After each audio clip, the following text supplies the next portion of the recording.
You are now entering a dangerous liberty zone where God-given natural rights are held sacred and exercised. This is your warning. Tyranny, fascism, and censorship will not be tolerated. Ideas will be exchanged freely. Rigorous debate and open discourse is encouraged. If you are weak and your beliefs are fragile, you should leave now. Prepare yourself. We are now live on the Dangerous Liberty Podcast. What's up, you guys? Welcome back to the Dangerous Liberty Podcast. I'm definitely not Gary, but he is supposed to be back today.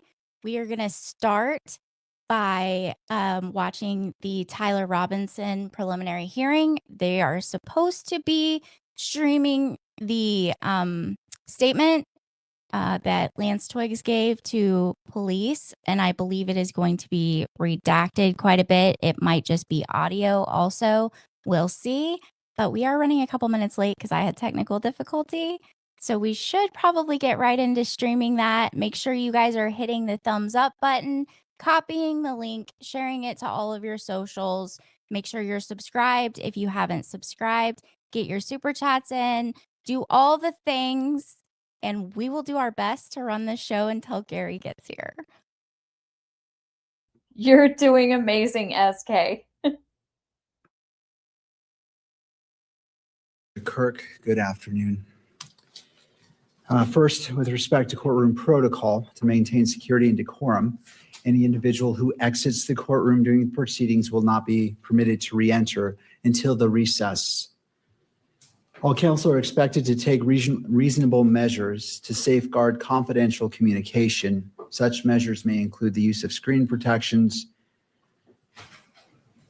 on electronic devices and care to avoid inadvertent capture of privileged or private discussions by recording equipment or by those present in the courtroom.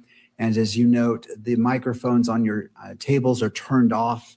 So please come to the lectrum when you're addressing the court. Second, the court will address the camera and still photographer, camera operator and still photographer. And if you both could come forward, please, to the lectrum.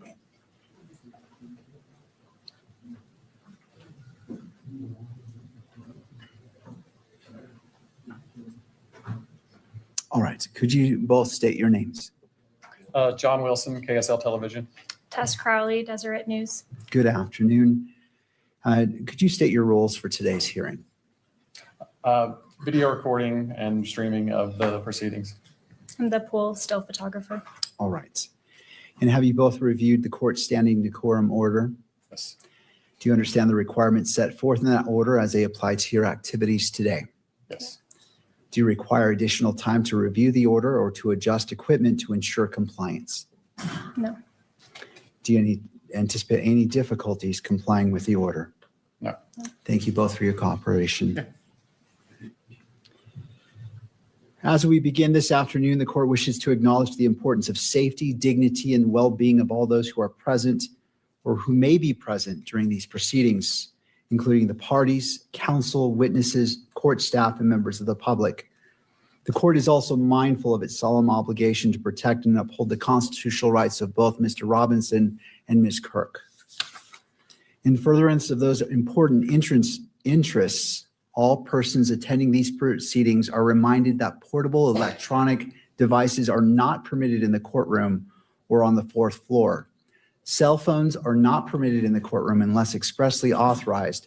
Any unauthorized possession or use of a cell phone in the courtroom may be addressed by the court.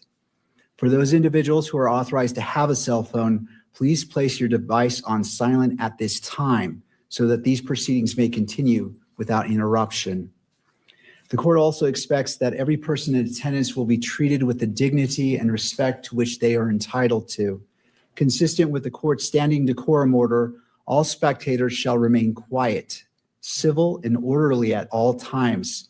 Spectators shall not engage in conduct that is distracting, disruptive, provocative, disrespectful, uncivil, or threatening in any manner. Spectators shall not make audible comments of any kind, shall not shake or nod their heads, and shall not make gestures or. Agent Brian Davis. Agent Davis, if you would like to come forward and be sworn in. You do solemnly swear that the testimony you shall give in the case now pending before the court will be the truth, the whole truth, and nothing but the truth, so help you God. All right, Agent, if you wouldn't mind having a seat. To your left is a Wait, water this bottle. says day 3. And after you're seated, you'll have to address that microphone. I just realized that. Okay, let me see if I can find day 4. Here, hold on. I'll get it. I'll send it to you.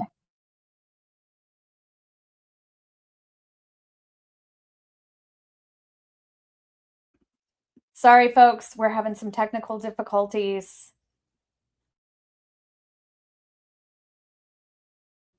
SK, you're muted. SK. you're Also, more proof that I'm actually technologically illiterate, which is what I was saying. Okay. All right. There you go. There's the link. Should be.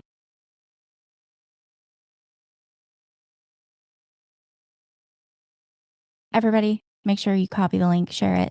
We're going to be hearing Lance's statement, or at least part of it. We should be. We need as many people in here as possible while we are hearing this so that everyone knows exactly what was said and you guys can go out and tell the candy cultists that they're morons. Is that the right link? I think it said day 4. Yeah. Oh, has it not started yet? Oh, it still hasn't started yet. Oh, good. We're not behind. Apparently, we're early for court, so What? They said it was starting at 9 Mountain Time. they may just be running late. Clearly, they knew that we were running behind, Right. so they delayed for us. Right. Is there a way to get those chats off the screen? Oh, yep. There we go. Perfect. Look at that. What would I do without you, Jen? Probably do a fine job. I would probably just stand up and start dancing and like telling jokes or something, because there's no way I can like run all of this. I don't know how you guys do it. Oh, well, I'm learning as I go. But everybody, seriously, make sure you've X'd out of the chat, hit the thumbs up. Let's try to share this link everywhere we can. The candy cultists are doing and saying some crazy things online, including Candace. She's crashing out. And I don't know if you guys saw, but she's trying to turn Andrew Colvette's video that he made for TikTok into something that it's definitely not. And I am glad that Andrew Colvette is publicly asking questions about anyone that could have been involved in the planning or had foreknowledge of what Tyler was going to do, which is exactly what he did in his video. He asked some questions that he had, including about armed queers of Salt Lake City. And hopefully everybody's going to start paying attention to that information now, because Candace has had all of that information since September. It was handed to her. It wasn't in an email tip box. This information was literally handed to her in physical form.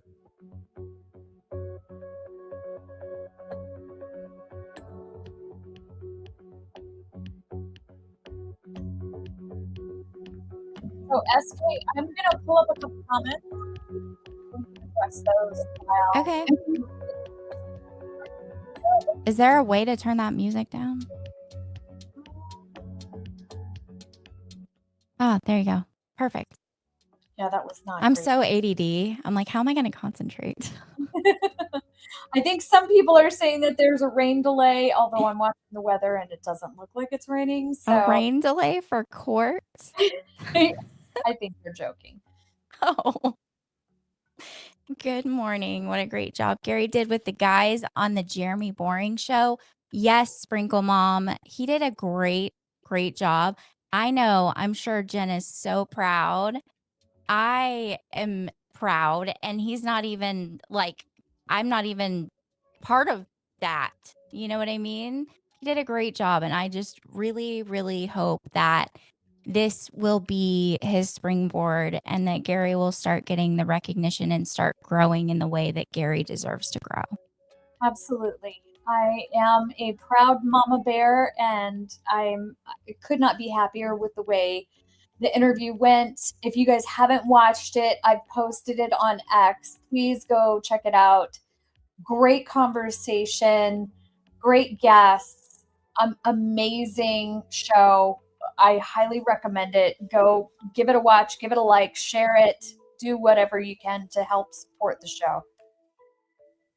Yes, I concur. And let's see.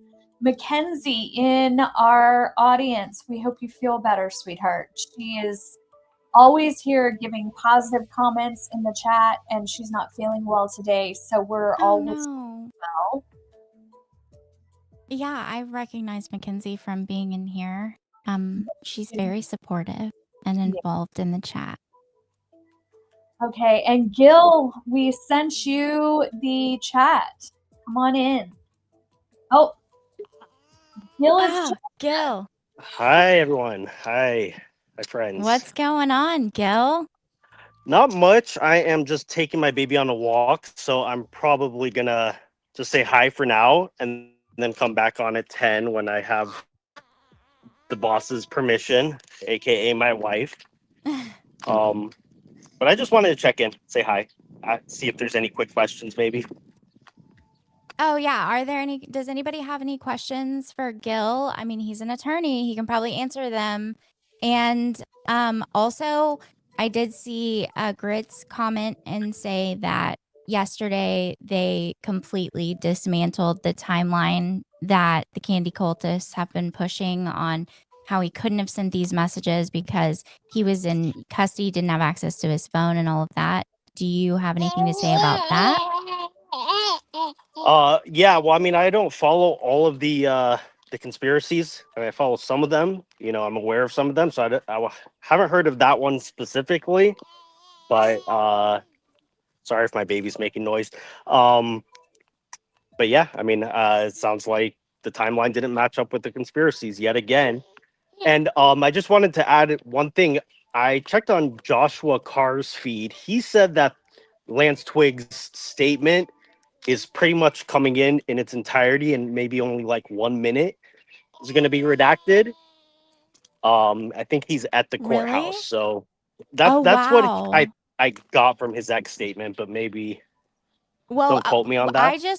I was on here yesterday, so I couldn't really pay that much of attention to what was happening in court. And but- one other point I wanted to make is, you know, I think after this, if the conspiracy theorists, the candy cultists, any of them try to say that Tyler doesn't have a good defense, you know, I could bat that down because his defense is doing a great job at this, you know, so far. He's being afforded everything a defendant could want. So I agree. And I think it's important to remind people again that as much as we just want to see this, you know, person, you know, unalived, executed, we're not on TikTok, executed, you know, that he doesn't deserve to be breathing the oxygen that, you know, Erica and her family are breathing. We have to remember that the bedrock of this country is the Constitution. And we have to make sure that Tyler Robinson's constitutional rights are upheld, because we also don't want to leave any doors open for him to have anything overturned on appeal. So he needs to be given a fair trial, because the last thing we want is for him to be convicted and given the death penalty and then have it all overturned and have to start all over and put Erica and Charlie's entire family through all of this again. very good point. Very good point. I couldn't agree more. That's why the judge is being so methodical here. He's like, you know, usually in a courtroom, the judge will just say overruled. But here we hear him say an explanation to basically every ruling. So, yeah, that definitely limits any chance for an appeal or successful appeal, right? But again, I just wanted to check in. I will be back on at 10 o'clock PST. All right. Well, I'll see you then. Can't wait to have some actual attorney input. Thank you. Bye, Jen. Thanks. Bye. Well, now I'm curious to see because when I clicked, we were watching Gary on the podcast, and I clicked a couple of times over to the live stream from the courtroom to see what was going on so I could try to keep everyone updated a little bit. And when I clicked on it one time, I heard the judge saying that it was going to be played first thing in the morning. But it sounded like what he was saying was it was going to be redacted. I don't know to what extent he was going to redact it. I think the defense was asking for 11 pages to be redacted of like the 22 or some odd pages. But maybe he looked over, he did ask for the transcript and the redactions that they were asking for and the timestamps. And then he did ask after the redactions are made, he wanted, the transcript again with the redactions made. And I think he was telling them that he wanted to look over all of that before anything was done. So who knows? We'll see. So SK, I think we have a couple super chats and some comments. Perfect. This one says, Wesley Blunt, 3,900. I hope we see Gary tackling what the other YouTubers are saying, the reasons why this is a show trial. They are watching and thinking this is proving their theories, right? I hope he addresses that as well. I cannot believe that people are ignoring reality. And it's crazy to see Candace projecting and gaslighting in the way that she is. Because she's saying, the government is wanting us to not believe what our eyes are seeing. Yet what Candace is doing is literally ignoring what's right in front of her, like the actual evidence. It's crazy. Steampunked. This trial should not even be happening if only people were not so evil. Charlie did nothing to deserve to be killed. What a waste of an amazing life that should have been lived. It is tragic. I wish we didn't have to be having this trial. I will say I'm glad we're having this trial because that means that we have the potential for someone to be held accountable for what happened to Charlie. But I will not say that I think any part of Charlie's life was a waste. I think Charlie made a huge impact in this world. And I think he brought a lot of young people back to God and to Christ. I know I have a Gen Z kid that's 21, married now, owns a home, and Charlie was a huge part of that. Charlie was just reinforcing everything that he was being told at home. And I think sometimes it helps for kids to hear it from places other than their parents. And Charlie was one of those voices that impacted so many people. And, his death wasn't in vain. I do think that a lot of people found their way back to Christ after Charlie was killed. And I think that he did a lot of good in the very short time that he was here.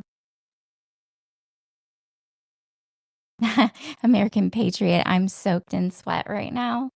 Yeah, me too. You should try hosting Gary's podcast, filling Gary's shoes, attempting to fill Gary's shoes. Grit. Okay. The prosecution was reworking evidence per the judge's rulings, and the defense was supposed to give the judge a brief for some of his objections. Yes, Grits, I did find the evidence list, by the way. Your comments have been very helpful in helping me to be able to find some of the things I was looking for, especially while I was multitasking. So thank you. Keela Lee, Fox News reported this morning that the Kirk's attorney filed a brief regarding the redactions. Oh, I wonder if it's public or if it is sealed. I do have I have a 25-year-old. All right, awesome. I wonder how that's going to go. Melissa Walker, 2984. Can we talk about relevant content in the trial unless Candace so burned out on that witch? I agree with you on that. I avoided talking about Candace for a very, very long time. But also, I do think it's important to point some of these things out so that people are able to recognize the patterns, because it's not just Candace that is using these tactics to mislead people and to take people down the wrong path. I think it is very important to be able to recognize the dishonesty and, the playbook that they're using. Savvy. Everyone needs to be flooding the comments, showing the lies across all social media platforms. The problem is a lot of the younger crowds are on TikTok, and that's where a lot of these conspiracies breed. Yeah, you're right, Savvy.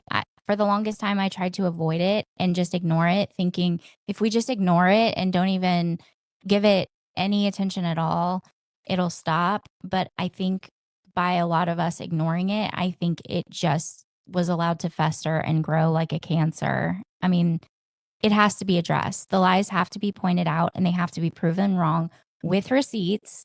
I don't know that it's going to work at this point in time because these people are completely ignoring reality. Grits. Yesterday, Agent Davis completely debunked Coleman's lie that Tyler was arrested earlier and couldn't have written his last Discord message. Yep.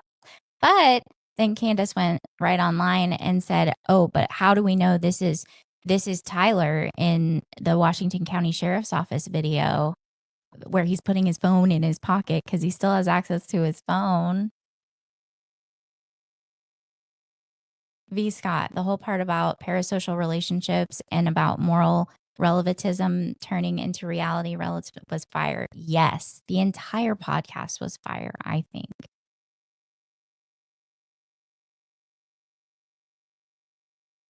Feisty Jima. Candace will never stop. She's so evil. She is getting a thrill out of hurting Erica, Andrew, etc. I know. It is so evil. It stirs something inside of me when I hear her speaking or, see her posts. I literally feel it like in my spirit. It's just evil. It truly is. And I'm not being hyperbolic. I truly feel that it's evil.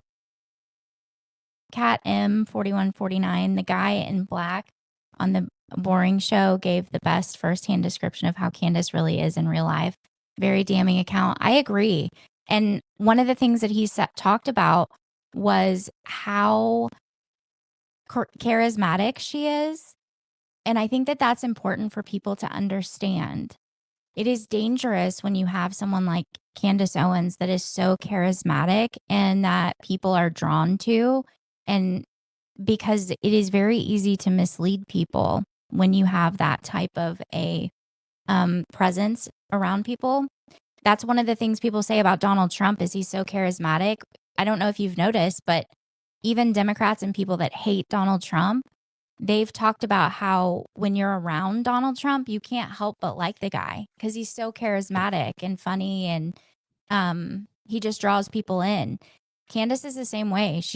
It feels like she's using it for evil, for the wrong purposes. Oh, looks like we're getting ready to start. And just real quick before we go to the trial, the gentleman in the black was Mark Meckler. If you guys get a chance, go over and follow him on X. He is actually brilliant, and we are working on getting him on the show. That would be amazing.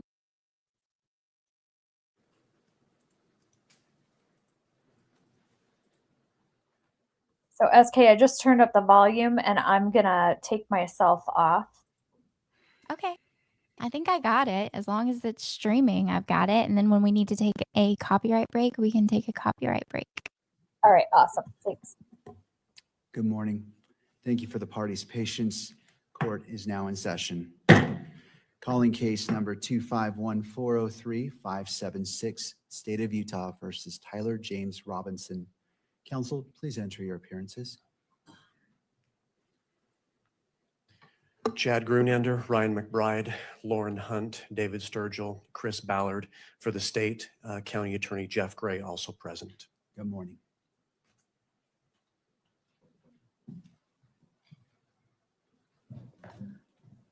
Good morning, Your Honor. Kathy Nestor, Richard Novak, Michael Burt, and Stacy Visser here for Mr. Robinson, who's seated at counsel table. Good morning. Good morning. Good morning, Mr. Robinson. And for the record, the court also recognizes the presence of Miss Erica Kirk. Sorry. Good morning, Miss Kirk.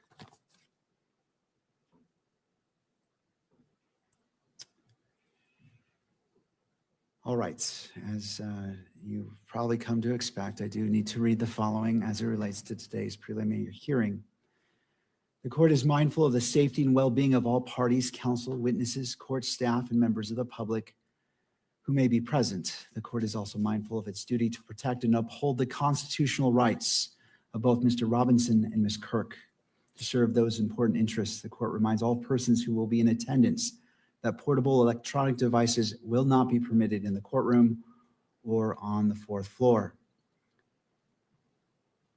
And this prohibition does not apply to legal counsel and support staff for the defense or the state or the media in this manner, or the equipment permitted under any electronic controlling electronic media coverage order, and includes the counsel for victim representative Ms. Kirk. I do ask the parties, the attorneys, if you will join me in turning off your ringer to ensure that we do not have any interruptions. So I am turning off my ringer, and I invite you to do the same. Every person who is in attendance today and every day will be afforded the dignity and respect due to them, and pursuant to the standing decorum order by the court, all spectators shall be quiet, civil, and orderly. Spectators shall not engage in any distracting, disruptive, provocative, disrespectful, uncivil, or threatening behavior of any kind. Spectators shall not make any audible comments of any kind, shall not shake or nod their heads, shall not otherwise make any gestures during the hearing. Spectators shall not wear or display pins, buttons, signs, clothing, or photographs expressing support for or against any person related to this case or to the status of this case as a capital offense. All right. As we begin this morning, I wish to, I've taken a lot of time to think about the comments made by the parties yesterday, and there were additional briefings and a motion filed last night, and the court took the necessary time to readdress it and look at it and be prepared for this morning's proceedings. While I recognize especially how precious our time is, I also recognize that I need to be prepared for everything that's before me. And I took the time this morning to review what was filed since we adjourned yesterday until we've came back on record. One of the motions filed last night was filed by Ms. Erica Kirk's attorney, and I wish to address that. And I realize that the parties may not have had a chance for defense or prosecution had a chance to respond to that. And before I address that, I wish to turn the time to you if you need the benefit of the record as it relates to what was filed by the attorney for victim representative Erica Kirk to the state.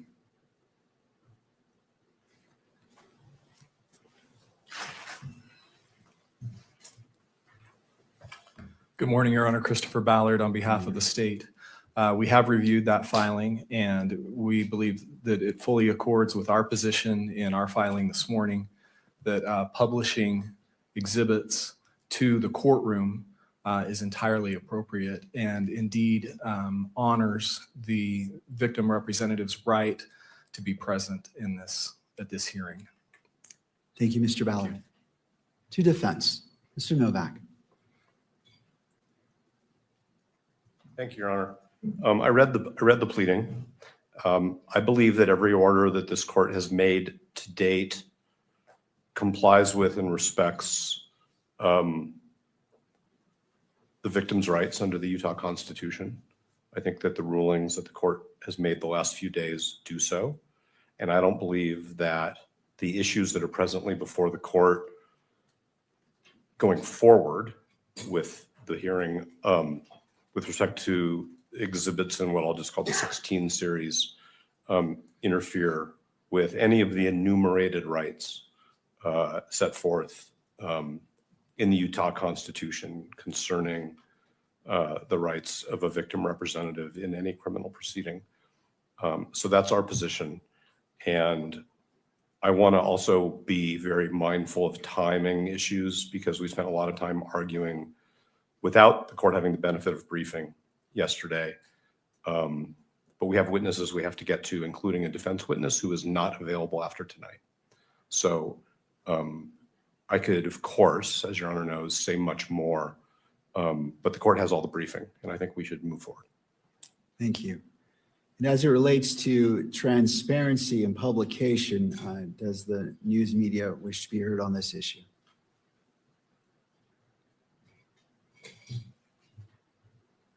Only briefly, Your Honor. I've also reviewed the submission from yesterday.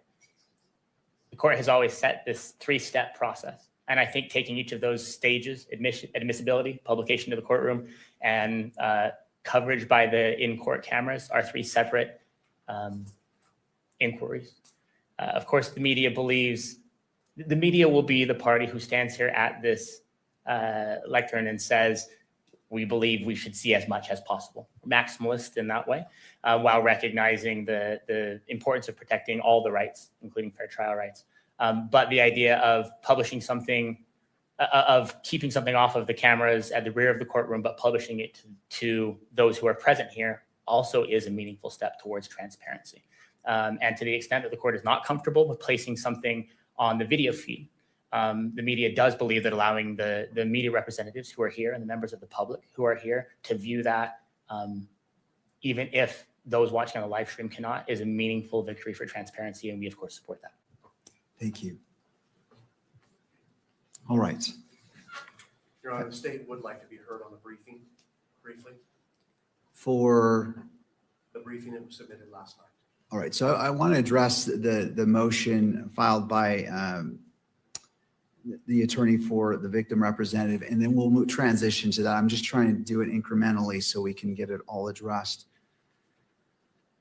So in regards to that, and I appreciate the position of the parties, it is important for me to hear all sides.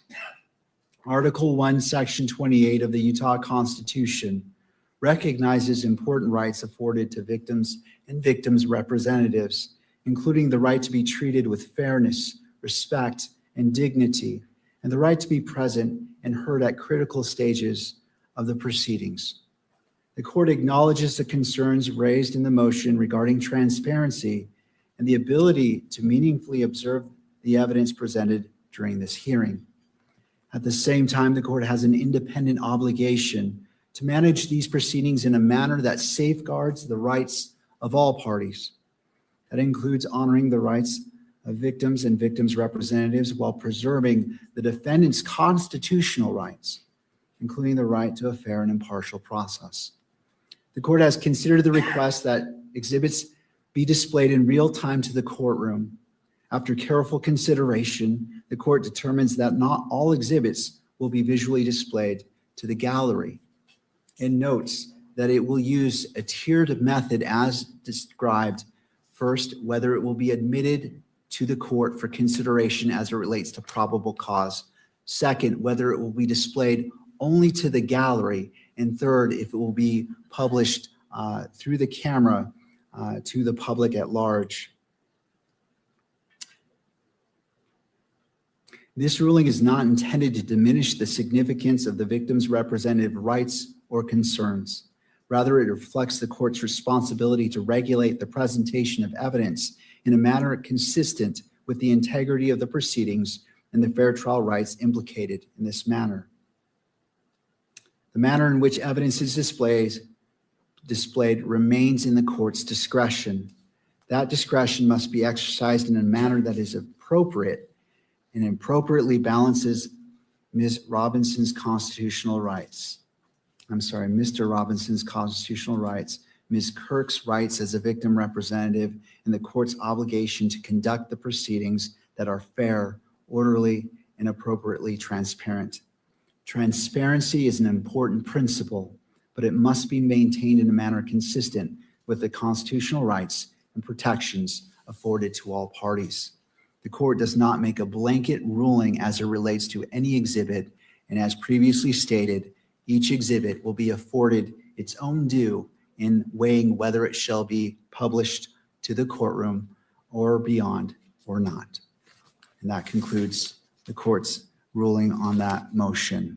All right, counsel, the last matter as it relates to the briefing, I'll hear that, and there is a slight edit to, and I'm not sure when the state wishes to publish State's Exhibit 16. So turning to the state, do you wish to be heard about the motions filed last night prior to the publication of Exhibit 16? Again, it's your choice on how you move forward. I just want to see which order you want to go. We do want to be heard on the briefing from last night, and specifically about Exhibit 16. I'm understanding Your Honor has an additional edit to that. Is that correct? I do, and there might be value in hearing that, so that may or may not change your positions. So let me just put that on the record, Okay. and then I'll hear from you. I just want to make sure you're able to be afforded everything. So as it relates to the edits, last night, I believe it was between 6 minutes and 57 seconds and 20 minutes and 29 seconds, which is not to be played, and then 32 minutes and 55 seconds to 35 minutes and 47 seconds, which is not to be played. And I believe that what I received reflects that. And is that the understanding of the parties?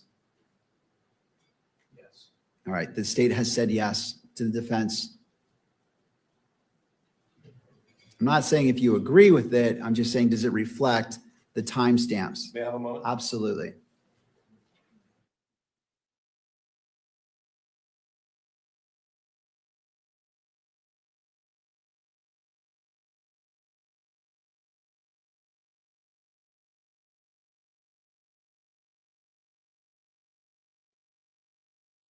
Just so everyone's aware, the audio, there is no audio. There you Your go. Honor, It's and back. then Just to see didn't what want the you to court think it wasn't is referring working. to.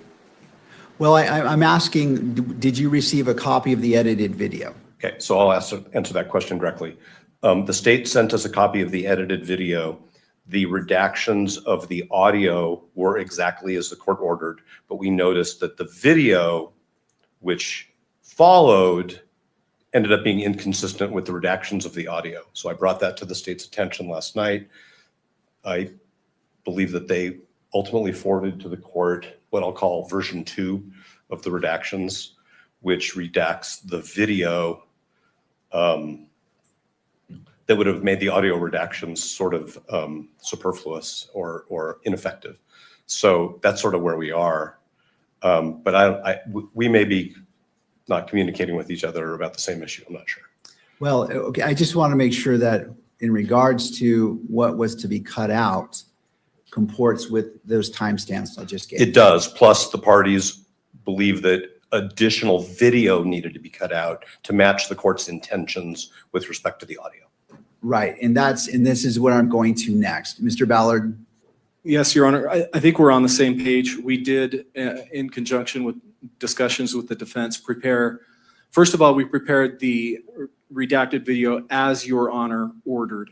Then after discussing with the defense, we prepared a second version that still maintained the audio redactions as the court ordered, but we took out the video portions that the defense brought to our attention.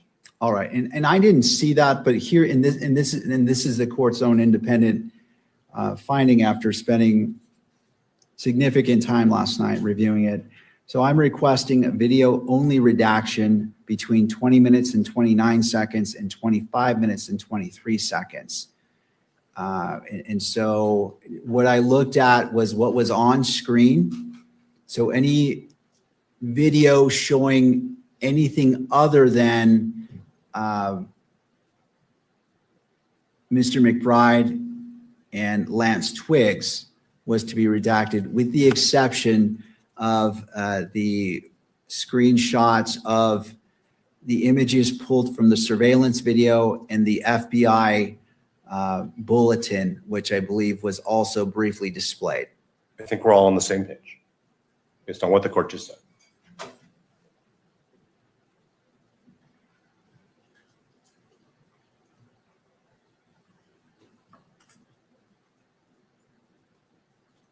Your Honor, I think we have just a 1 second difference. Our timestamp is 25:22 of the additional edited version, but I think it still omits the video portion that we're discussing. All right, well, it's a good day when we are literally on the same page. I'm glad that within 1 second, we are all in agreement about this. So that the court, and it sounds like you're one step ahead of the court. I was going to say that if you had it, you simply turn off the monitor for that section. But if you've already made that change, then all the better. There are 2 additional changes as well. And this is very short. And so I'll leave it to the state if you wish to just in real time pause and fast forward or wish to redact it. I'll leave it to you. So the additional requested audio and visual redaction, so this is not to be played whatsoever, is 27 minutes, 18 seconds to 27 minutes and 25 seconds. And the second is 28 minutes and 11 seconds to 28 minutes and 18 seconds.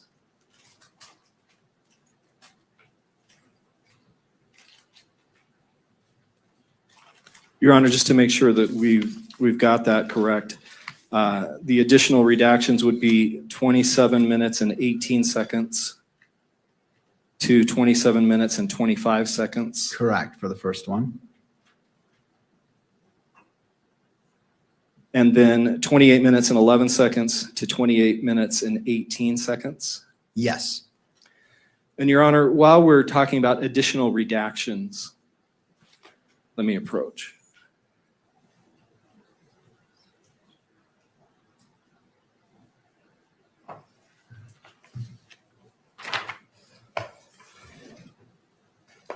When Your Honor made his ruling yesterday afternoon, it wasn't entirely clear the basis for these redactions that the court proposed.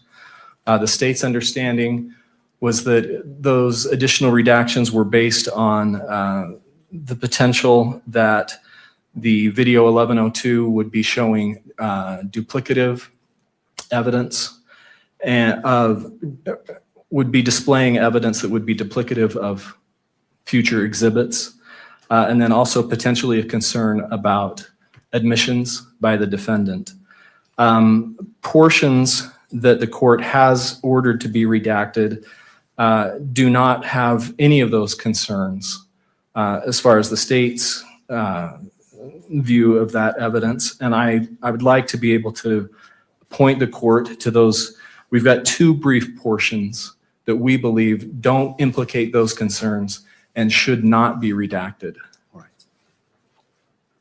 right. Does Your Honor have the transcript? I do. In front of you? Okay.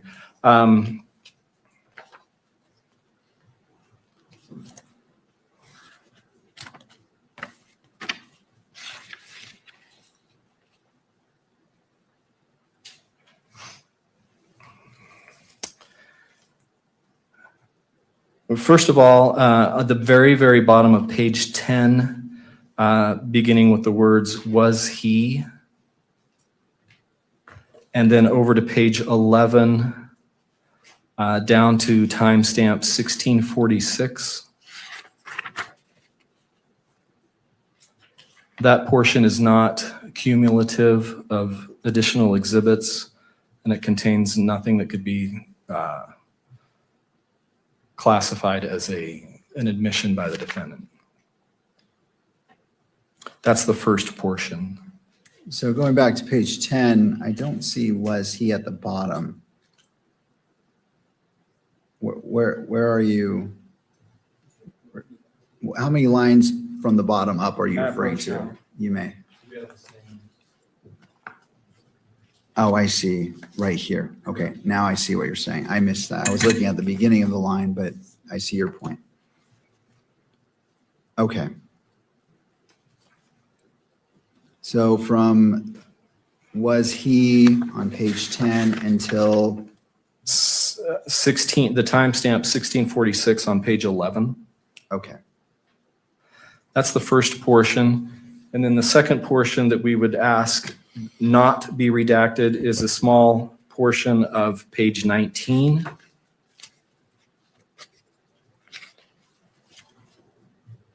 And it begins, let's see. It would be the fifth paragraph down, Mr. McBride stating, okay. And then ending at timestamp 3340. Again, that's not cumulative of any anticipated exhibit, and nor does it refer to any admission by the defendant. Thank you.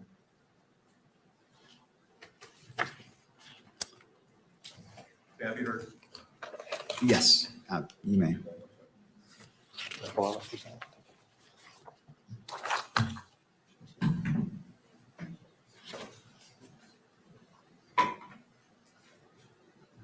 Thank you, Your Honor. With respect to the first of the two portions that Mr. Ballard referenced, I want to be totally transparent with the court, of course, that was not a section that we asked the government to agree to redact.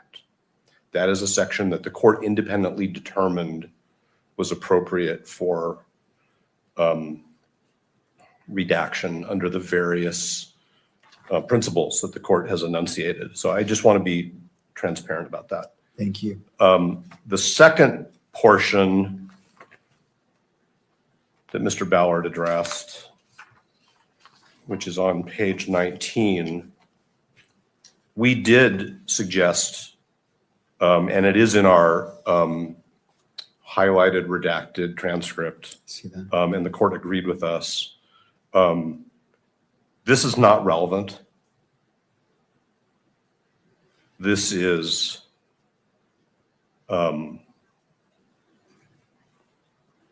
not admissible under 403. I don't understand how this questioning by Mr. McBride and the answers to these questions by Mr. Twiggs, and now I'm going to quote the Utah Rule of Evidence, has any tendency and reason to make a fact of consequence more or less true. That's the relevance question. So I understand that the court has said, I can make determinations of which portions of this transcript to rely upon. But from my perspective, what the state is asking the court to do is to broadcast a portion of the transcript, which we are saying is not relevant, and to the extent it has any relevance, is significantly outweighed by undue prejudice. All right. I am not Mr. Twiggs' representative, but I think as a witness who has counsel, there might be something that Mr. Twiggs' counsel would want to say about this as well. I don't know what it would be, but my firmly held belief is it would be consistent with what I'm saying, which is that it is neither relevant nor probative of anything of significance, especially in compared to the undue prejudice. Thank you, Your Honor. Thank you, Mr. Novak. Mr. Ballard. Thank you, Your Honors. Mr. Novak recognized Mr. Twiggs was represented during this statement. His counsel knew that this was being prepared to be produced in court, and his counsel made no objections to this part of the interview. And this is critically relevant. It provides important foundational information about Mr. Twiggs and identifying information about him. And then also it's very relevant to the enhancement that we have charged. All right. Thank you. Anything further before the court rules on these two requests? All right.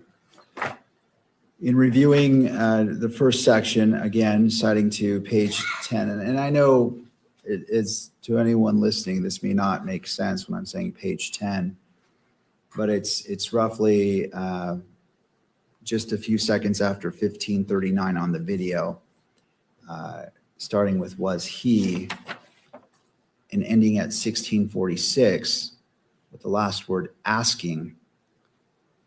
After hearing and considering what has been argued, the court agrees that this, in applying a balancing test and as it relates to transparency, to ensure the court is taking a very narrow approach in what is or is not published to the public, that this is permissible.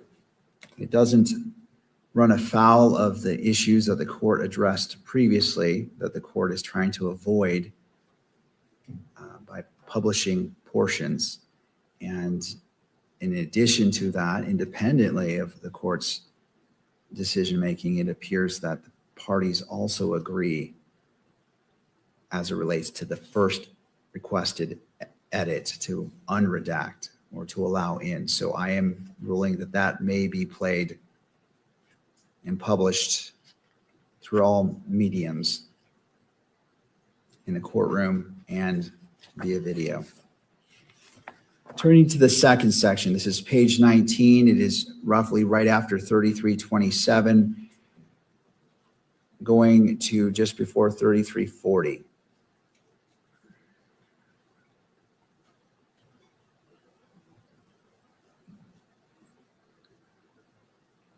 Sorry, Your Honor, just to clarify, what we asked was just before 3307. 3307? Correct. Yeah. Yes. In right after 3255, where Mr. McBride states, okay. I see. Thank you. Let me just take a quick second to review this.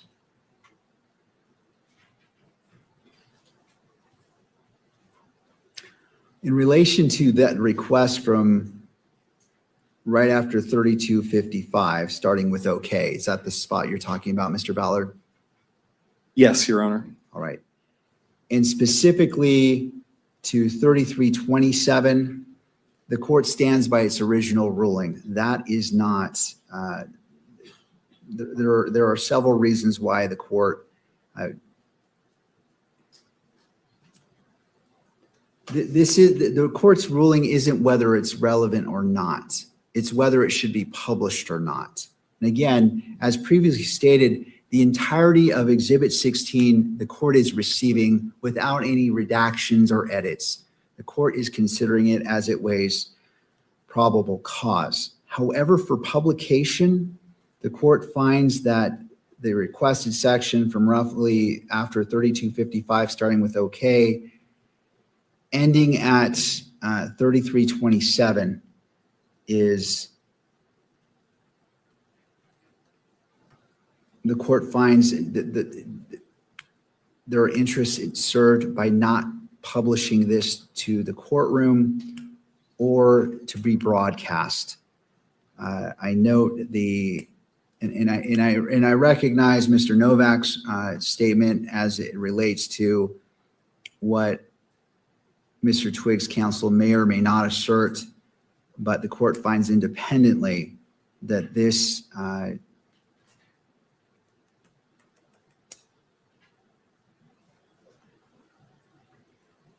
this portion shall not be transmitted into the courtroom because of certain statements made in there that do not serve the interests of justice for publication. However, the court finds from 3327, starting at okay, until just before 3340, I'm sorry, up to 3340 may be published.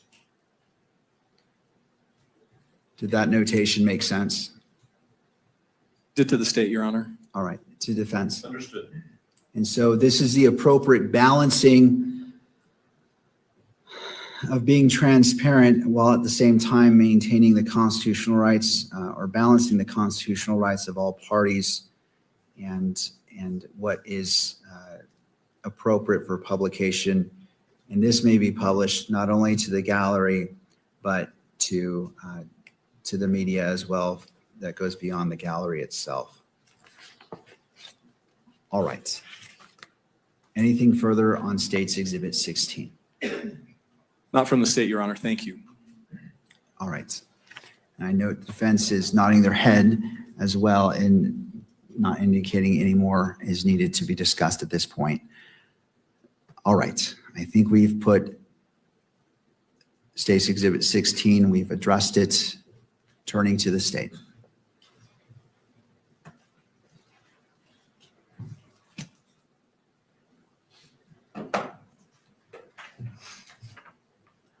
Thank you, Your Honor. We would just like to briefly emphasize a few points in the briefing that we filed early this morning. Last night, the defense raised the issue of publishing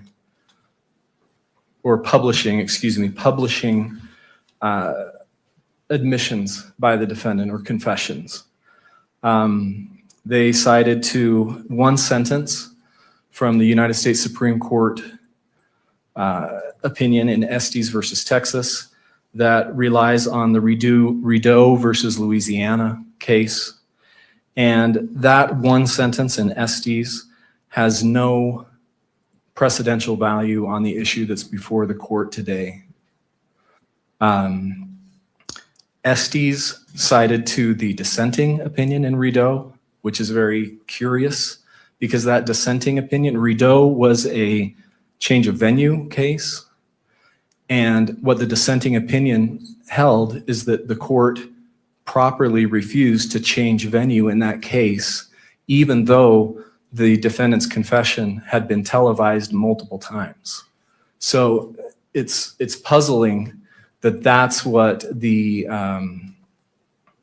Estes court would rely on as supposedly constructing some kind of rule about publishing a defendant's admissions. In addition to that, Estes has no analysis of that point from Rideau. Again, it's just one sentence. And Estes itself was a case about televising a trial.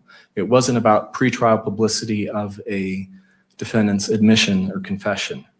And as we noted in the brief, subsequently, the Supreme Court has limited, although it hasn't expressly overruled Estes, it's limited that case to its very narrow facts.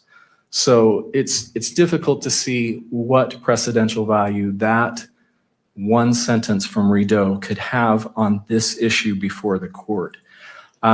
Even if it could have some applicability here, the circumstances in Rideau are starkly different from the circumstances here, the statements, the types of statements from defendant that we're talking about.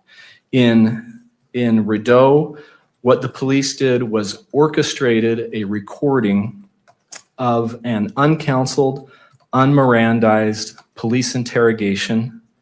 The police recorded that interrogation. It was leading questions. They recorded the defendant answering those leading questions. And then they immediately, it was the police that immediately released that recording to the press, who then publicized and televised that. The defendant confessing to police, answering the police's questions. That's not the types of statements that we're dealing with in this case. What we're dealing with are statements that defendant voluntarily made to close friends and associates of him and his roommate.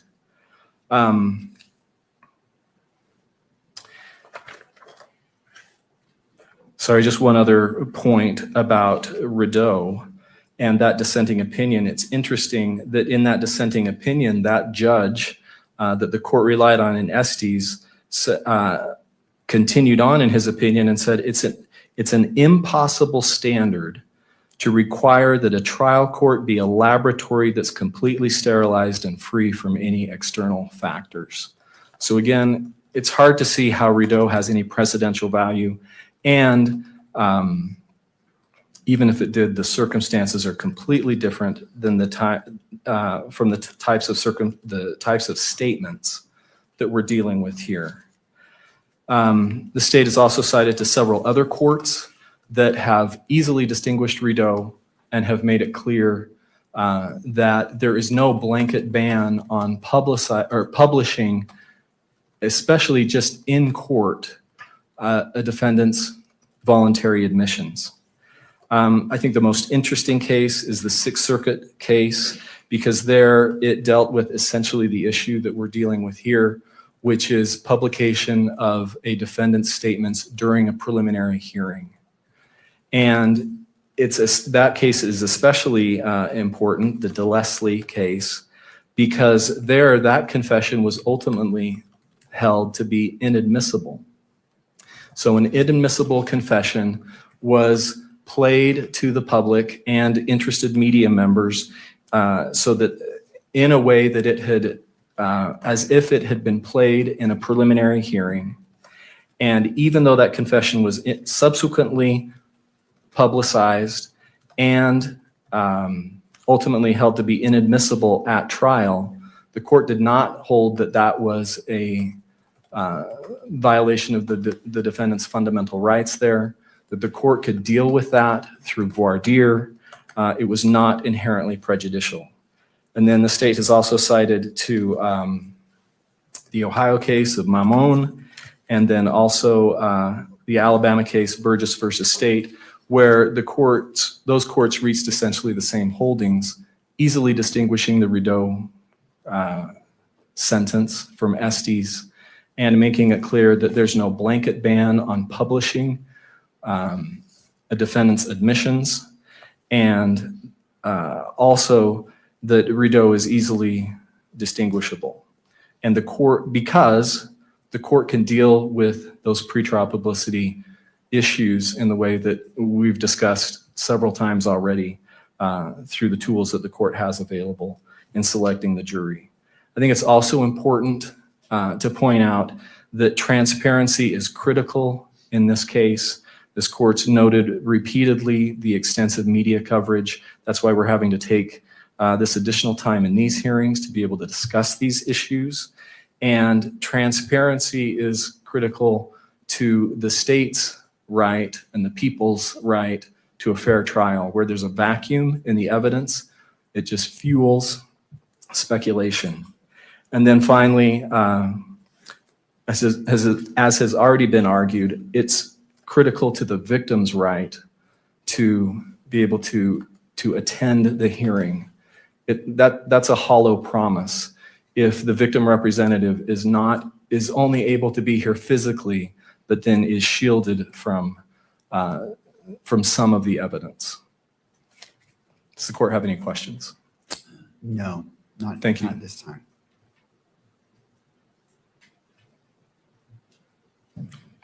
Mr. Novak. Thank you, Your Honor. The parallel between Mr. Robinson's case and the Rideau case is this.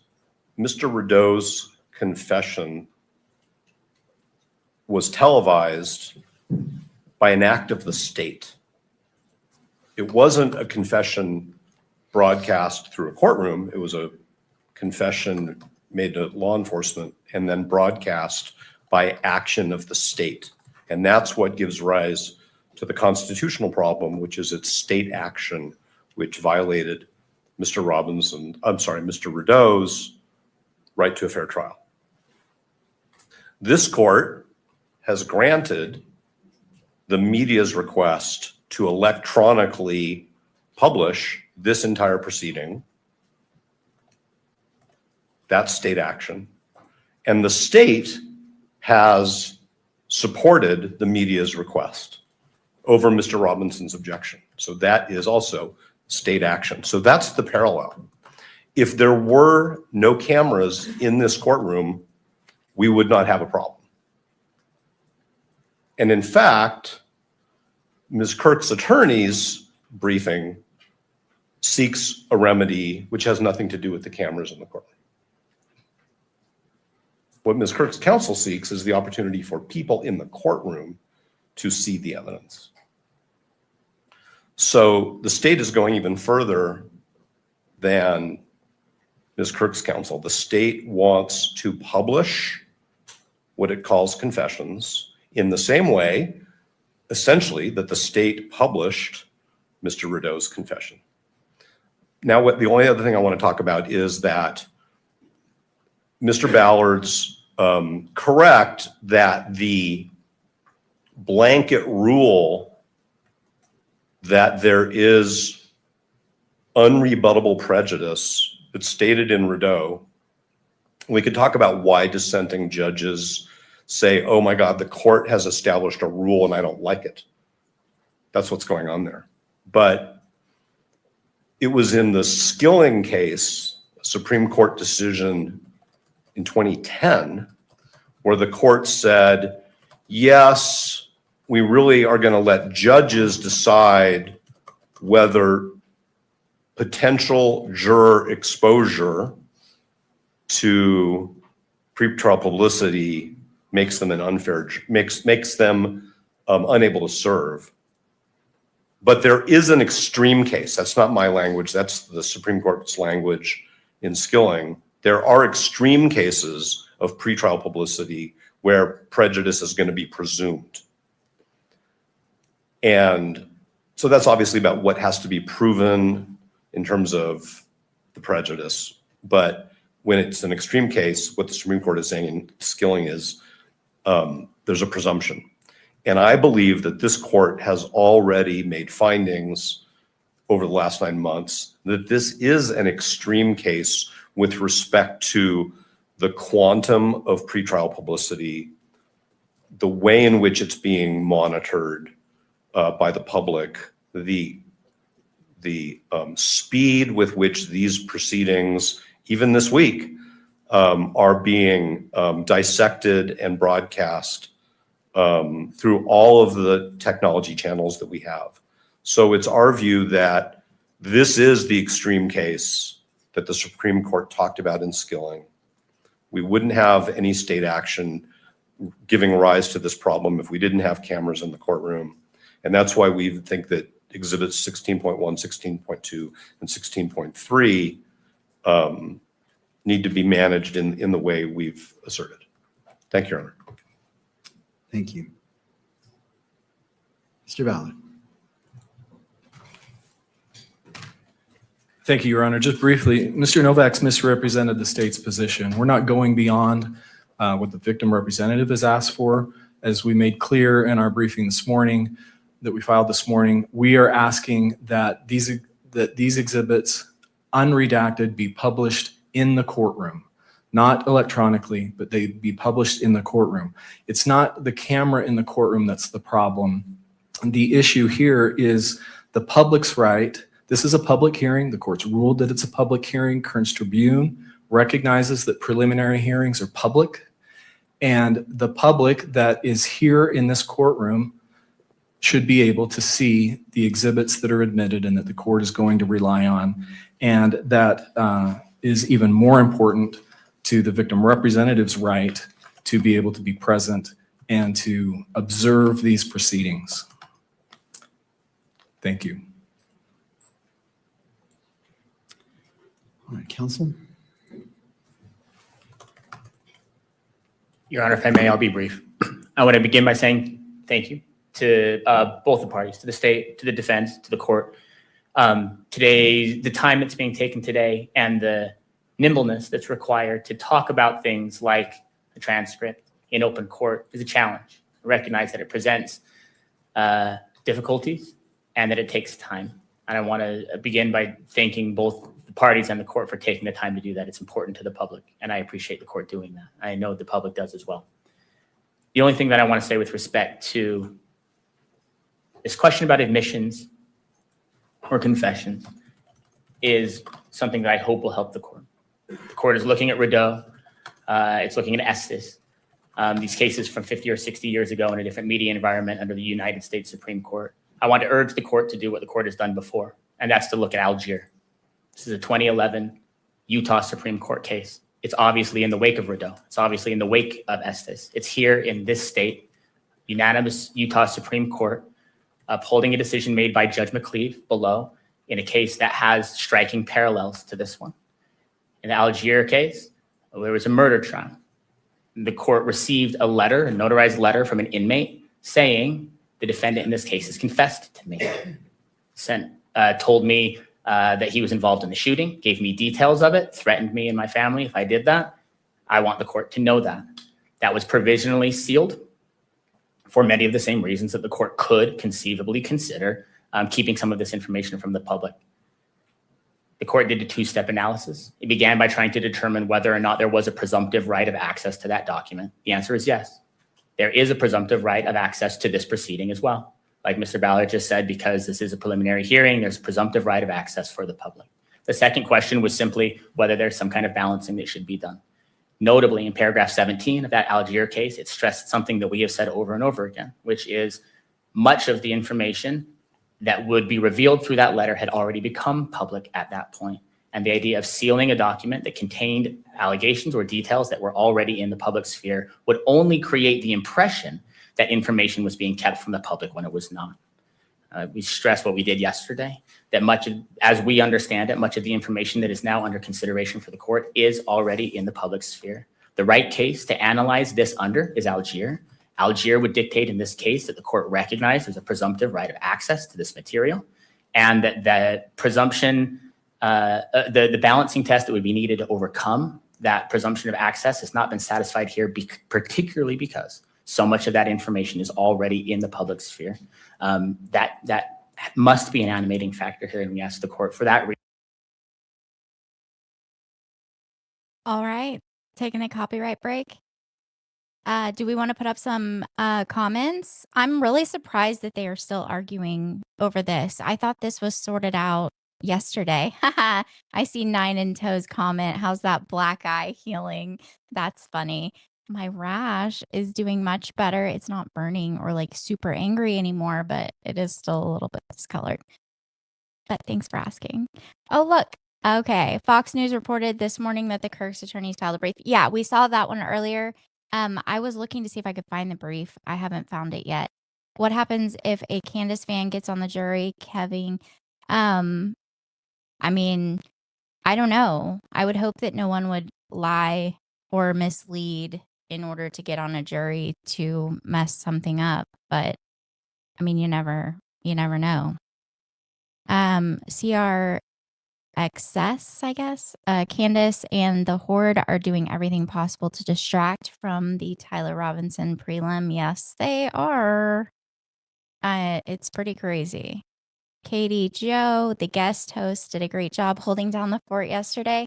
Thank you. I think Jared should get all the props for that because he drove the bus. I was just the sidekick. You both did fantastic. He did amazing. And seriously, you guys, I'm not joking. When I say right before we went live, he goes, wait, who's leading this? And I was like, looks like you're the leader. You drive the bus. And then we literally went live. He stepped right into that role like instantaneously. I don't know how he did it. So I think you guys all need to make sure you go follow Jared. I don't remember his exact @, but what? It's Continue Freedom. Continue Freedom. There you go. And it is down in the description. Yeah, everybody go follow him. He did a great job. I was impressed. Really impressed. Jamie's Mix 78. I dropped over by where Nate is live streaming, and holy crap, they are so full of shit lying about everything. Don't believe your lying eyes. Right? It is really crazy that they're saying the government wants you to deny what's right in front of your eyes while they're literally telling people to deny what's right in front of their eyes. It's the craziest thing I've ever seen. Sprinkle's mom, why does he think they are giving so much evidence here when they could have shown probable cause in 30 minutes, maybe to combat some of the conspiracies? Yes, I think that that's probably part of it, but I think for the most part, the court is trying to make sure that everyone's constitutional rights are upheld and that a fair trial, that Tyler gets a fair trial, but that also the victims' rights are upheld. So I really and truly think that this isn't as much for show as people think it is. I truly think that they are trying to do everything they can to make sure everybody's constitutional rights are honored. And it looks like we have Gary in the house. Welcome to your own show, Gary. Is he not? He might not be available yet. It looks like we also have Gil. We have Gil too. Hi, everyone. Yeah, got back some free time. Awesome. So what do you think about this preliminary hearing? Do you think a lot of this is for show to combat the rumors, or do you think they're focused on the actual preliminary hearing, making sure that the correct information gets withheld and the correct information gets published and all of those things? So you're asking like from the prosecution's standpoint? From both, because the last comment just said that they feel like a lot of this is being presented in preliminary to combat the rumors that are going on, like the conspiracies that are being pushed. I don't think that they're concerned at all about Candace Owens. I think they're truly just trying to make sure that they show probable cause and that everyone's constitutional rights are protected. Yeah, well, I mean, I agree with you, but I also agree that they're going above and beyond what is normally done at preliminary hearings. So I think that, I mean, that could just be because they want to be absolutely persuasive that of probable cause, but it seems like they are trying to, get more evidence out to the public. I agree with that. Yeah. Is Gary there yet? Gary, welcome to your show. I'm here. Can Gary. you guys hear me? Yes. Hi, Gary. Welcome to your show, Gary. What's happening, folks? You were thank great on you. Jeremy I yesterday. appreciate that. I mean, I love the hospitality. It's amazing. Well, thank you very much. I mean, it's a nice, I expected it to be a good experience. It was a better experience than I anticipated. Jeremy was great. I'd like to just sit around and just watch that guy work.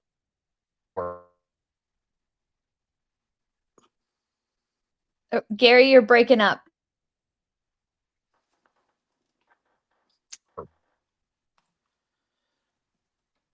I think Gary's going through How these people are going to be. I've met a lot of, fairly famous people, and most.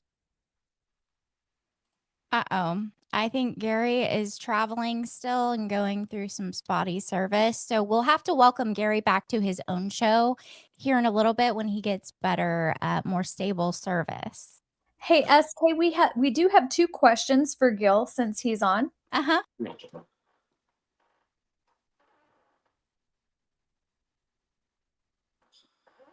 It's well, look,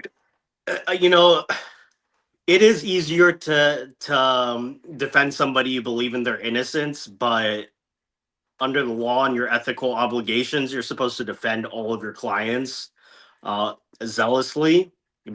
And so if you can't do that because you know they're guilty or you think they're guilty, then it's not the job for you.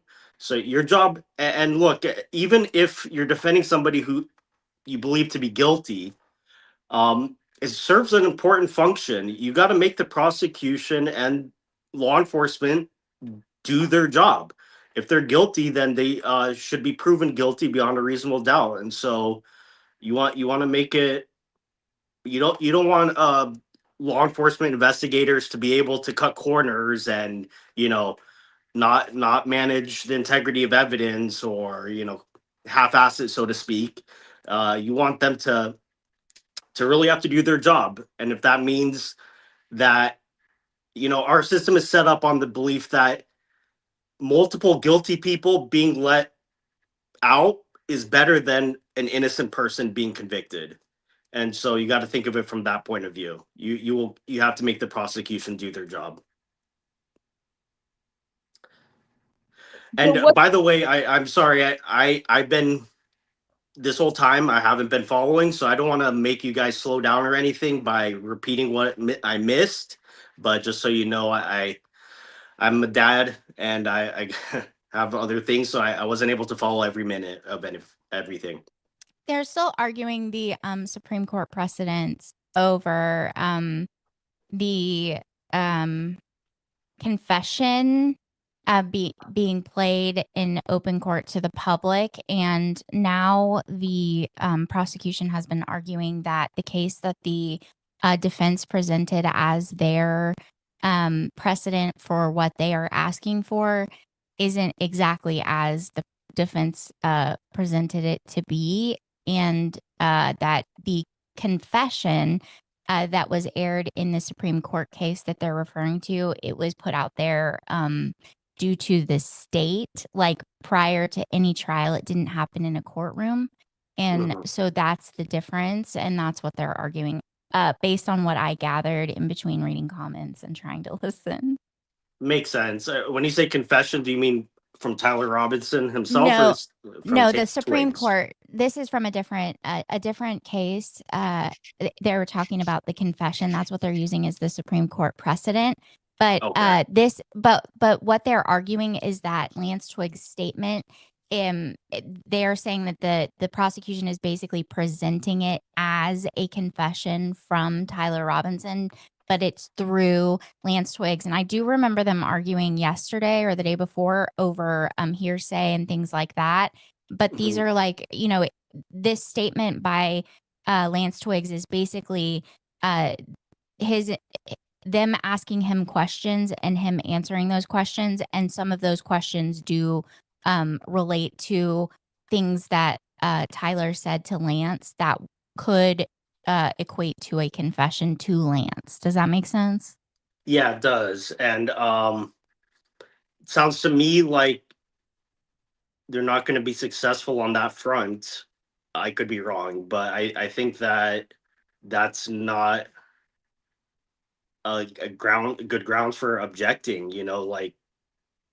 Yeah, I mean, confessions, statements by defendants admitting to crimes is admissible. Right. So, and it would be hearsay during jury trial, but this is prelim. So, And if it's they're reliable, arguing that it might bias a jury, a potential jury, with it being preliminary and with it being aired, that they don't want any type of a confession to Right. be aired to the public during preliminary because they don't want to prejudice the jury. Right. Yeah. That on that grounds, that's what I would be arguing as a defense lawyer is that we're really potentially tainting a jury pool, but at the same time as I think the attorney for the media was arguing yesterday that there are built-in protections that the court has procedurally, during the jury selection process and things like that to really make sure that it hasn't tainted any potential jurors. So Absolutely. And the prosecution just argued that that it isn't necessarily a confession, but also that you're not prejudicing anyone because, again, like the procedural during jury selection. Jen, did you have something for us, or did you want to start the stream again, or is Gary coming in? What's happening? No, I have a real quick question, and then we'll get back to the live stream. Gil, when they're saying that they don't want this confession to prejudice a jury, are they taking into consideration all the conspiracy theories out there that are prejudicing, a jury pool against the actual prosecution and defending Tyler Robinson with these insane conspiracy theories? that's a really good point. And if I was the prosecutor, I would probably make that argument because that is a really good point that there is prejudice that's already happening around. I mean, the thing is that the presumption of innocence is more important than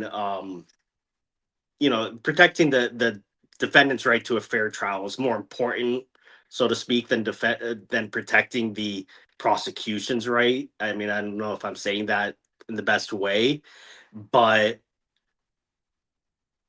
so I don't know if that would carry a lot of water, but I think you make a really good point that not showing something can also be somewhat prejudicial because of all the crazy conspiracies that are floating around.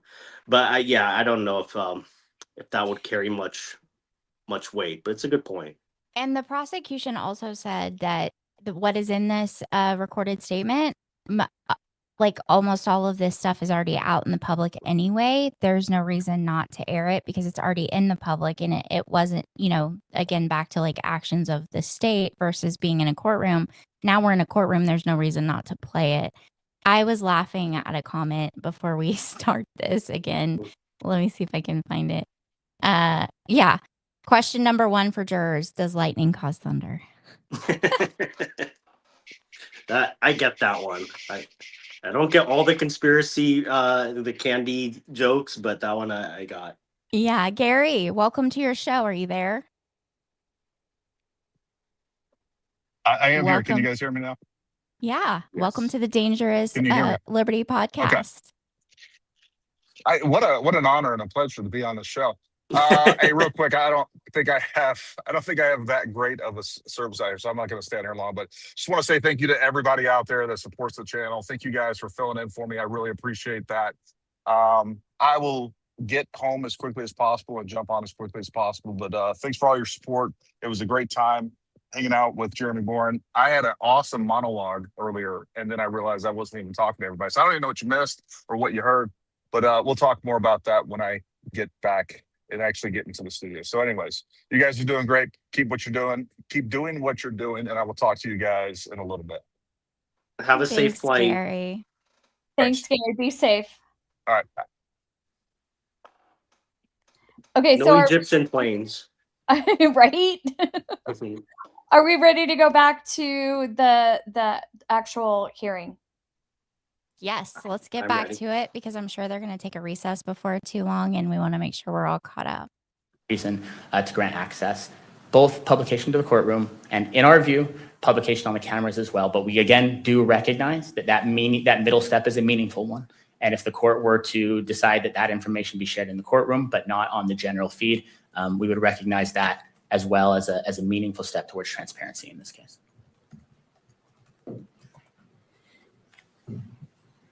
Counsel? Good morning, Your Honor. Jeffrey Nyman on behalf of the Kirk family. And we appreciate the court is trying to balance here, but the Kirk family's waited 10 months for this hearing. And they have a right to be here, and they have a right to hear the evidence. They have a right to see and feel what's going on in this courtroom, just like, and they want to understand, Judge, what you are viewing. They want to see the evidence. And we understand you have to balance, but at a minimum, this courtroom needs to be open for the evidence to be displayed openly in this courtroom.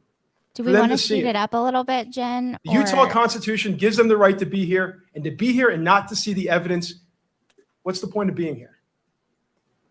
I ask you to let the evidence be seen in the courtroom, please. Thank you for your time. Thank you, counsel. I think it was important to hear his argument. Anything I further think it's as it very relates important to exhibits hear all of it, but 16.1, I just wanted to make sure we weren't 16.2, and losing people. 16.3 as it relates. We do want to make clear that once the exhibit is admitted, that the witness will be reading from. And finally, and this hasn't really been addressed by any party, but it is a factor the court's weighing. How much of 16.1 has been published to the How public fast do you want me to go? prior to these proceedings? I wouldn't put it on too fast. How far behind are we? And this is open to all if you wish to weigh in.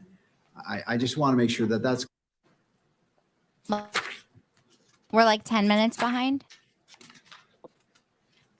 I think we're about 10, 15 minutes behind. We're good.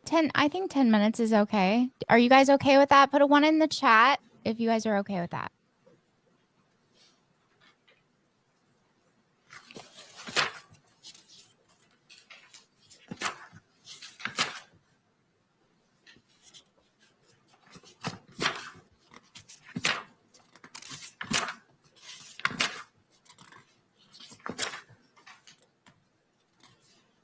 apparently they're currently in a 15-minute break, so by the time they get back, we'll be completely caught up. Perfect.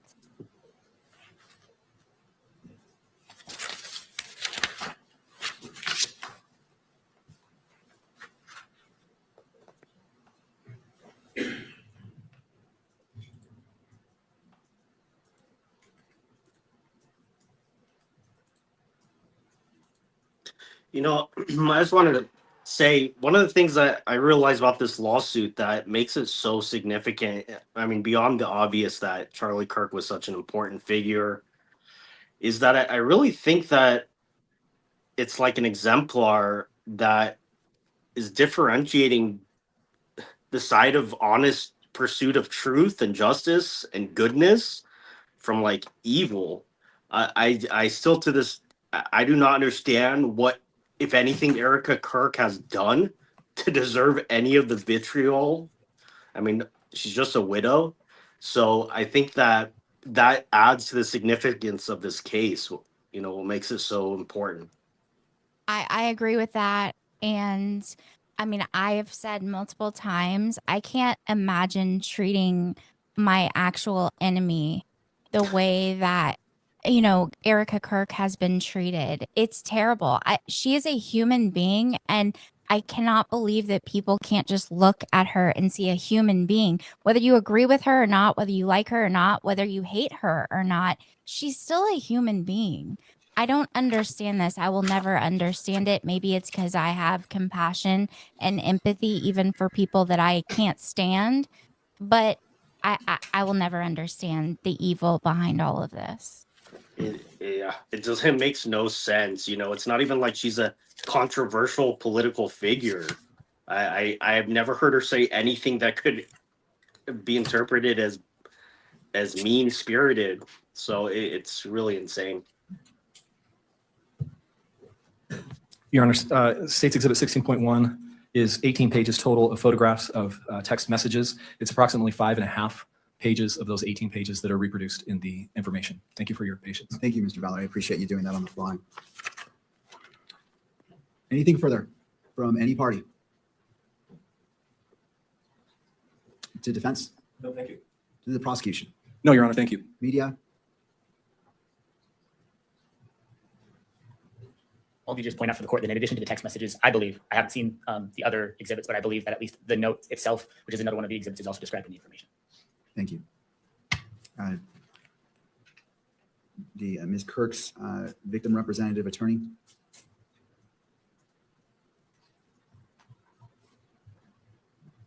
This has not been easy, as you can imagine. And I think the family deserves to see the evidence that's been gathered in this investigation. They deserve to know what happened, Charlie. So we urge the court to please, again, display the evidence here in the courtroom. Thank you. Thank you to all parties. I appreciate the diligence and hard work that you've put in briefing, argument. These are important exhibits as it relates to what should be considered for, again, to be clear, these exhibits are being admitted to the court in its entirety. The question before the court is publication.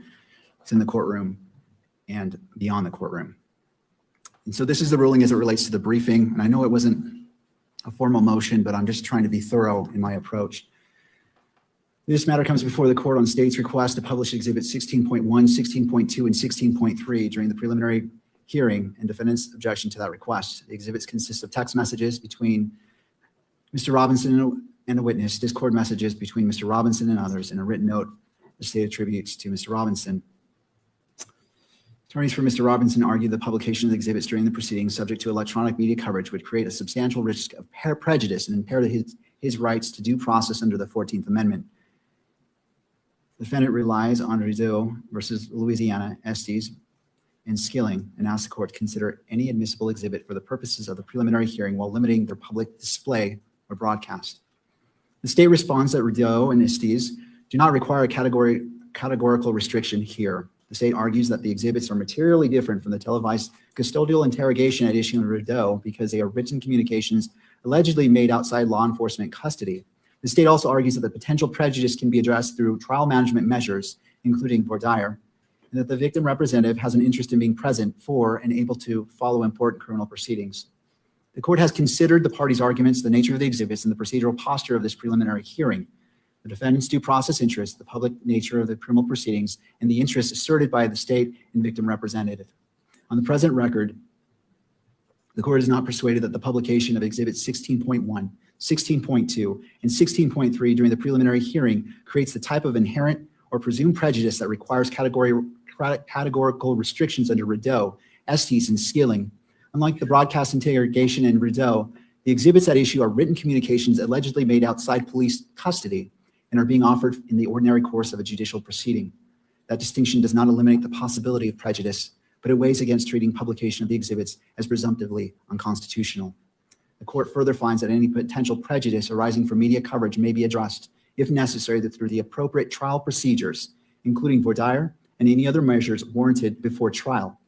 This ruling is limited to publication of the exhibits during the preliminary hearing and does not determine their admissibility at trial, and I insert if one occurs, or foreclose any later request for relief based on a more developed record. Accordingly, the defendant's objection is overruled.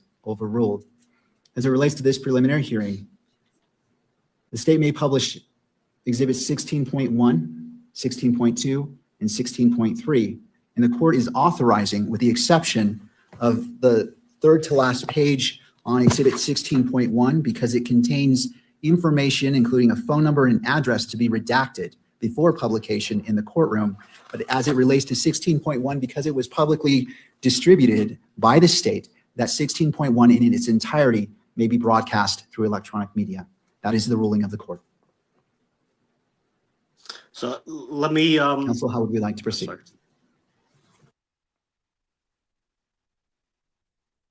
Go ahead, Jill. Yeah, so I just want to say it's good news for us. It sounds like we're going to get to hear pretty much everything or see pretty much everything. But, keep in mind that, that the defense is going to bring this up on appeal. And so if it does, in fact, turn out that a juror, that somehow makes it into the actual jury and convicts Tyler Robinson, comes out afterwards and says that they were persuaded by this ahead of time, that might backfire. So anyways, I don't want to be a wet blanket. It's good news, but just No, I keep get that what in you're mind. saying, and I appreciate your insight. Will you tell us what the voir dire is, or however you say it? I can't ever say any of these Latin legal words, and when I'm reading them out loud, I'm always so embarrassed. But whatever that word is, will you tell us what it means? Voir dire is just a fancy way of saying the jury selection process. It's where you're kind of what's the word? When you're questioning the jury, asking them questions if they've been persuaded by the news or other factors. So it's basically just the questioning during jury selection. Right. Gil, I do you think? I'm sorry, SK. Yeah. No, you're good. Go ahead. So, Gil, do you think that that's something that they will try to use if he's found guilty? I mean, if there's so much evidence that the actual testimony that they're ruling on doesn't really matter one way or the other, do you really think that could be used to appeal? Well, I mean, just because it's used for an appeal doesn't mean that it's a good argument on appeal or that it'll be, actually successful. But, much like objecting during prelim, there's little downside in bringing up. I mean, you are limited by page length and stuff and how much you can appeal. So you want to kind of focus on the best arguments. But yeah, I mean, certainly, especially, I mean, if a juror actually comes out after a conviction and says that that's what persuaded them, then that would be a strong argument on appeal. So in answer to your question, I imagine they're going to use it, but how much sway it would have, I don't know. Okay. Do you guys want to get started again? Yeah. Yeah. Are they back from break? Your Honor, just to clarify the record, the state has redacted that portion. We anticipated that needed to be redacted in 16.1, so we have redacted that portion. We believe that the best way to proceed now is we have the edited video ready that comports with the additional edits that the court has ordered. We propose that we take a break so that we can show that to the defense, make sure we're on the same page, and then we anticipate coming back and playing Exhibit 16. All right. Okay. All right. I appreciate the caution being exercised by all parties. We'll take a 15-minute break, come back at 10:50. Court is in a brief recess. Okay, so they'll be back in just a few minutes. We have a few minutes. I did want to say that on appeal, Tyler's defense is going to appeal on every single ground that they possibly can, especially if he's given the death penalty. They will throw everything at the wall that they possibly can to see if anything sticks. That's nothing new. Appeals are basically just saying, well, but what about this? Like, what about this? You're going to try everything you possibly can on appeals. But like Gil said, whether it works or not is a totally different story. You have to prove that what you're claiming is true. Yeah, you have to prove that what you're claiming is true and that it materially affected the outcome. So even if it, is true that the judge made a bad ruling, according to the appellate court, if it didn't have an effect, then it doesn't result in a mistrial or reversal. Right. And I did want to say on the question earlier when people were asking, how can a defense attorney represent someone that they know is guilty? I used to ask this question all the time because for a while I did think about being an attorney. And I was like, but I couldn't be a prosecuting attorney because, also they don't hardly make very much money and, lots of reasons. But I was like, I also couldn't be a defense attorney because how do you defend somebody you know is guilty? But the more I've grown and watched trials over my life, it is very important to have defense attorneys even representing people they know is guilty, because their job at that point in time, when you know someone is guilty, your job is to ensure that they get a fair trial and their constitutional rights aren't violated. So even if you know they're guilty, you are still upholding the Constitution by making sure that your client is getting a fair trial and not having their rights violated. That would be my answer. Well said. Well said. And good choice not becoming a lawyer. Right? I Yeah. probably should have, but oh well. I like to read court cases and watch them. I just don't think I would be great in the courtroom. If my mouth doesn't say it, my face does. And I feel like that would probably get me in trouble in front of a judge often. So I think there is a question on the super chat for me. Why would the defense use their right to a prelim? They could have foregone it and then object to literally everything. Well, let me think about that for a second. Well, there is a small chance that they could win the prelim, although I'd say it's pretty much zero at this time. They'd like to get testimony on the record, so that, when they forego the right to the prelim, their client is still going to be in custody, so they're not really gaining anything.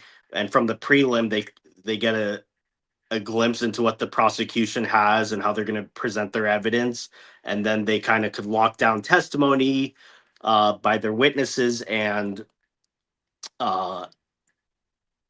use that, point out any inconsistencies at trial. So there's a number of reasons. And then also, the defense does have a right to present an affirmative defense at the prelim. I don't think that's going to really happen here. Affirmative defense would be like pure self-defense. That obviously is not applicable in this case. If there's like a real alibi that you can present, that would be an affirmative defense. I don't think that's the case here. So that would be the reason why in other cases why you would want the prelim. There's another one.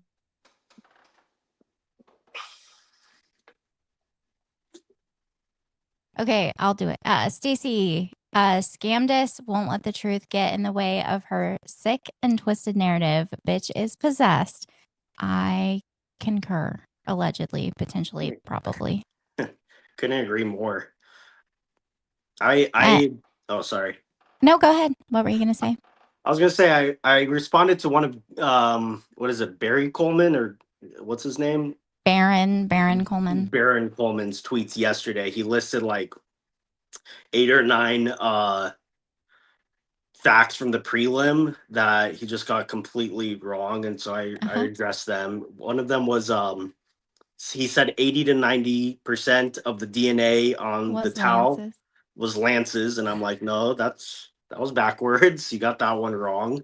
Then he said, why is it that in one video sequence you see Tyler Robinson with a limp in his left leg, and then in another one you see it in his right leg?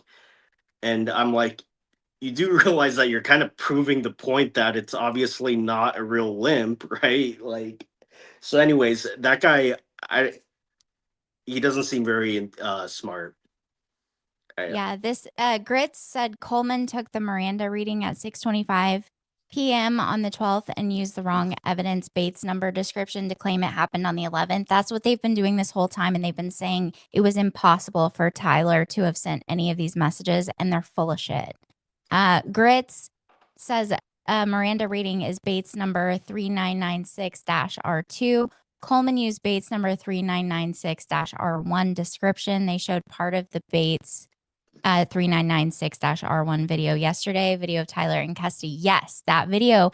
And in that video clip, he has his phone in his hand and he's putting it in his pocket, because I don't think he got his phone taken away from him until he was actually booked into the jail, which was at like 4 something in the morning, like the next day, right? These people, I mean, they could just say something like, aliens came down and the most ridiculous things ever, and you can't dispute it because it's just so ridiculous. The point is that, like, the truth doesn't matter to them. It's kind of like they're making a movie in their heads. I don't know. Yeah, and guys, just so you're aware, we are still on break in the court as far as I can see, unless it came back on and I'm behind somehow. Thank you for the super chat. They're still Super on break. K. Okay, good. Thank you for the super chat, Super K Nova. The Mrs. Robinson comment. Yes, that made me giggle. I actually giggled when that was said. I also think the DNA expert was funny, talking about male and female and it being very definitive in the fact that there are male and female. I kind of enjoyed that. Grits says the defense is trying to keep as much out of the public eye as possible so it doesn't taint the jury pool. Many of the text messages were already made public in the arrest warrant. Exactly, which is one of the things that the prosecution and the victim's attorney were arguing in court, because the victims do have rights too, and they want to see these things in their entirety. But also, we do have to keep in mind that the defendant has rights as well, and they don't want to taint a jury pool. But that's, again, where the judge comes in, hopefully making the right rulings to make sure everyone's constitutional rights are upheld. And the jury's just going to end up having to be like old people that don't follow X and conspiracy nonsense.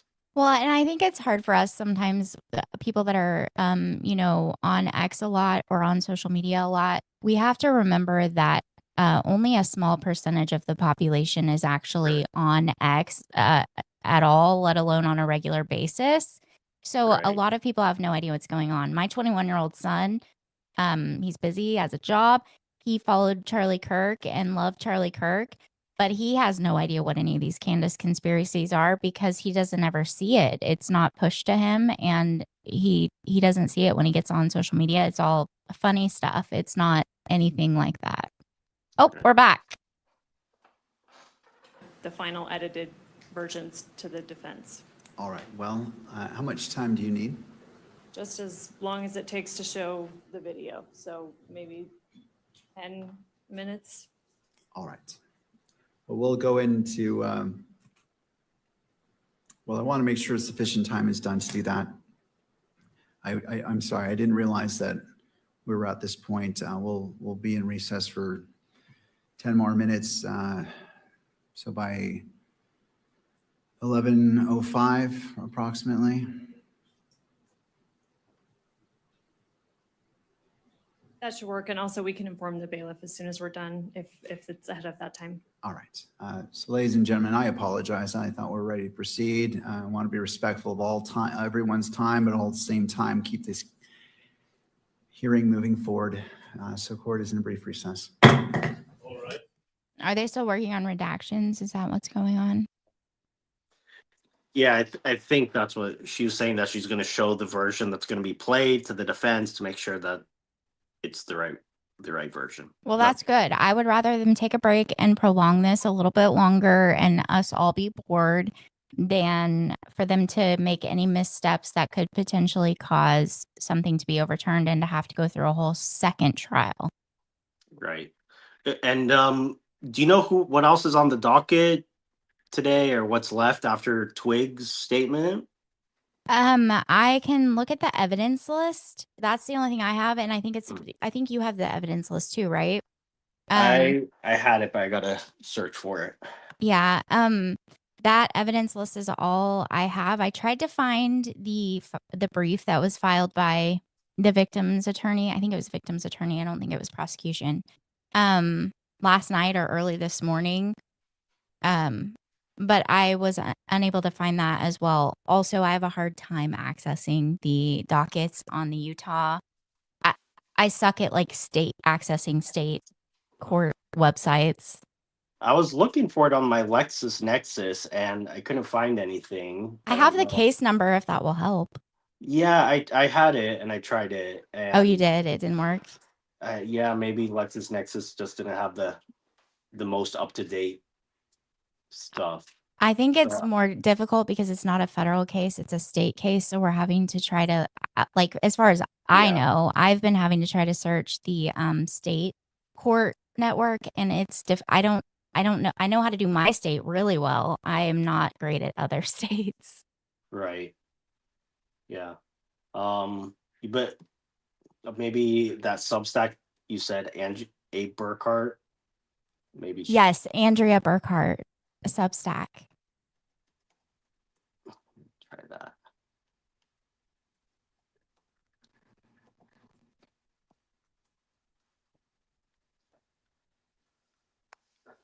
And the defense said that they had one witness or two. I do know that they said something about a witness that wasn't going to be available after today. So I don't know if that's one or I don't know.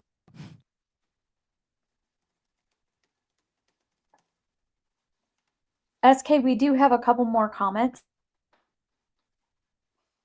Perfect. All right. Yaz says, when Candace stops, we will stop, but she won't. So we have to counter her lies. Exactly, Yaz. And thank you, Yaz, for being so supportive. I've noticed your comments over the last few days, and I really appreciate them. Cajun Patriot, you're doing great, SK. I always enjoy listening to your input and takes, and we need more people who search for the truth like you do. We love you. Thank you, Cajun. Love you too. Recognize you from all over the place. Thank you. Yuck. FooTube too. Until one is detained or under arrest, he or she can use their phone. Exactly. Which is another reason we know that he did in fact send these messages. Plus, there's digital footprints. Of all people, Candace understands that because she asks for everyone's metadata in everything that she does, right? Why is she pretending to be stupid when it comes to this? Gerald Bonachita. He wasn't arrested when he turned himself in. He sat there until I think state police came and arrested him. And that took a while. That took a long time. I think it was like 9-something p.m. And then it was like 4 a.m. or something when he was booked into the jail. The Tyler video yesterday, I thought I saw him with a phone. Online, they're saying he didn't have his phone at the time. We don't know exactly when Washington County Sheriff's Office took his phone. Yes, I don't know exactly when they took his phone. I haven't looked at the documents that closely. But I did see in the video while we were watching the court hearing, he had his phone in his hand when he walked in the door, and he put it in his pocket, and it was when he was in the interrogation room. There was like a couch right there. Let me ask you a question, SK. Why are these conspiracy theorists so wedded to the idea that Tyler didn't do it? Why couldn't they just be like Tyler was paid by Israel or Erica Kirk? Why are they so anti? I honestly, I feel like this is a mass behavior manipulation situation. And remember, the second Candace came out and started pointing the finger at Israel, which was very quickly after this happened, because I think I found all that information about armed queers and Ermia Fanian and the ties to Utah Global Diplomacy and the awards that were given for the Sustainable Development Goals, which that money, again, some of it flows to Utah Global Diplomacy from Global Ties US, which is 100% funded by the State Department, which is why the State Department came out and publicly cut ties with Utah Global Diplomacy, even though they left the president on the board of Global Ties. But that's beside the point. That happened very quickly after Charlie was killed. And all of that information was given to Candace. But very quickly, she would start to touch on this type of information. And then she would go to, it's the Jews. And for the record, I do not think our government played a part in this. I think it was other manipulation tactics. I've always come at this from the question of, it's obvious Tyler Robinson pulled the trigger and he's the one that did it. How did he get so radicalized? How did a seemingly normal kid become so radicalized? And after all the investigation I've done, you can go look at Data Republicans page. She's posted a lot of it. Lisa Logan, I am Lisa Logan on X, has also done tons of research with me. And she has a pinned post on her X page. She doesn't post on X very often anymore, but she also has a Substack where she does publish articles. We have done so much research into this. And the radicalization pipeline and all of those things need to be looked at and need to be talked about. And I'm so glad that this morning Andrew Colvett started asking the questions publicly. He made a TikTok video. He brought up armed queers again, and he brought up the people that had foreknowledge of this happening and had posted on social media prior to Charlie being killed. That needs to be looked at and investigated deeply. And I would hope that the FBI and the state of Utah have investigated those things deeply, but I don't understand why nothing's being done about it. And it could come later, which is probably why Lance was only given use immunity for his statement, right? Well, I don't know about Lance Twiggs specifically, but I do think that a lot of the conspiracy cases might be brought after they secure conviction, because if they don't get a conviction against Tyler, then it's going to be much harder to get a conviction for conspiracy with Tyler, That's so true. I think That's they're waiting very for that conviction first. That My is a good understanding has point. been that Lance has been pretty cooperative, but I don't know all the details. Yes, I did hear he has been cooperative, and I think he moved to like Texas or something. Melissa Walker, I don't think the rules are going to allow any consideration of the conspiracy theories, and the jury will have to work through any objections from the nonsense that is circulated. Hopefully they don't get any jurors that have any knowledge of anything Candace is doing, because I don't really think, I don't really watch the mainstream media, but I don't think that they've really been covering it a whole lot, have they? Fox News has been covering it, but most people of mainstream media are not going to sit and watch the entire prelim, so it's kind of usually just the main points.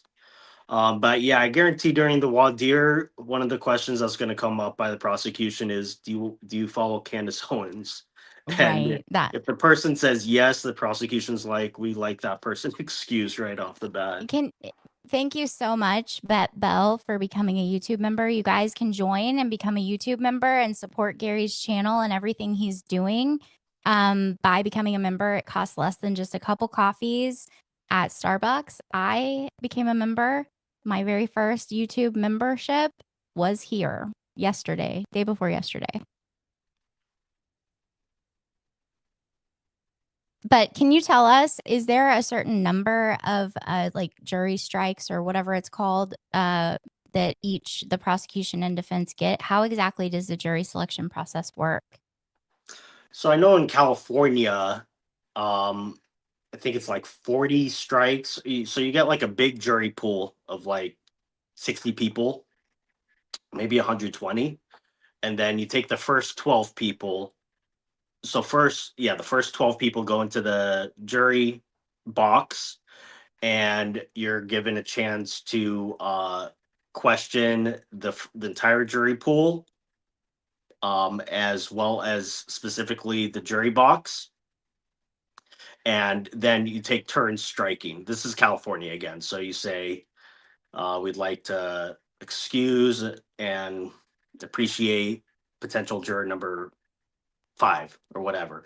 So usually, so it goes back and forth until the 12 jurors are seated, and then it goes into the alternates, which are usually either 2 or 3 alternates. So, I think Utah has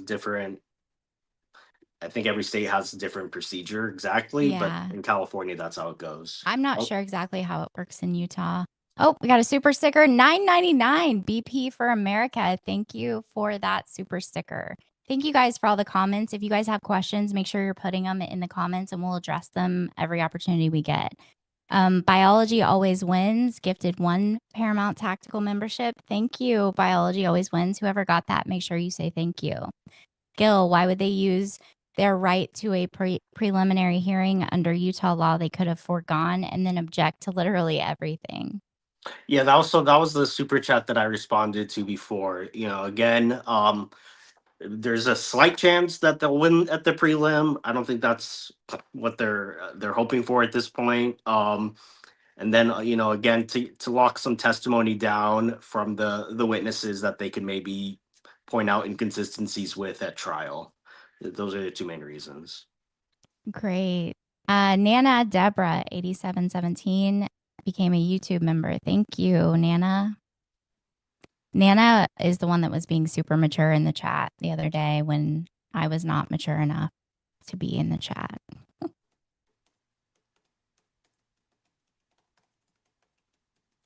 Do we have more comments?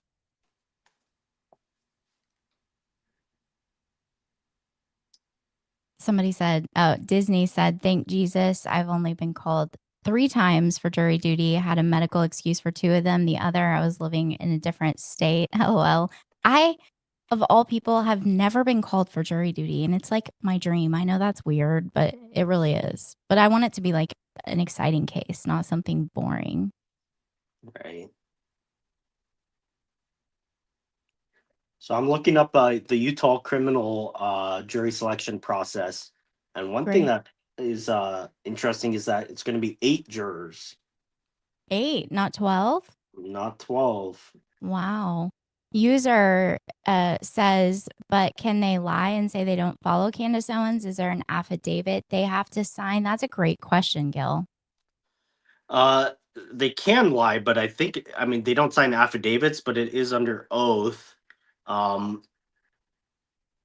Yeah, I mean, there's always a chance that they'll lie. They're not going to be prosecuted for lying for something like that. Yeah, so I mean that pretty much, yeah, they can lie. That's terrible. Pamela, they have spies they use on potential jurors. It's a known secret. Do you know anything about that, Gil? Oh, also, go ahead.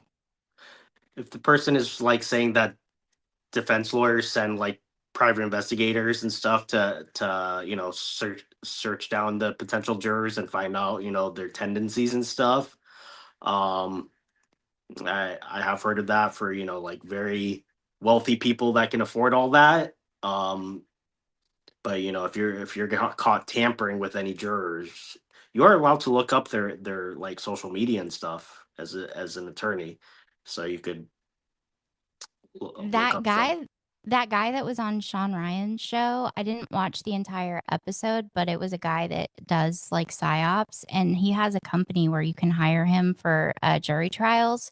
Again, the really wealthy people.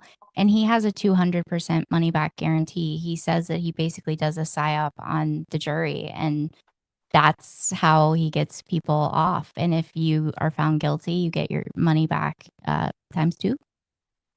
That sounds highly illegal. He admitted it straight on TV. TFCS, Candace might turn against the people that sent her tips in an attempt to save her credibility. In my opinion, she might claim she was misled. Who knows what she's going to do? I don't know that Candace has it in her to humble herself and admit she was wrong about anything, if we're going to be honest.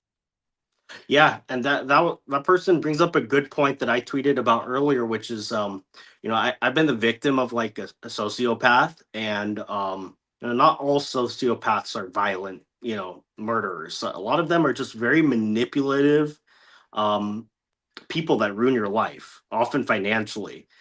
And so I've dealt with that, and I know that people that get into an orbit of a sociopath, they bring everyone down with them. And I see this happening with Candace's, followers. Like, look at people like Megyn Kelly, who kind of put in their, stood with Candace. They're being dragged down with her because of her evil. So I definitely think that that's true. I agree. I agree with all of that. Yuck foo tube. It's hard to say out loud. It's easy to read. It's hard to say out loud. I can see Candy in 3 months. Quote, I blame the mommy sleuths that sent me the bad information via email. Exactly. But that's if she's able to humble herself and even admit she's been misled or gotten anything wrong. I don't know that she's capable of that. Allegedly, potentially, probably, maybe. I don't know. Beard Lawyer. Sorry, guys, running late. We'll be there at 11:30 Pacific time. Awesome, Beard Lawyer. Can't wait to meet you.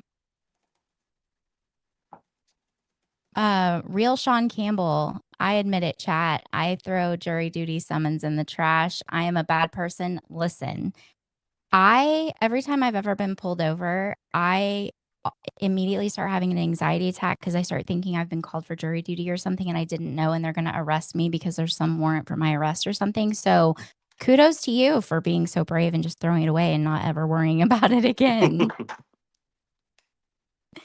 Sav smiles. I love you, Sav. A juror lied on the Scott Peterson case. Yeah, jurors lie a lot. And that's what I was going to say a minute ago. If you guys go to Data Republicans page, you can search. There's a whole program that's been put into schools to teach people basically how to subvert juries, jury nullification, basically, and being able to find the verdict that benefits certain people and not other people. I thought you were going to say there's a program in schools that teaches people how to be upstanding, honest citizens. Well, that would be nice, right? But we're talking about our public school system and social emotional learning and Tim Shriver. I mean, it's pretty messed up.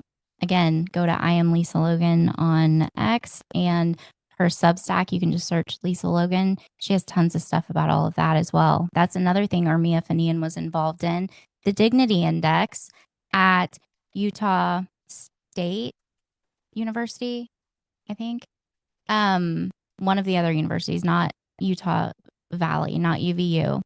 Tim Shriver and Tammy Pfeiffer started the Dignity Index to grade a political candidate's speech. We need to go back to court because they're back in session and they have the screen up with Lance Twiggs doing his statement. Yeah.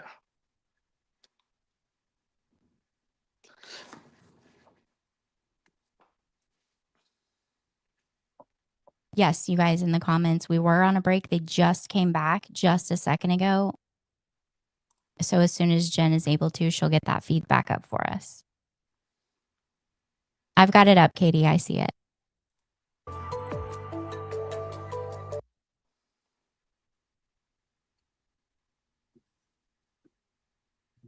I have it going live and they're not back yet. They're not? It looks like it to me on mine. They've got the screen up and it's got a split screen with somebody in a suit asking questions, and it looks like Lance Twiggs is also in a suit. Got it. It stalled out for a second. Oh, you're good. Fast forward. Some of those are short enough that we'll just let it play if the court is okay with that, with proceeding that way. Thank you. I appreciate giving a heads up so all parties know what's going on. Thank you, Ms. Hunt. So at this time, we would move to publish On the monitors states Exhibit 16. All right, and to the media, there is a monitor for your benefit right there next to you. For the camera, there is one for that direction as well as for the gallery.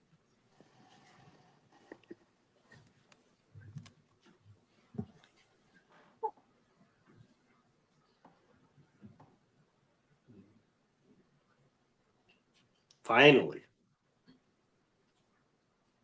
This meeting is to use your statement here instead of your testimony at a preliminary hearing. Understand that? Mm-hmm. Okay, so in order to do that, I need to place you under oath and also give you an admonition about false statements, okay? First, you do solemnly swear or affirm that the evidence you shall give in this issue shall be the truth, the whole truth, and nothing but the truth, so help you God? Yes. I also need to notify you that you are notified that statements you are about to make may be presented to a magistrate or a judge in lieu of your sworn testimony at a preliminary examination. Any false statement you make and that you do not believe to be true may subject you to criminal punishment as a Class A misdemeanor. Understand that? Yes. It potentially could be used as for punishment as a higher offense as obstruction of justice. In addition, I just want to make sure that our recording here is clear that you've also been given a federal agreement and a state agreement granting you immunity from prosecution for materials that you discuss now. Do you understand that? Mm-hmm. Okay. First, we're going to cover some of the things that you've already talked about, but to make it as part of this record. First, what's your name? Full name with middle name or just first and last? First and last is fine. Okay, my name is Lance Twiggs. And do you know Tyler Robinson? Yes, I do. Yeah, I do. And this is the same Tyler Robinson that's been charged with the shooting of Charlie Kirk? Yes. And would you say when you first met Tyler? I think it was 2023. I've known him longer than that, though. That was, I think, the first time I met him in person. Okay.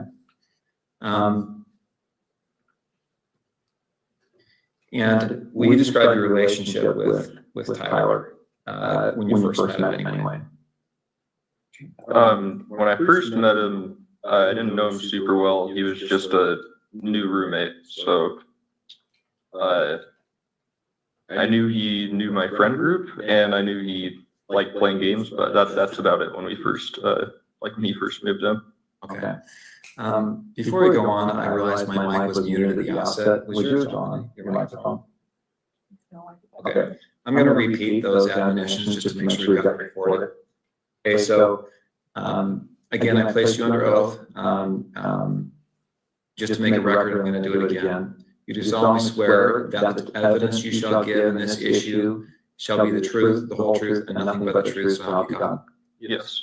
And again, I'm going to give you the false statement admonition. Sorry, hold on. And they're saying that it's echoing, so I think this one's mic is on. Okay, sorry. I think it's the not on my actual mic, court that's fine. stream. Okay, so we should be good. All right.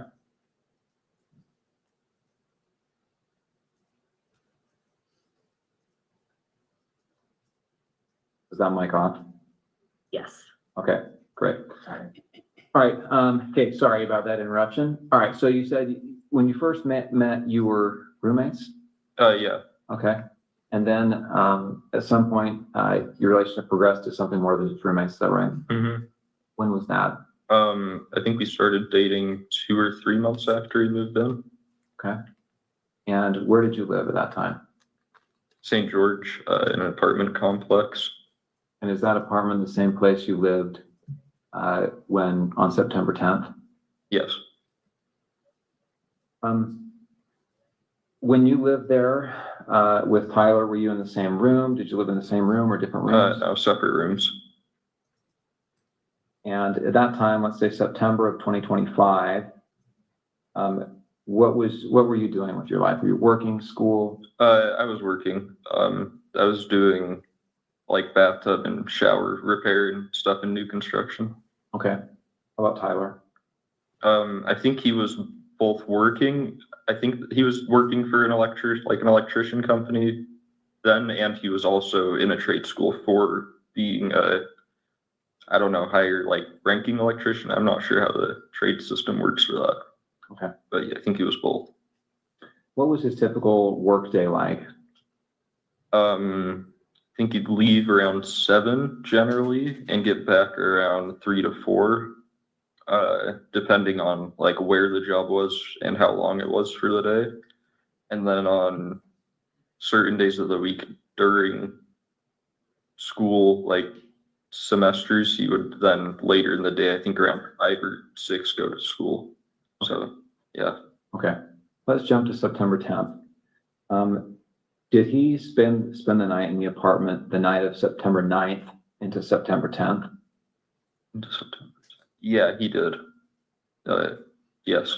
Do you know when he left the apartment on September 10th? I don't know an exact time. I just know he left early. I heard him leaving, and he just said he had a long drive to work that day, so he was leaving early.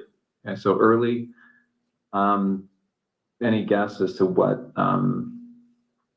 when that was? I don't know. I would have thought it was 5 a.m. because that's when like an early work day was for him, but it was probably more like 4. Okay. I'm gonna have him spit out his gum just to make sure that I can do that. You mind? It's right in front of your laptop. Oh, here you go. Thank you.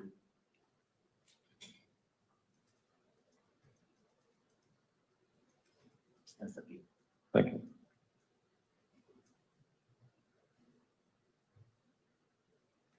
All right, so what time did you get up on September 10th? Probably like 12 to 1 p.m.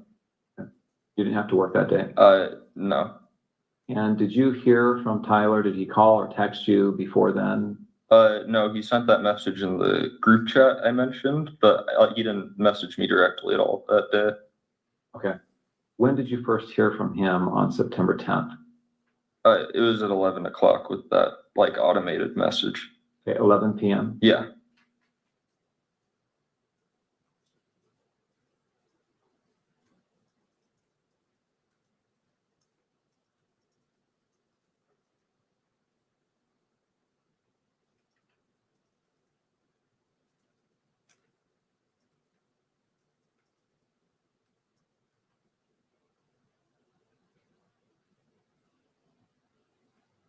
What about, he asks you here, remember how I was engraving bullets? Was he engraving bullets before this? Yeah, I don't remember exactly when, but he had said he was planning to go hunting with his family. And he asked me for if we had a Dremel because he said he wanted to engrave messages on bullets. And I just told him where our Dremel was and told him to make sure he doesn't set off a bullet on accident in the house. But I didn't really think about it until then. How long before September 10th was this that he asked about the Dremel? I don't remember because he'd been talking about the hunting/camping trip for a couple months. But I don't remember when he was specifically asking to engrave the bullets. So are we talking like a year before? Oh no, not that long. It would have been I'd say at most a month before this was when he was asking. Okay.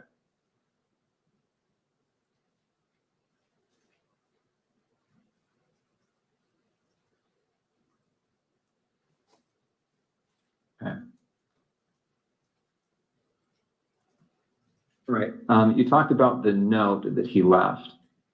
I want to bring this up, and I should say that these text messages that we've been looking at here are Bates number 54. Okay, the notes have been titled 16.3 with a note, and this is Bates number 58. Do you recognize that on the screen there? Yeah. What do you recognize it as?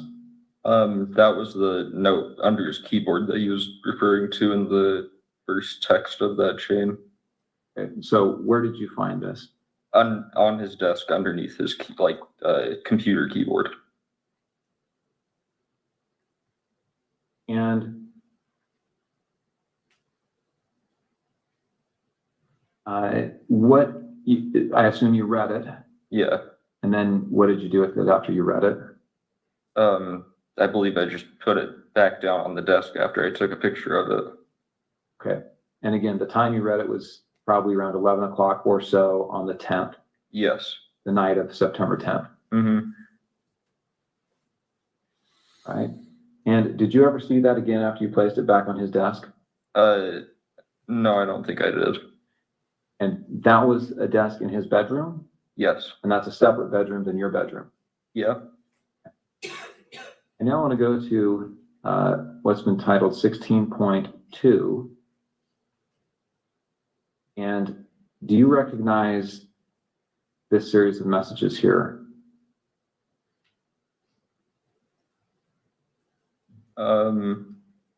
Yeah, that was the server of his friend that I was mentioning.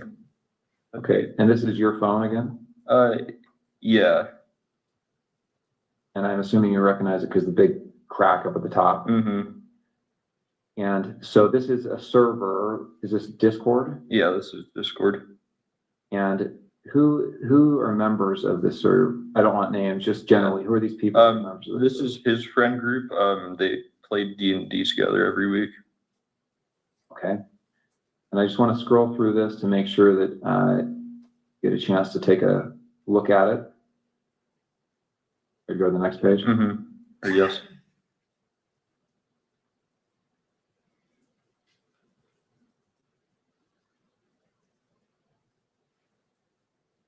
So Tyler Icom, who's that? That's Tyler Robinson. These other people are just others that are members of the server. Yes. Jug, Barnaby, Marina, DM. Mm-hmm. Yes. Yeah, DM means Dungeon Master. So this is these are most of them are names they're using in the game they're playing currently. Got it.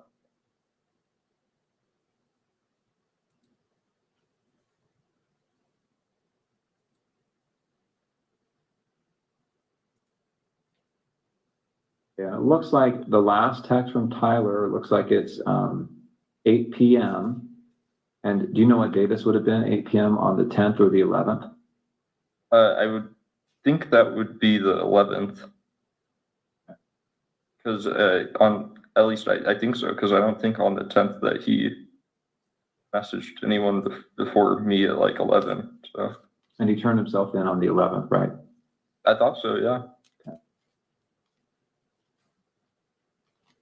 So again, we're just going to go through this so that we have a record of the messages.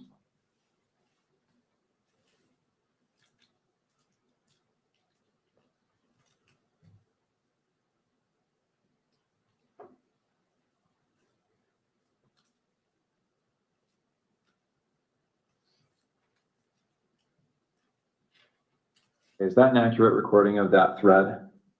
To my knowledge, yes. And that was sent, looks like between September 10th and September 12th. Looks like the last day on this is September 12th. Screen? Yes.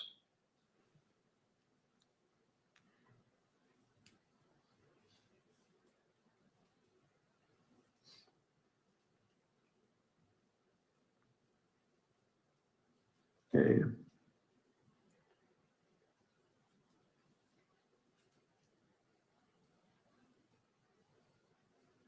All right, so again, those messages covered from September 10th to the evening of September 11th. Now, September 11th, what time did you see Tyler on September 11th? Yes. When did you first see him on September 11th? So this is the day after the shooting. Yeah, I saw him when I woke up. Like I said, he was up and around doing a lot of stuff around the house. And then I think I saw him after that message where I said I'll come home and say I'm doing laundry, because I didn't want him going to my parents' house right then when he said there was probably cops outside. So I went back home and it was just him there, and I said bye to him, and then he drove off. So I just went back to my parents' house.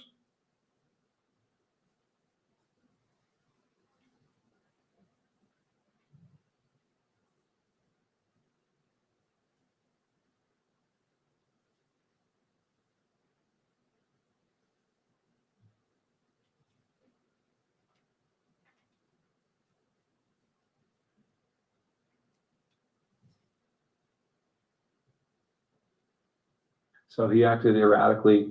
Was he pacing? Was he just sitting down, relaxing? No, he was walking around a lot. Right, and that's within the home. Mm-hmm. And did he talk about what he had done? Didn't go into detail. I just asked him in person if what he said was true the night before, and he said it was. He started crying a little bit and said he wishes he hadn't done it. And then kept going around and just doing stuff, I think, to keep himself busy or distracted or something. Okay. Did he talk about what he was going to do next?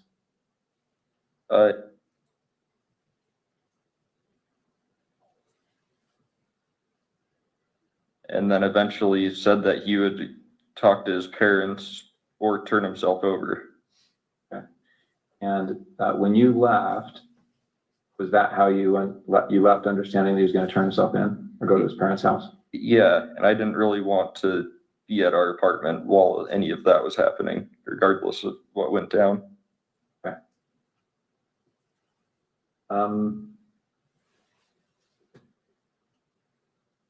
Okay, before he came home, had you seen the press releases, any of the media on this? I'd seen one Instagram link a friend of mine had sent in our group chat, okay, but I hadn't really looked into it at all. And had you seen the images that were released of the suspect? I did the next day. I don't think I saw any on the 10th. I'm going to show you a couple of those images.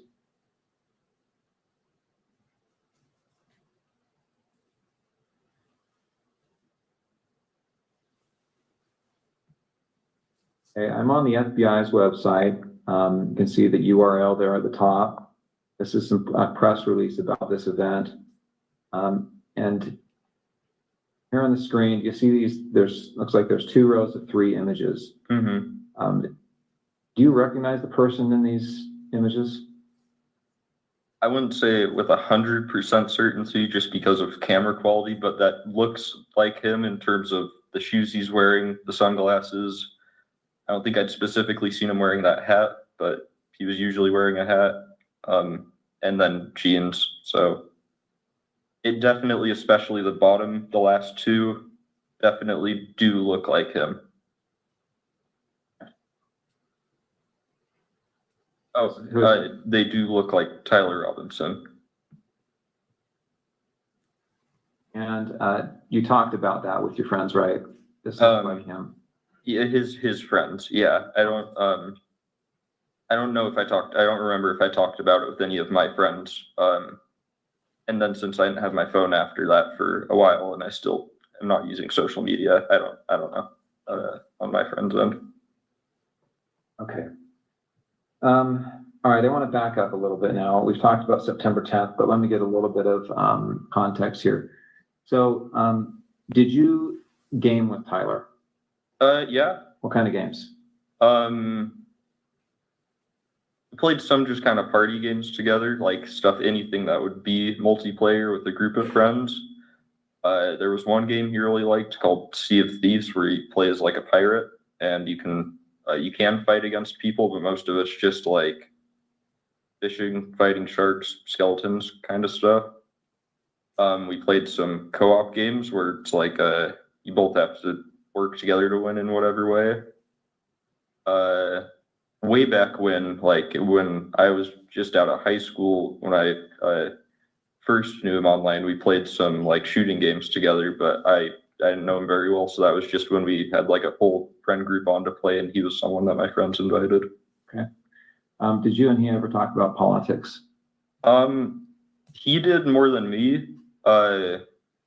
I still don't really keep up with politics very much.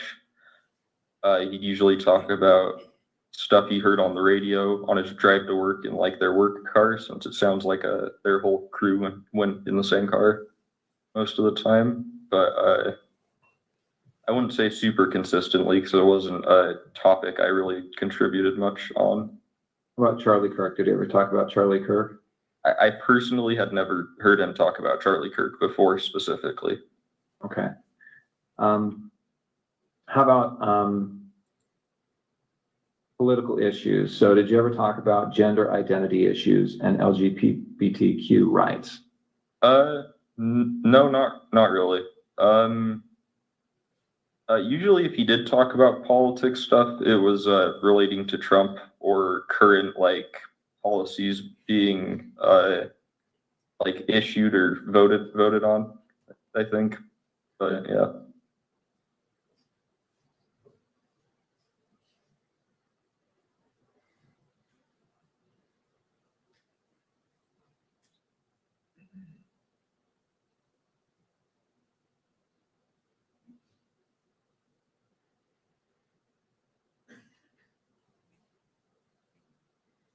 Okay, so before that you have been? For a short time, yes. Okay. And I understand you're going by Luna at some point? To some people, yeah, but not as an overall thing.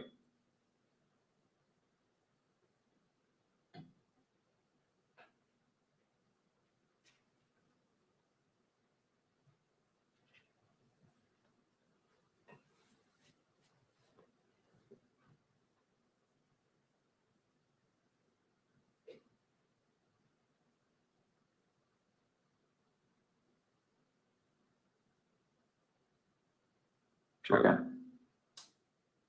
Okay. I think that's all the questions I have for this portion. Let me check and see if I've missed anything.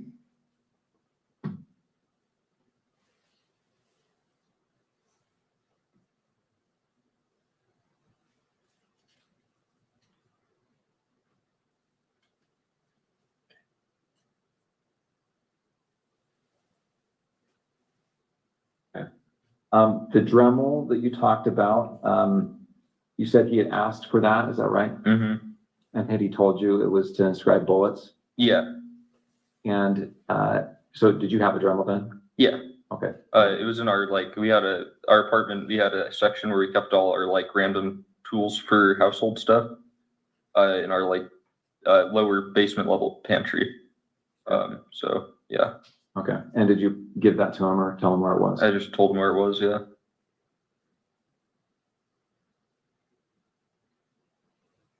Okay, I'm going to go ahead and end the recording for the 11:02 purposes.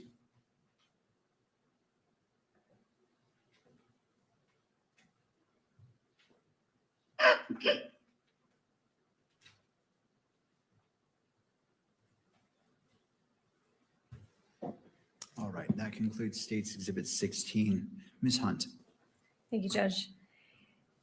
Agent Davis, I asked you yesterday, but I want to remind the court and those present.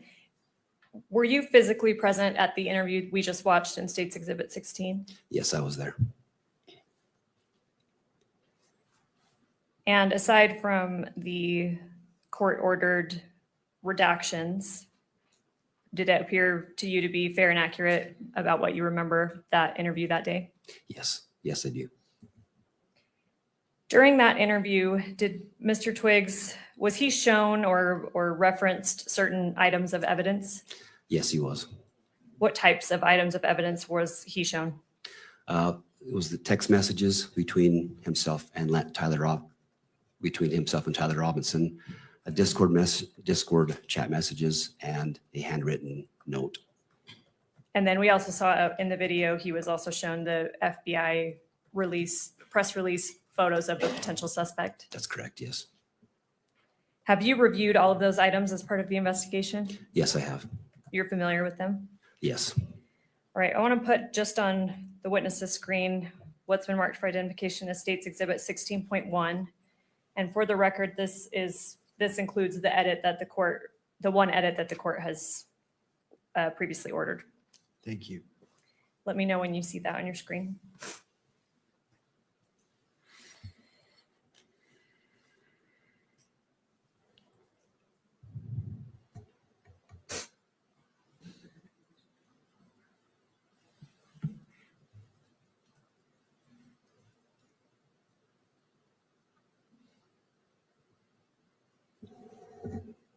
I see it. I see it now. Do you recognize this? Yes, I do. What is it? This is a photograph of screenshots of text messages between Tyler Robinson and Lance Twiggs. This is a photograph of Lance's phone. So sorry, you said photograph, you also said screenshot. Can you differentiate or clarify there? Yeah, sorry. Yeah, these are photographs directly from Lance's phone. How do you know that? In Lance's first interview, he's showing the FBI agents these text messages, describes them to the agents, and at that time, his phone was photographed. And you testified, I believe yesterday, that Mr. Twiggs' first interview was the morning of September 12th, 2025. Is that correct? That's correct, yes. Were you physically present at that interview? No, I was not there. Have you spoken with the officers or agents that were? Yes, I've spoken to one of those agents that was there.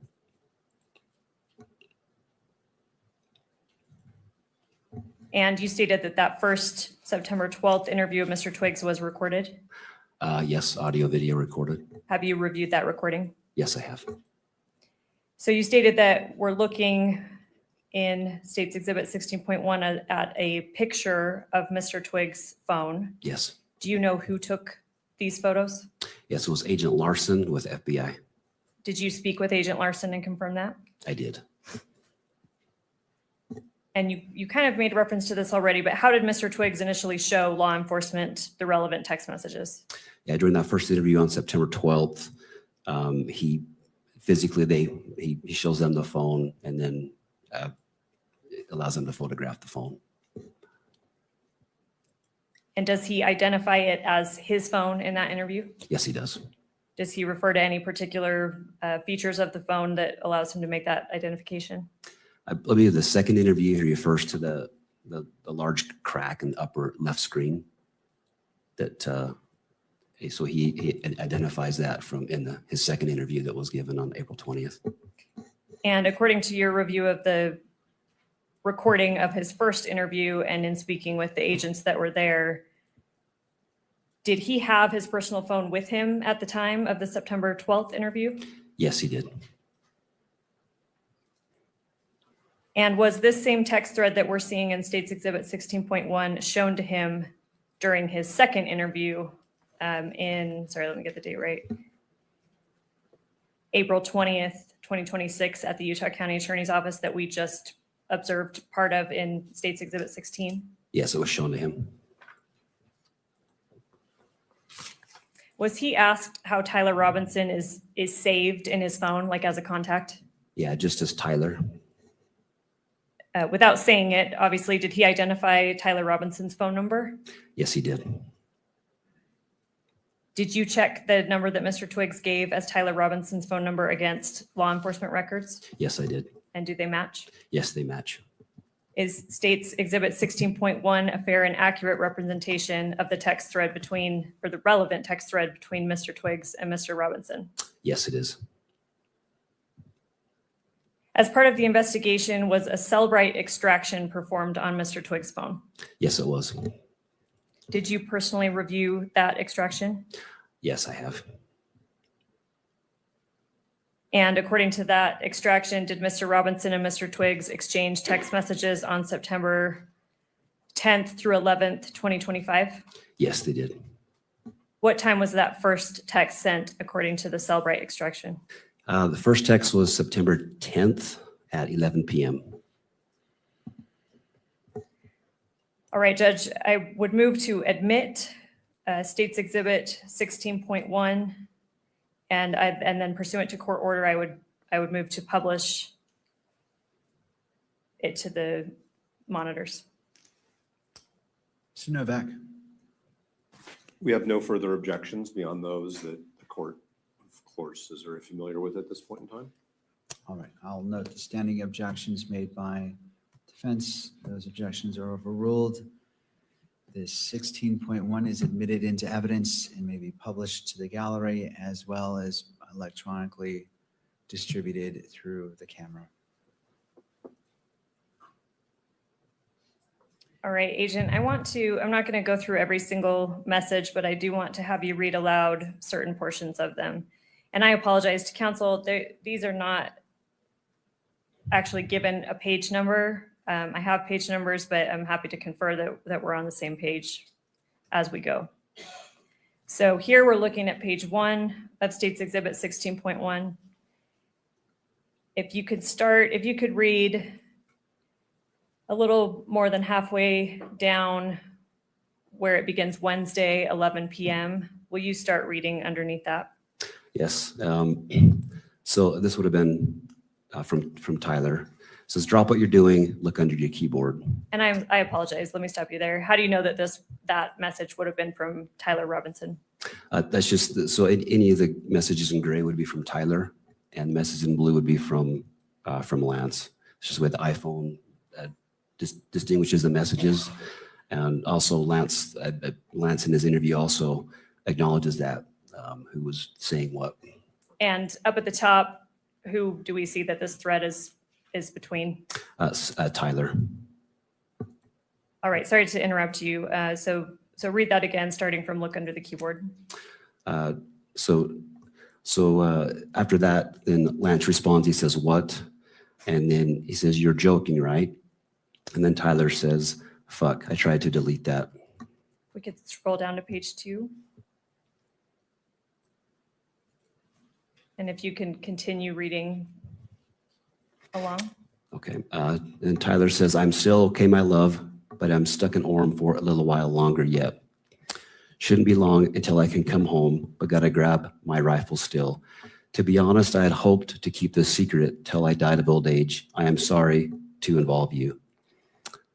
And then Lance replies, you weren't the one who did it, right? And Tyler says, I am, I'm sorry.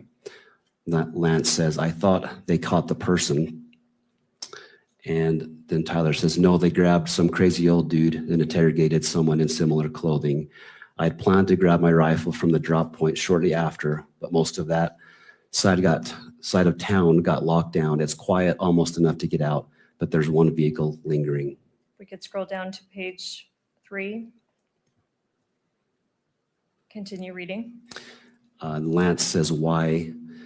And Tyler says, why did I do it? And Lance says, yeah. Tyler says, I had enough of his hatred. Some hate can't be negotiated out. If I'm able to grab my rifle unseen, I will have left no evidence. Going to attempt to retrieve it again. Hopefully they have moved on. I haven't seen anything in the news about them finding it. We'll update you shortly, or Charlie, we'll update you by midnight. And then Lance says, all right, stay safe. How long have you been planning this? Scroll down a little bit, please, Kimberly. And Tyler replies, a bit over a week, I believe. I can get close to it, but there is a squad car parked right by it. I think they already swept that spot, but I don't want to chance it. We can scroll down to page 4 and continue reading about halfway down. I'll stop you about halfway down. This is while they were spot, but I don't want to chance it while they were parked there. If they had found it, I imagine there would be more commotion. Again, I'm sorry for roping you into all of this. You shouldn't have to worry about this. And Lance replies, does anyone else know? Tyler says, not to my knowledge. All right, I'll stop you there. Let's move to page 5. So this should be page 4. So just scroll down 1, please, Kimberly. And if you could read starting, sorry, Kimberly, scroll a bit more down. If you could read, I don't know, about a 1/3 of the way up that starts with guess. Okay. Tyler says, guess I'm just sitting in my car watching reels for another hour, hoping this guy fucks off. And continue. And Lance says, "Are you okay still?" And Tyler says, "Yes, check and spot again now. We'll Sorry, now we're on page 6. Continue reading. we'll update soon." He continues, "The squad car was moved further away enough that I should be able to move in. I backed off because I thought I heard footsteps, maybe a foot patrol, but the crickets here are so fucking loud. Gonna see if the road closer to campus is open so I can drive past and check shit out. Probably still closed off though. Getting worried, hard to know for sure, but I'm not finding my rifle. Could be in the wrong spot." Lance says, "Do you think they found it?" And Tyler says, "Dunno, they haven't published anything if they have." And then Lance says, "Why did you leave it behind?" Oh, sorry, Kimberly, if you could scroll down. Originally. Also, does it have a serial number? We could scroll to page 7. And I'll continue reading. I'll stop you on this page in a little bit. Okay. So Tyler continues, IDEK, if I had a serial number, but it wouldn't trace to me, I worry about prints. I had to leave it in a bush where I changed outfits, didn't have the ability or time to bring it with. And stop there, please. And then if we could go to the next page, page 8. And if you could start at the top. Okay, so Lance says, "Was your change of clothes there or was that also gone? Or did you bring those with you originally? Anyway, you could replace the gun or would he notice?" Then Tyler says, "Only thing I left was the rifle wrapped in a towel. I'll bet that canine sniffed it out. Little snitching bastard. Replace it unlikely. I don't fully know what the gun was because it was old as shit and Gramps did some modifying. There was a 4-digit serial on it. God only knows who it's registered to. Hopefully some dead guy who gave it to Grandpa." And he continues, "Remember how I was engraving bullets? The fucking messages are mostly a big meme. If I see notices bulge UWU on Fox News, I might have a stroke." And then continue. I'll stop you in a moment. He says, "All right, I'm going to have to leave it. That really fucking sucks." Let me stop you there. And then if we could go on to the next page, page 9. And do you see the first blue message we see on page 9? Can you start there? Yes. So Lance says, "Do you need it for hunting?" And Tyler says, "No, my dad wanted to use a high caliber for the rifle hunt. Judging from today, I say Gramps' gun does just fine. IDK. I think that was a 2K scope." Lance says, "Geez." And then Tyler says, "OMW home 3.5 hours. Lance says, "Drive safe." And then Tyler says, "Delete this exchange." And I'll stop you right there. And then, sorry, we're on page 9. If we can scroll to page 15.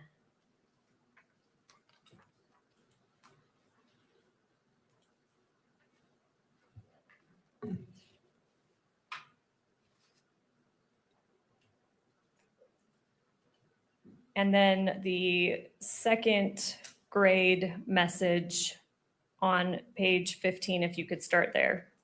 Okay. So this is Tyler. "I'm going to turn myself in willingly. One of my neighbors here is a deputy for the sheriff. We hope to keep things sort of quiet here." And then I'll stop you there. Okay. And we can remove the exhibit from the screen. Thank you, Kimberly. We mentioned a Cellbrite extraction of Mr. Twig's phone. Do you know what time that last text was sent? Yeah, I recall it was just before 8 p.m. on September 11th. It was, I think, 7:42 p.m. is my recollection. I'm sorry, September 11th? Yes. Would September 12th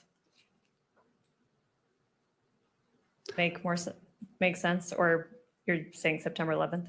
So September 11th was when he turned himself in. Okay. September 11th, yeah. Okay, thank you. Yep. All right, I'm going to show just for the witness, State's Exhibit 16.2.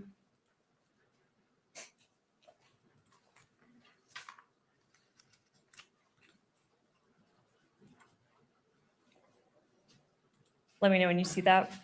Okay, I see it. Do you recognize this? I do, yep. What is it? This is just more photos of Lance's phone. And How these do you- are, these are sorry, I had a brain. Sorry, go with your question, please. I'm just asking what it is. So you said it's a photo of Lance's phone. Do you know if that's from the same time period as the exhibit we just looked at? Yes. And what is it of? These are the Discord messages that Lance had talked about. How do you know that?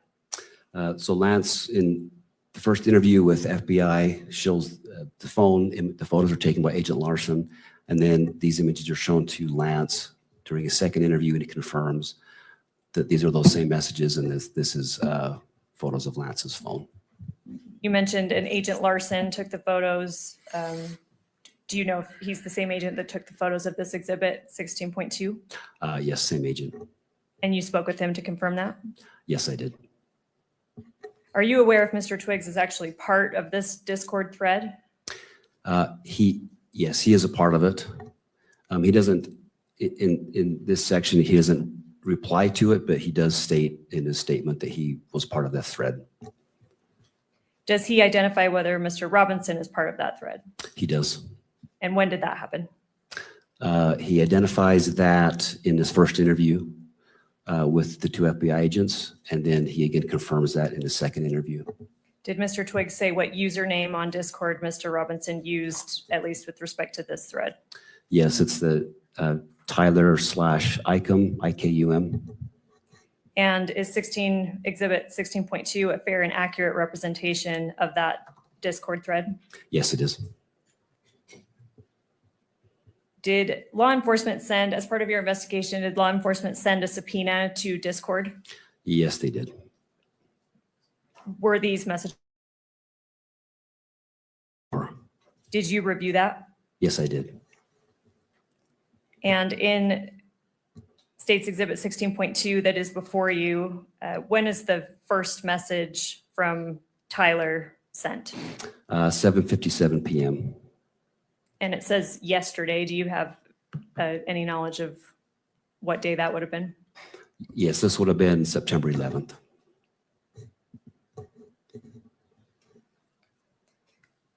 So Tyler sends the first message that you're seeing on Exhibit 16.2, September 11th at 7:57 p.m. Yes, that's correct. You testified earlier that Mr. Robinson arrived at the Washington County Sheriff's Office approximately at 9 p.m. Is that right?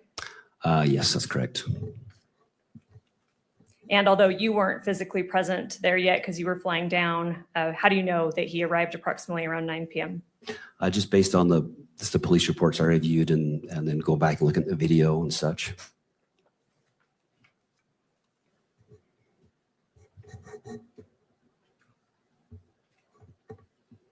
Judge, the state moves to admit State's Exhibit 16.2 and publish it pursuant to court order. Mr. Novak. Thank you, Aaron. We've already lodged all of our objections on all three phases. All right. Noting the objections, standing objections by defense. State's Exhibit 16.2 is admitted into evidence and may be. Hey, Jen, real quick, will you pause that and then drop your feet? I'm going to throw mine up there and replace that. What's up, folks? What's up? Welcome to the Dangerous Liberty podcast. Gary, tell us about yourself. I appreciate you having me on. After Jeremy Boring's show, this show's a little beneath me. I'm not going to lie. I know. You're so famous now, Gary. Tell us about what you've been doing. Well, real quick, what I've been doing is I've been listening. And let me tell you something. The pod sloppers are having a bad day today. It is over as far as I'm concerned. If you have any gray matter between your ears, what we've just been listening to for the last, 30 or 40 minutes, we have Lance Twiggs testifying on there. We have him identifying not only that verbally, Tyler Robinson confirmed to him that he was indeed the killer. Man, at this point, it's almost like proven beyond a reasonable doubt if this was a jury trial. Just with the because they didn't show all the evidence that they even have here, right? So like some of this video has been redacted, some of the other information has been redacted.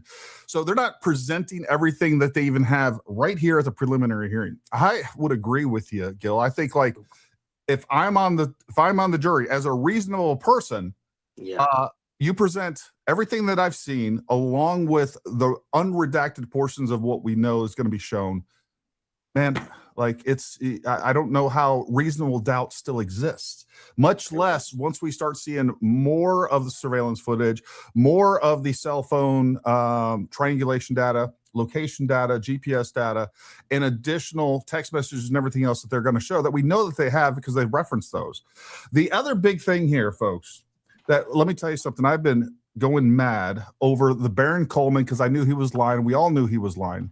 But the Baron Coleman has been trying to say that, number one, Tyler Robinson was in custody at 6:25 p.m. or he was being interrogated at 6:25 p.m.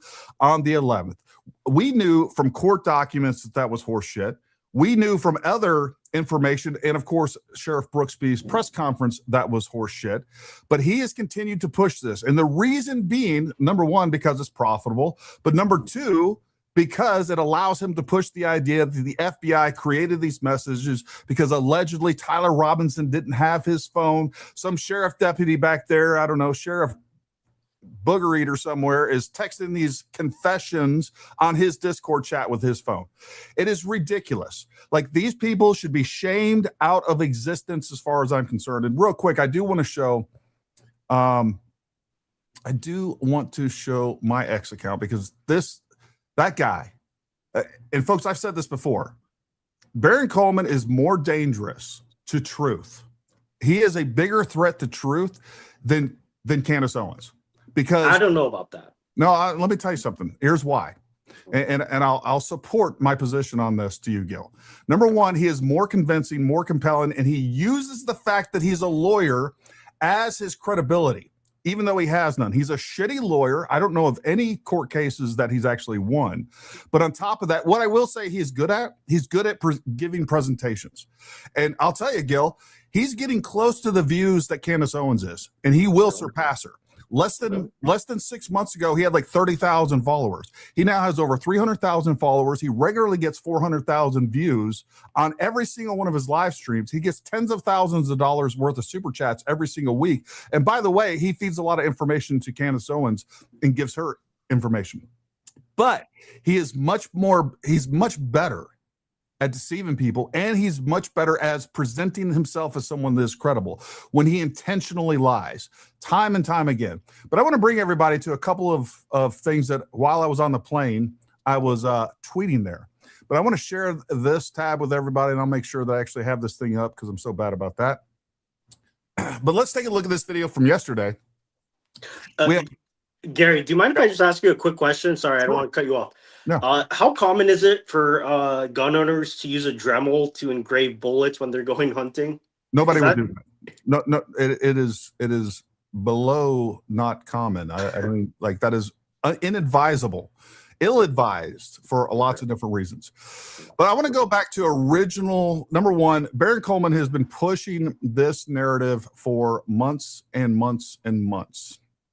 So here we quadrupled down on Tyler Robinson being Mirandized on 9/11, not 9/12. If he was Mirandized at 6:25 and 9/11, it means the multi-agency cover-up involving the very highest levels of government. While you're there on the Clips channel, subscribe. And he has pushed this, and I've pushed back against him on this multiple times, and so has many other people out there, Miss Jane Doe, Piper, and many, many others. We've been holding him account to this, and today is the day. Baron, your gig is up, your grift is up, your fraud should be exposed, and that's exactly what you are. But anyways, I digress. Proof, Baron Conman Coleman lied. Tyler Robinson didn't arrive at WCSO, Washington County Sheriff's Office, until after 9 p.m. on the 11th, which was originally stated by Sheriff Brooksby in his first press conference, identifying the fact that we did have somebody in custody. Baron fabricated the false narrative that Tyler was already in custody by 6:25 p.m. on September 11th, specifically so he could push the lie that the Discord confessions were fake. Why? Because it's profitable. Because he's a grifter.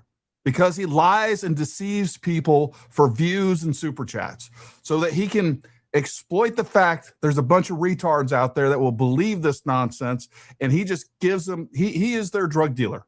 He gives them their fix every time they tune in, and they just shell out cash like he's a stripper on a stripper pole. Baron Coleman is the textbook archetype of a slimy, lying, scumbag lawyer, and you are, Baron. You're disgusting. You disgust me. I know exactly what you're doing. I see you for what you are, and I find you disgusting and reprehensible. I, along with others, already showed you the legal documents proving he was lying. Turns out even a Green Beret is better at lawyering than Baron Coleman. Baron, in the future, if you need help reading and interpreting legal documents, feel free to reach out. I'll walk you through it pro bono. So here we go. Were you aware? This is a clip that I found from yesterday. Were you aware, or did you become aware what time that individual arrived at Washington County Sheriff's Office? I was told he arrived there about 9 p.m. that evening. And was he with anybody else? He had been, he'd come there with his parents and a family friend. Did you speak with this individual that we've been talking about? Yes, I did. Did you get his name? Yes, we obtained his name and date of birth. What was his name? Tyler Robinson. Okay. Now, some people said, well, Gary, just because the guy on the stand said that he was there, he heard he was there at 9 p.m., that doesn't make it so. Here's the problem with that for you morons out there. His defense is sitting right there. Now, Gil, as a defense lawyer, if you have somebody up on the stand that's getting things completely wrong that may feed into your defense, i.e. saying that the feds created this Discord chat text, would you sit there and allow that without some sort of objection? No. Well, I mean, you wouldn't have an objection per se, but you would cross-examine on that. You would say, how sure are you about that 9 p.m.? Or didn't you write this note? You know, you would cross-examine about that.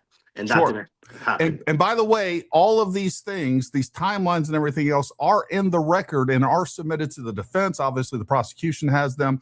And during a preliminary hearing, Gil, if they got some things that are substantively wrong, for instance, if your client is telling you, I was actually there at 3 p.m. at the Washington County Sheriff's Office, they're saying that I didn't get there till 9 p.m., but I gave them my phone at 4 p.m. There's no way that I could have sent those texts out. They're presenting evidence. Would you or would you not object to that evidence and attempt to have that evidence thrown out somewhere in this hearing?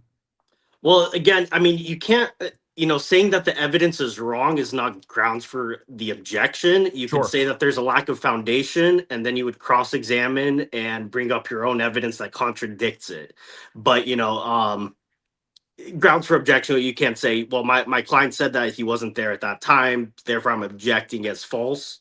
But I see your point. You would argue it. You would cross-examine. You would bring up your own evidence that contradicts it.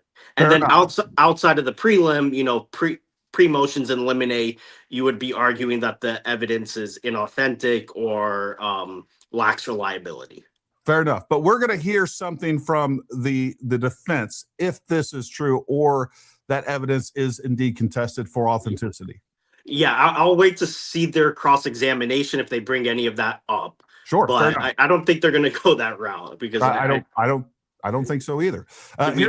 Here's another clip to further prove my point on this. Proof Baron Comment Coleman lied part 2. And please, folks, share this. We have to expose these people because it's different. Look, there's some folks out there, for instance, Real Bays that I had on the other night. Real Bays, he believes what he's saying. Some of these people are just convinced of this. I don't understand what logic set they're using to get to these conclusions, but fine. They're honest and earnest people that have been deceived. And part of those people, part of the reason they've been deceived is people like Baron Coleman, who I know is doing this intentionally. I know Candace is doing this intentionally. But here we have, again, here's another clip where he doubles down on this and talks it, addresses it more specifically. Was he formally arrested at that time? Yeah, after all the interviews were completed, when we talked to everybody, he was formally arrested at that time.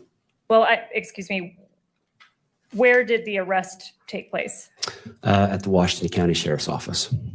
And what date did that happen on? Would have been September 12th.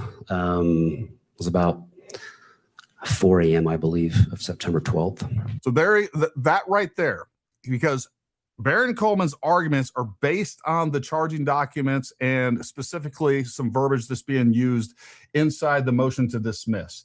He claims that Tyler Robinson was charged and he was actually arrested at 6:25 p.m. on the 11th, not on the 12th. That interview that he's referencing takes place, and we haven't heard about it yet. Well, he's referenced it, but we haven't seen a time stamp on it yet, and they may get to that, and I hope they do, because that further proves my point. But the overarching point here, folks, is there are people like him that go out and they find these gaps of information and they fill it with horse shit so that they can deceive people like you, can deceive people out of money, out of views, out of clicks. And I find it horrifically disgusting. But I also want to say real quick, I don't even know what everybody heard. Number one, thank you guys for filling in for me. I appreciate you both so much. I appreciate Jared yesterday filling in for me. I knew that you guys were going to do a great job. I've been listening to you.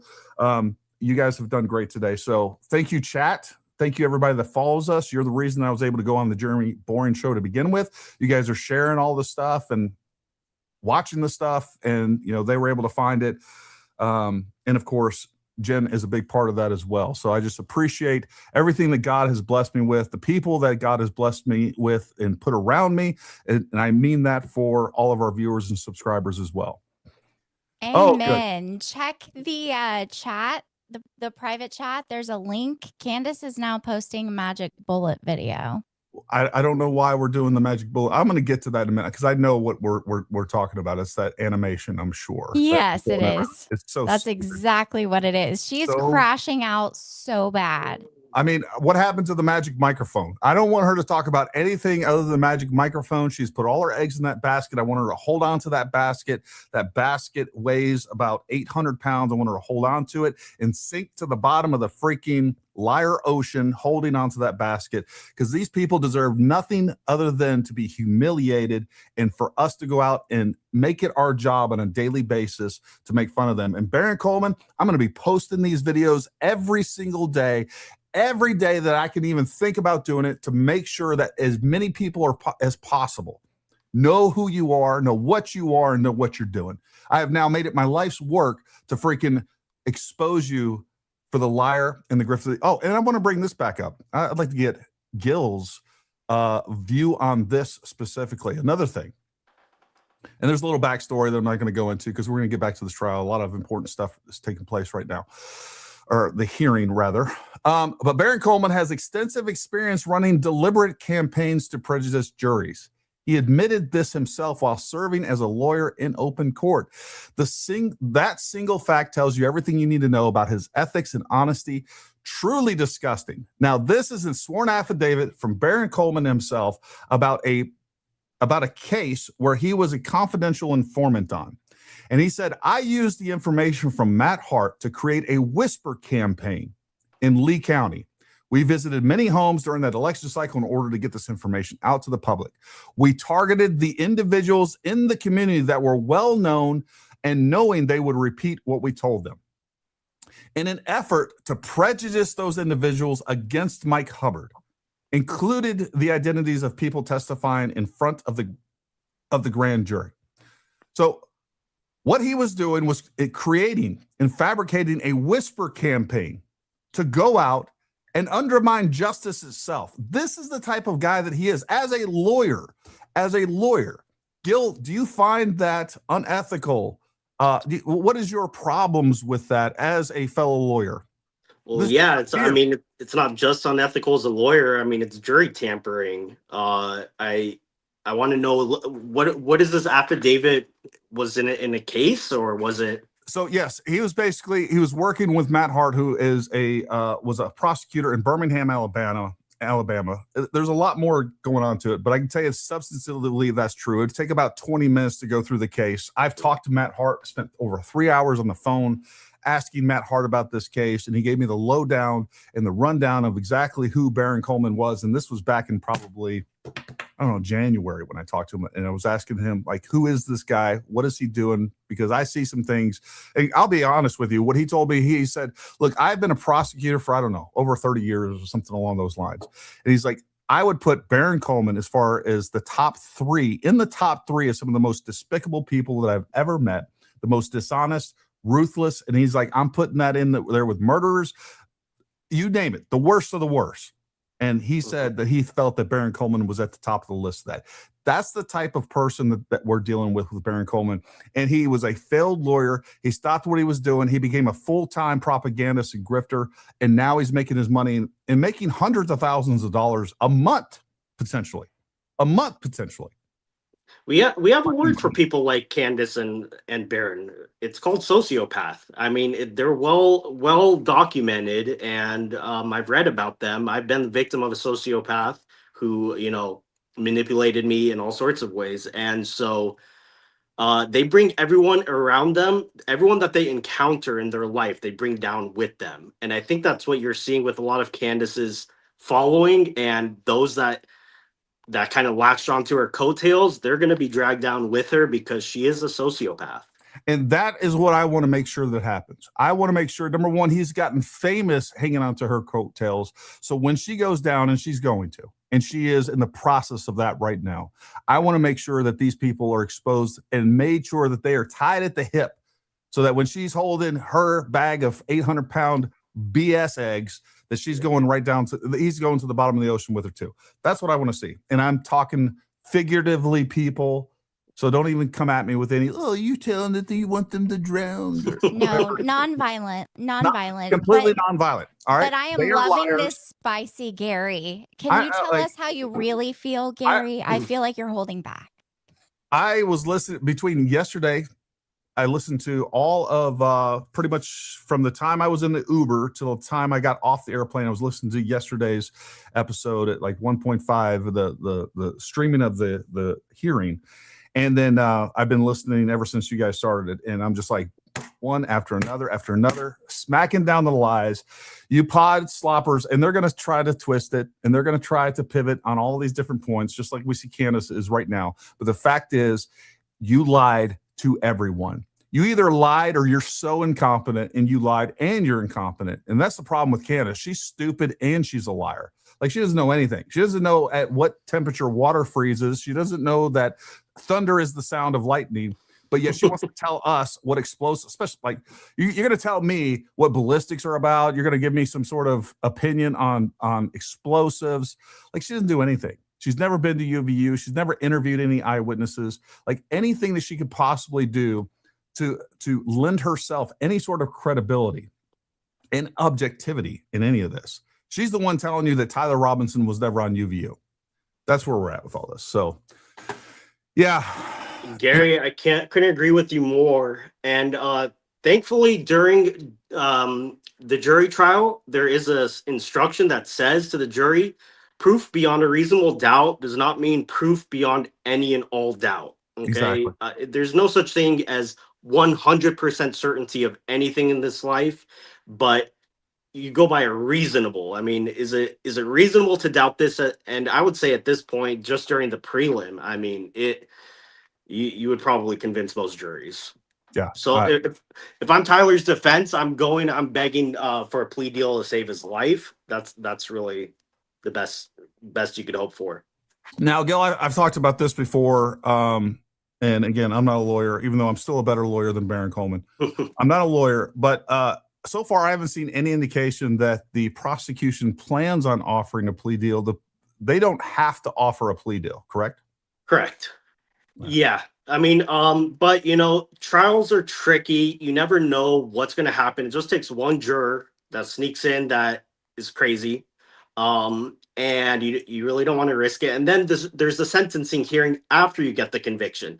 And so even if you get the conviction, you might not get the death sentence. So you might, for expediency and really there's a lot of reasons why if they offer life in prison without parole instead of a death penalty, that might be something that prosecution would consider.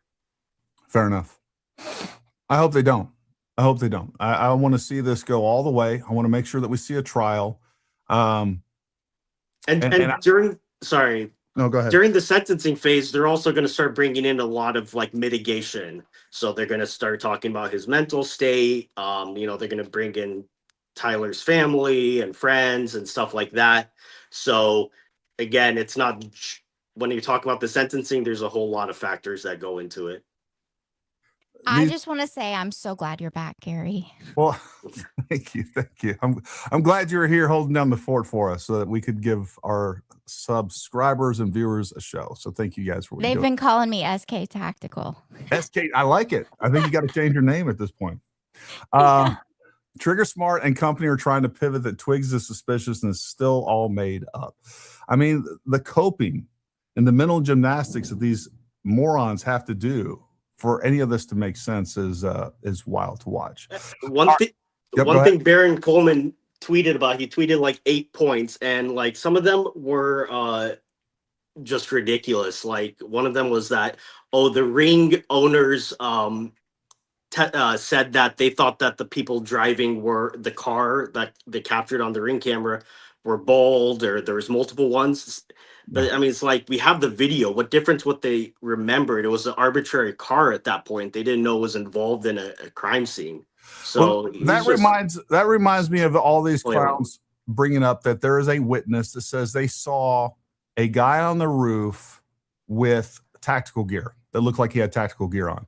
The problem with that, morons, is that we have a video of the person on the roof. Now, if you want to argue that's not Tyler, fine, argue that point. All right, I think it's dumb, and I think we're going to see that doesn't make sense, because the way that they're going to be able to track him from the point he leaves the car, from the point that we do see them, never mind the confessions and admissions that he's made. Like, I mean, at this point, we have Lance Twigs now on the record saying yes, he said he did it, amongst many other things. DNA on the screwdriver on the roof, DNA on the towel, DNA on the gun. But all these people are like, yeah, but there's someone that said that the guy on the roof had tactical gear. We have a video of whoever's on that roof. They don't have tactical gear. So guess what? It just proves the point that somebody, an eyewitness, especially looking from afar, often, and it's who they're talking about is the person that took that video about 400 or 500 feet away, that saw a silhouette of someone laying in the prone. They automatically kind of threw in there, because number one, they thought that was like Overwatch for law enforcement. We heard that testimony. So your brain will do things like just imprint other details. So when you're talking to somebody else later on, like, yeah, I think they had tactical gear. But again, we have a video of that person. We have a video of that exact person jumping off the roof. They clearly don't have a tactical vest or tactical gear. They have dark clothing on. That's what we see. And by the way, they're carrying a rigid object that's covered by a black piece of cloth, whatever that cloth is. It's a towel, it's whatever else. According to everything we've seen, it's clearly a towel. Yes. Yeah. I just want to say this is why eyewitness testimony isn't always so reliable, because your brain does subconsciously add things. Like if you're assuming that it's security up there, in case something happens, there's a sniper there, you're automatically just going to input in your brain that they were wearing some type of tactical gear. That's why eyewitness testimony isn't always 100% reliable. Yeah, and as this entire case proves out, like there's just a lot of dumb people out there too. And to that point, we had this exercise in law school where somebody would come in and ask something of the teacher and then leave, and he was wearing a yellow shirt at the time. And then right afterwards, the teacher pulled the students and asked what color shirt was he wearing. And a lot of people were saying, it was a yellow hat. So they remembered the yellow, but they didn't remember the color that it was the shirt. So, and this was right after. So, memory is imperfect. And if we have video versus somebody, speaking about an arbitrary car, you go off the video. Yeah, couldn't agree more. Let's see where they're at in all of this, and let me get the hearing back up. Thank you. All right, I'm going to show just for the witness. Let me see. You guys tell me where to stop. That you guys were stopped. The statement that he was part of the thread. Any knowledge? I think we were about here, right? SK, I'm relying on you. You're relying on me. Yeah. I was on X. I Oh, didn't okay. even see the message. Let me see. Jen, do you know about where we stopped? Well, they were going through the text messages. Did they finish all the text messages? Standing objections by defense.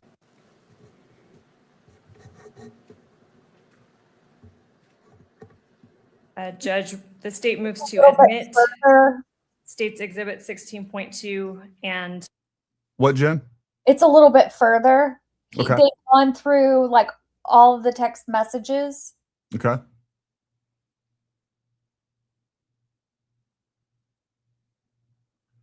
We were just at minus 28. Now we're at 27, 50, 51.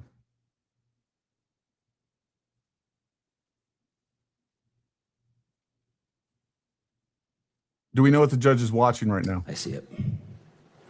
do you recognize this? I do. What is this? This is a handwritten note or letter from Tyler to Lance. How do you know that? In Lance's first interview with FBI, he tells them about this letter note he found under Tyler's keyboard per a text message he received. He states from 11 p.m. on September 10th. And so at that point, Lance finds this. This is the letter he finds under that keyboard. Okay, so to clarify, Mr. Twiggs gets a text from Mr. Robinson around 11 p.m. on September 10th, telling him to look under his keyboard. Yes, correct. And this is what Mr. Twiggs represented was underneath the keyboard. Yes, yes. How did law enforcement get this photograph? So following Lance's first interview at St. George PD, his phone is recovered at that point, taken into evidence. It is downloaded, I believe it was the following day or shortly after that. The FBI transported that phone to the RCFL, which is the Regional Computer Forensic Laboratory in Salt Lake City. The phone was downloaded through Celebrite. And after that, following that download was complete, SBI received a flash drive containing that download. From there, it went to a SIAC analyst to go through that data of his phone to look for any pertinent evidence or information that may be on there. And at that point, that this image of this letter was located.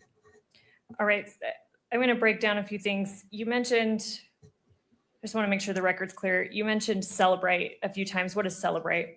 It's a downloading software that's commonly used by law enforcement. I don't do that myself, but it's commonly used to recover data, to download electronic devices, particularly cell phones.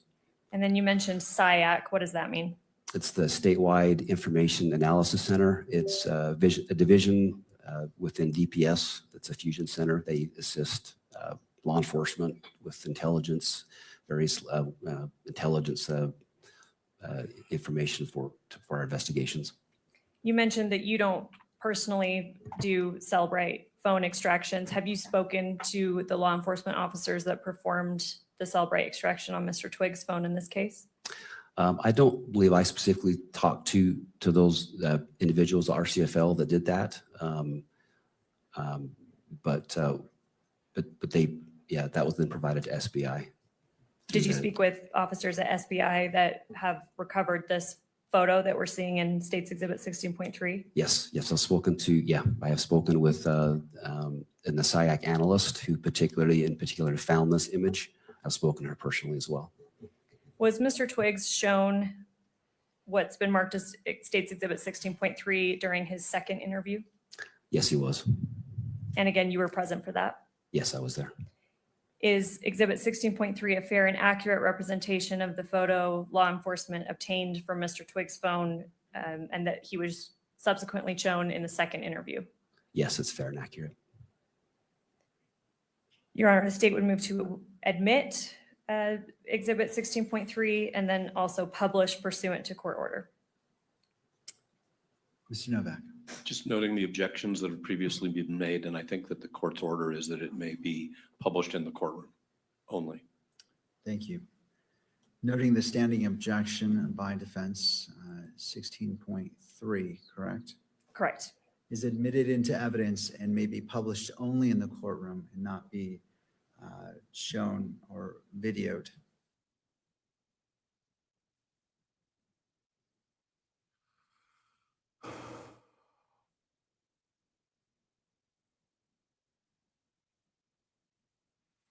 Well, this is trash.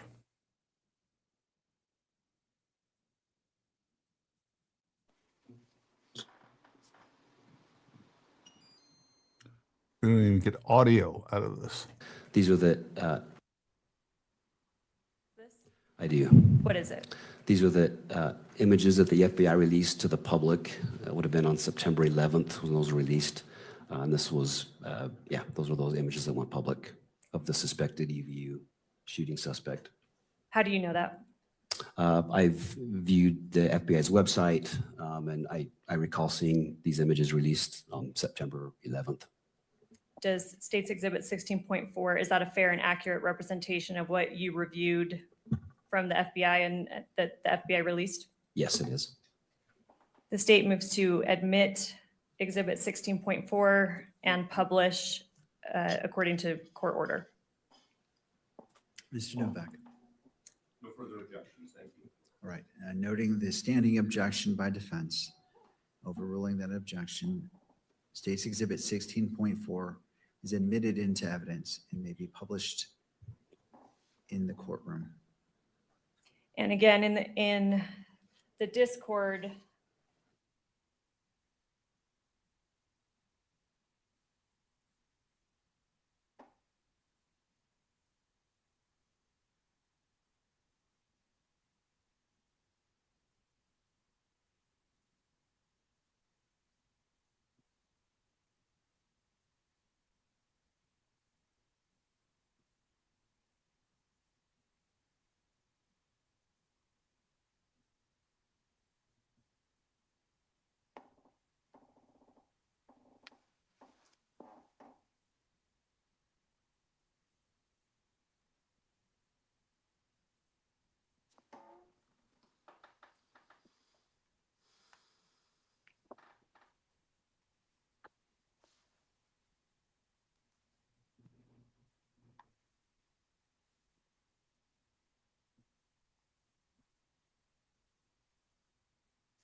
You guys in the chat, they have turned the sound off inside the courtroom. They do that from time to time, just so you know.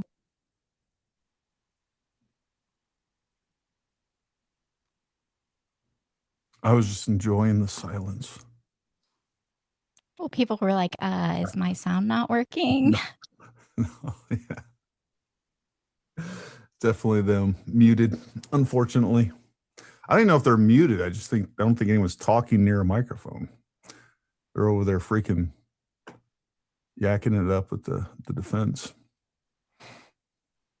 So Gary, you're saying that you've actually seen people are starting to change their opinions on Candace due to the prelim? Or is that Jen that's posted? No, I haven't said that at all. Oh, No, Jen said it. I have. Gary, in the chat, we've had at least 3 people come in and say that they're tired of Candace's lies. And now that they've seen some of the evidence come out in the hearing, that they are now starting to see that she has been doing nothing but lie. Well, one person even said, thank That's you good for this channel showing the truth. Well, that's the only right thing to do. But here's where we're going to see a big change. Because I think the vast majority of her followers, 80+%. And by the way, if you're watching, if you're a Candace Owens follower, like, come over here to the truth. All's forgiven. It's okay. We all get duped by things from time to time, and we get sucked into things. So we got to, the truth is a big tent. Come on over. Better late than never. 100%. More than 80%. Probably more like 95% are going to stay right with Candace. That's not the point of this at all. At this point, once we see what we have here, is what Candace and her followers are going to start getting is a lot that people are just going to be making fun of them. All right. They're just going to be going after them like, look, you're an idiot if you think whatever's going on. Because that's the other thing too. Like the vast majority, and I heard SK talking about this. Folks, 95% of the United States is not on social media. So whatever percentage, whatever we get as far as a consensus, what we think is a consensus of things on social media is like 5%. And really the people that are on there enough to really start to get that, it's like 2%. Most of the country doesn't think like this. They really don't. And most of the country aren't paying such close attention, but they are going to see like this. They're going to see clips from this and they're going to see the evidence. They haven't been incrementally indoctrinated into Candace's BS like so many of her followers have. And I've said this before, like so many people, if they could see if their September 10th self could see their July 9th, 2026 self, they would be disgusted with who they are. But most people aren't going to slowly get indoctrinated that way, right? And so the vast majority of people are going to be able to see this highlights. A lot of this stuff is going to be shown on the news. They're going to see what was actually shown, and they're going to be like, oh my God, like I was kind of paying attention a little bit. I hear about Candace and all these people saying this is a big conspiracy. Now that I've seen the evidence, because really all the relevant evidence that we've seen over the last 4 days, that could be like, we could cut that down literally into like 10 minutes. That's how much productivity we've gotten out of this hearing, just because of all the procedural stuff, all the things. So you can really boil that down, condense that down to like a 10 minutes worth of, and we're going to do that. We're actually going to break this down to what was actually relevant, and I'll make sure I put the arguments in there or anything relevant that the defense has to say. I want to make sure that we're continuing to report in a balanced way that's fair and honest. But a lot of people are going to see this, and they're going to be, as soon as people start talking about, oh, well, it was actually Lance Twiggs as the shooter, not Tyler Robinson. It was the exploding mic. It was this, it was that. People are just like, you're a freaking moron. And there's no doubt about it. And you may not realize it because you've been slowly turned into a moron over the last 10 months. But I just saw what the truth of this is. So that's what's going to happen. That's the big change that we're going to see on the socials, both social media, but socially in the real world too. But, and I'm here for it. All these people deserve nothing but. And Gary, let me just add, there are instances of crazy people surrendering themselves, for attention for crimes they haven't committed, but you do not see people text close loved ones or whatever that they just committed a crime for no reason. Yeah, and you know what else you're not going to see? You're not going to see somebody that's crazy that turns himself in, and then suddenly their admission is supported by evidence like, I don't know, a screwdriver with DNA on the freaking roof from which Charlie Kirk was shot. Yeah. Their firearm 3.5 hours away, laid in the woods, that they described in their text messages with their DNA on the trigger, on the expended round, on the unfired rounds, on the towel that the firearm is wrapped in. That's the problem. Right. That sounds correct. But is that how crusty? Contingent on additional foundation being laid, whether through testimony or through evidence. And the court notes that such foundation and testimony has been laid in order for the foundation to be laid for 5.1 to be admitted into evidence for full consideration by this court. And so that is received. As it relates to publication and taking in consideration the argument by Mr. Novak, well, first noting the objection, the standing objections by defense, and that is overruled as it relates to the admission to 5.1. But going to the publication, the court understands the argument made by defense that this is going toward perhaps religion, and that the enhancement, and let me just read that from the information, victim targeting enhancement in violation of Utah Code annotated 76-3-203.14 sub 2. Tyler James Robinson intentionally selected Charlie Kirk because Tyler James Robinson's belief or perception regarding Charlie Kirk's political expression, and that was also noted as an enhancement for count 2 and count 7. All right, we're gonna 1.5. The court is not going to engage. The think they're on court lunch can right weigh now. how this is applied, but it finds it relevant. How it relates to the enhancement is for the court to weigh as it looks at the bind over to the court and is published. Slow scrolling. Thank you. And Kimberly, I don't know if we want to use the same kind of slow scrolling. Thank you.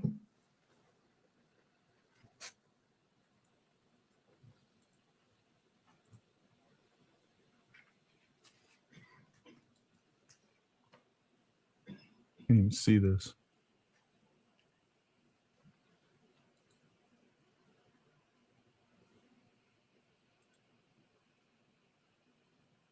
I can't make that out.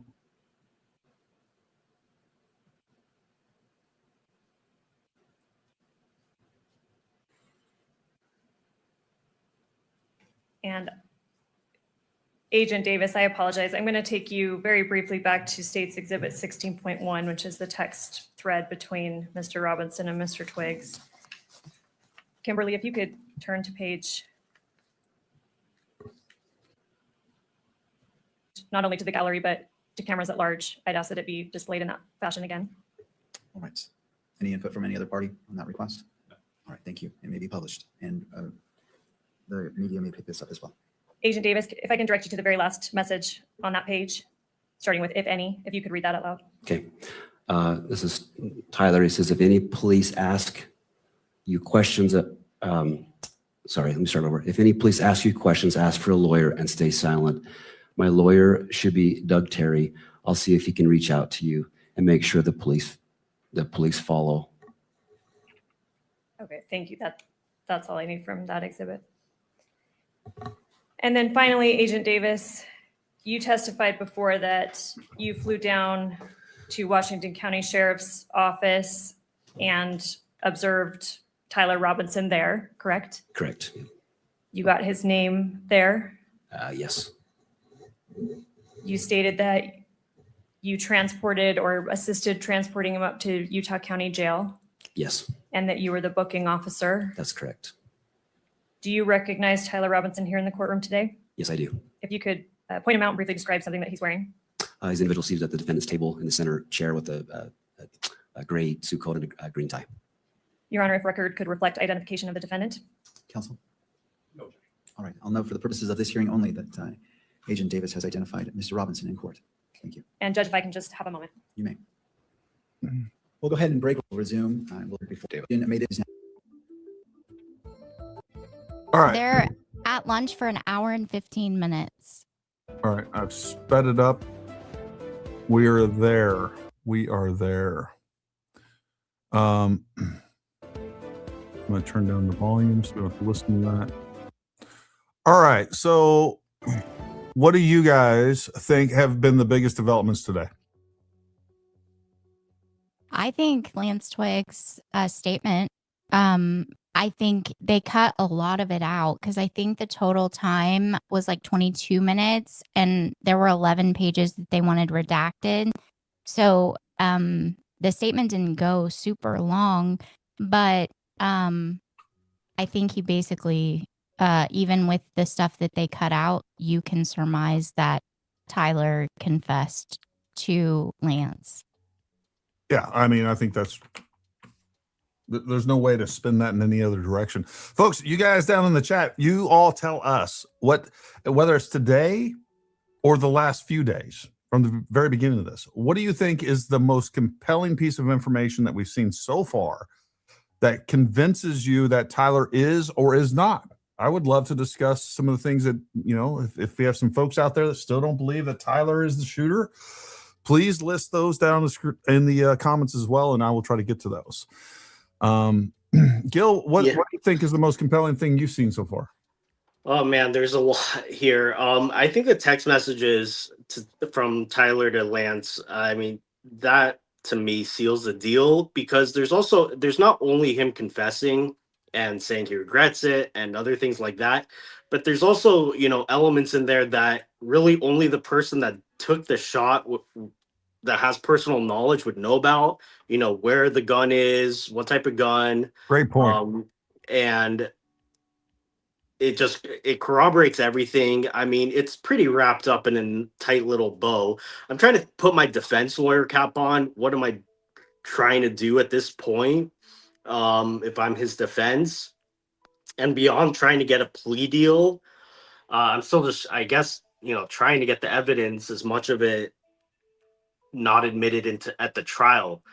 But yeah, I mean, you see convictions with a lot less than this usually, and this is still just the prelim. At the jury trial, there's going to be a lot more data points. I think somebody on Jeremy Borton brought this up yesterday, which is the fact that he was at Chick-fil-A. There's going to be a transaction receipt for that.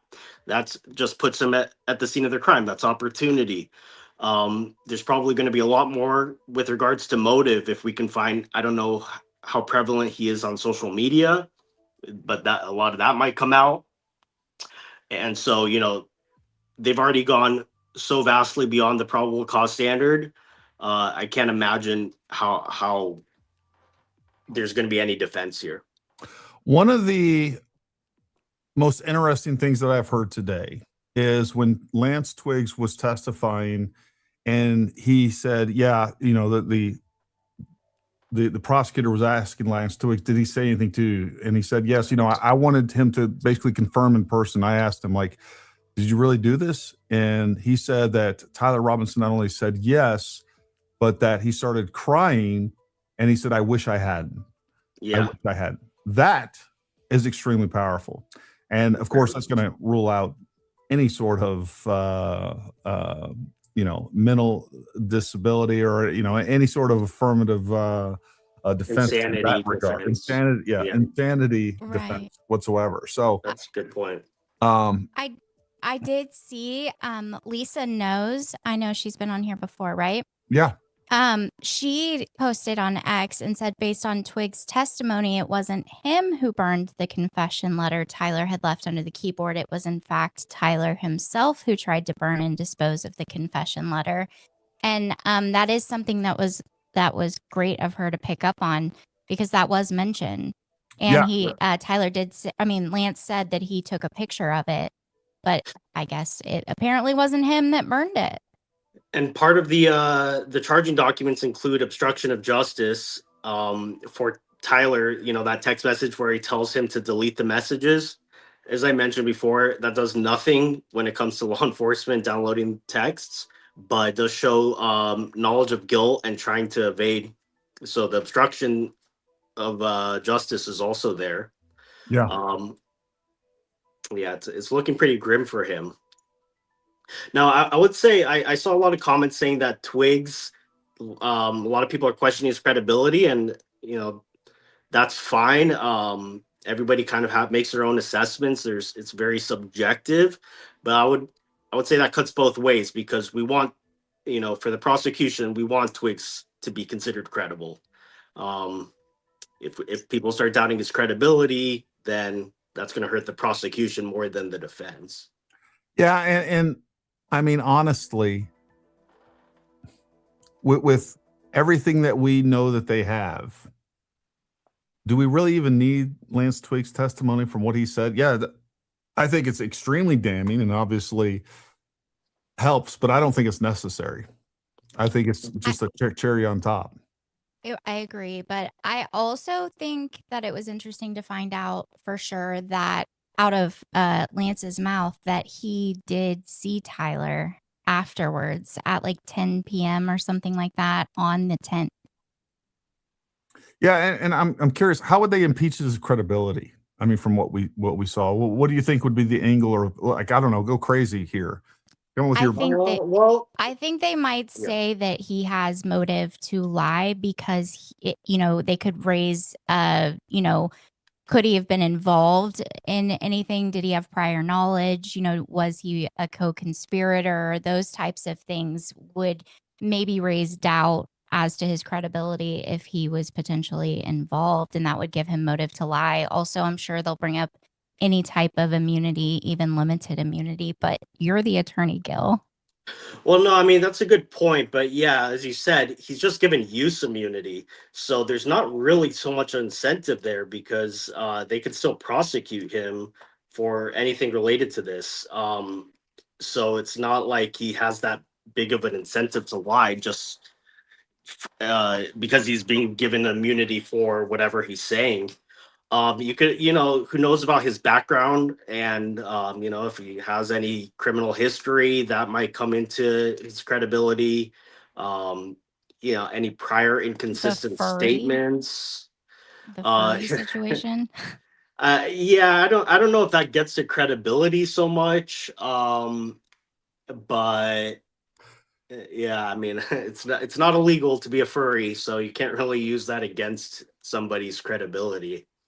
One of the things, so I have said, you know what, I think there's a possibility that Lance was involved, and he still could be, that he was possibly involved, and that those text messages were engineered to exonerate Lance Twiggs.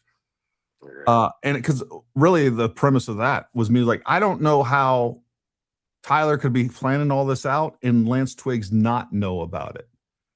But what I will tell you is I'm listening to him, unless he's just a phenomenal actor, which I don't think so. Like, he was just kind of oblivious to everything that was going on around him, it seems like. And by the way, that's kind of corroborated by the Turkey Tom videos. If you haven't seen that, like, Lance is always kind of off in his own world doing his own weird things while other people are doing other things. But like, for me, the idea that Tyler did this in a vacuum is much more believable after I've listened to Lance Twiggs. So you think that Lance was not involved? I would. Well, we don't have any evidence that says he was involved whatsoever. Right. And the only thing I was going off of saying that's probably not true is like, how was Tyler doing all of this stuff without Lance knowing about it? And as I'm listening to this guy who's kind of spaced out, he's like, I don't pay attention to that. I don't really pay attention to that. I don't know what day it was. Like, he just doesn't pay attention to anything. Like, this guy, whatever attention to the detail, the exact opposite is, that's him. So that's like, that became more believable to me that he didn't know anything about this. I don't know if it's true. Maybe they'll find some evidence and they'll end up prosecuting him. I will say, just to kind of jump on the coattails of what you just said, optimized by AI said, I don't like that Twiggs has immunity, only because I'm being 100% honest. A lot of this could have been set up by Lance, hypothetically. And we can and this is the problem. There's too many people that are just, well, what if this? Well, what if that? Well, what if this? Okay, fine. Give us some evidence of those things. But as you stated, he doesn't have immunity. He has immunity within the left and right limits of the statement that he gave. If come to find out, whether that comes from a testimony from, I'm not saying he's going to get on the stand, but if there is testimony from Tyler or other evidence that implicates Lance Twiggs, he's not immune from that. Am I understanding that correctly, Gil? Yeah, that's correct. All the use immunity means is we're not going to use this specific statement against you in trial or as evidence in a court of law. Doesn't mean that if we find out, you were helping him plan it some other way, that we're not allowed to prosecute you. That's something different. And you kind of remind me of a good point, which is that if this was part of a bigger conspiracy, Tyler would, one thing that Tyler would be given a possible plea deal is if he was to testify against other co-conspirators. That might result in a plea deal. And we haven't heard any discussion like that. So I think this, And here's another point that I think a lot of people are going to miss. So the detective there that was on the stand just now, what's his name? Smith, Mike Smith. I don't know. I don't remember his name. Davis. I don't remember. It was a common name. Regardless, One of the things he said is they actually celebrated his phone. So they've taken all the data off that phone. What includes in that data is GPS information and all of those things, folks, location data. So they know exactly where Tyler or Lance Twiggs was. And by the way, they do the same thing about Tyler Robinson, by the way. So they know the exact location that Lance Twiggs was when he was sending and receiving those messages. So that is essentially, you know, is going to exonerate him and give him an alibi for where he was when all of this was taking place. Because there's a lot of people out there basically saying, well, you know, he could have been on location with him. He could have helped him. He could have been somewhere in the crowd. It could be him, but we have at least his phone.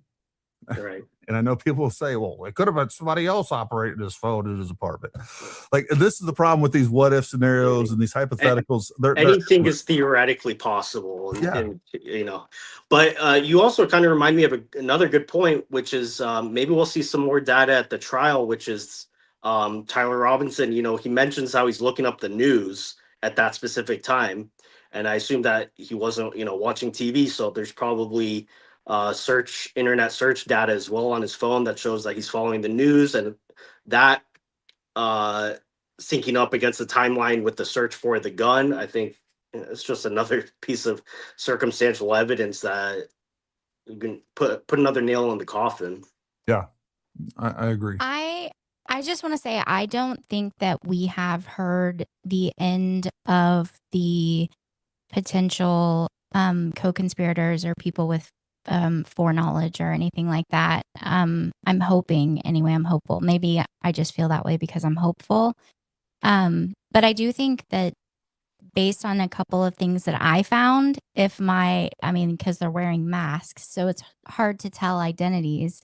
But in my opinion only, I think that Lance and Tyler were both at least at a couple of Armed Queers Salt Lake City meetings. And so I do think that is probably going to come up at some point in time.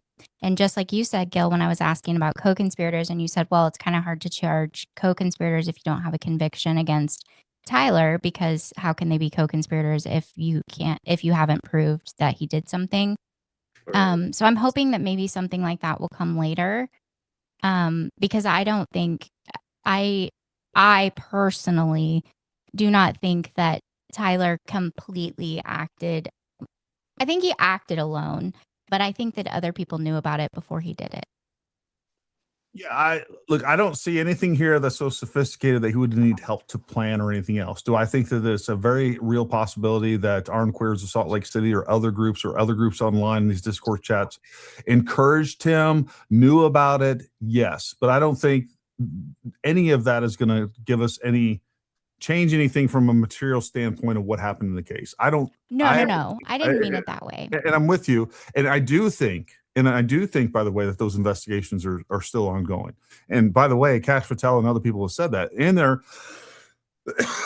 there is an investigation into Armed Queers Salt Lake City, and the leader of that, what's her name? His name, whatever. Ermia Finian, and it's his. Ermia And I know everybody gets mad at me for saying her, but you guys, when you've read thousands of articles and you've looked at everything in this person's life, and everything except one article says she, it's very hard to change your language because you've seen she so many times. Yeah.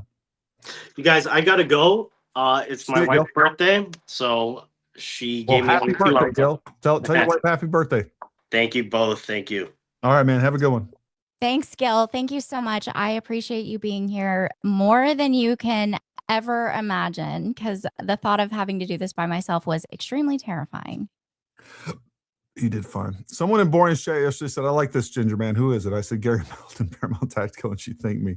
There was more than one person that called him ginger man. Here's the ginger beard back here on the, do you see it now with the screen bigger? K Pasta says, I just think Twigs knows more, but we have enough. I agree. I don't know. Like, I'm watching him and I'm assessing him, and I'll be honest, like my oldest, he's actually not my oldest, but my oldest here, my 16-year-old. Look, he's in his own, he's a different personality, and he's off in his own world. And I love him to death. And he is so talented in so many different ways. Like, paying attention to his surroundings is not one of them. Like, he has no clue what's being said to him half the time. And like, I see a lot of that in Lance Twigg. So I could see a murder taking place in the house and a firefight in the middle of the house, and that dude's just over there freaking growing mold or whatever it is that he did with all his weird. I have one like that, so I get it. I totally get it. They're completely oblivious.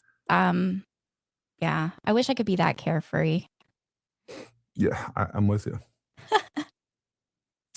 Tell us about your experience and your trip. We want to hear all about it. Hold on, let me just make sure I've kind of addressed all the relevant comments, because I did ask for the comments. I want to make sure that we get those. Don't forget, let me interview you, Megan Gary. said to keep quiet about attacking Erica this week. She never asked them to stop. Yeah. So again, there seems to be a lot of misunderstanding around the immunity. The immunity is the scope of those questions. The scope of those questions. Like, so as long as you tell me the truth right here, you won't get, even if you admit to something that you did illegal or wrong within this conversation, you won't get prosecuted for that. If you lie about something going on in this conversation, or you don't include something that happened in this conversation, you don't get immunity for it. So like, he gets immunity for nothing. There's no immunity, because he didn't say anything that was self-incriminating whatsoever. So if he did something that was incriminating and he didn't reveal it during that conversation, there's no immunity. So let's not turn this into some sort of blanket immunity thing that people are trying to say. And I know I've already seen it. The conspirators over there are already doing that. So let's make sure that everybody within this chat, right, and what we're watching understands that. Everything within the scope of that conversation that he had with the prosecutor, that is what he's going to get immunity for. If he doesn't include something that he did illegal, he will not get immunity for it. So, and he didn't. I didn't hear anything that he stated that was incriminating, other than maybe not calling the police right away. Doesn't sound like he did that. So that's where we're at. Let me just look. It's dangerous to engrave on any rounds for sure. And the other thing that we don't know, did he? I mean, literally, if he even nicked one of those projectiles, much less engraved something on the projectile, the bullet itself, that would explain a lot for what we saw from a terminal ballistic standpoint. It would. Tumbling. It would start tumbling. It would be unstabilized. It would at least be an extreme yaw. So that bullet's doing one of these things all over the place. It could potentially be tumbling.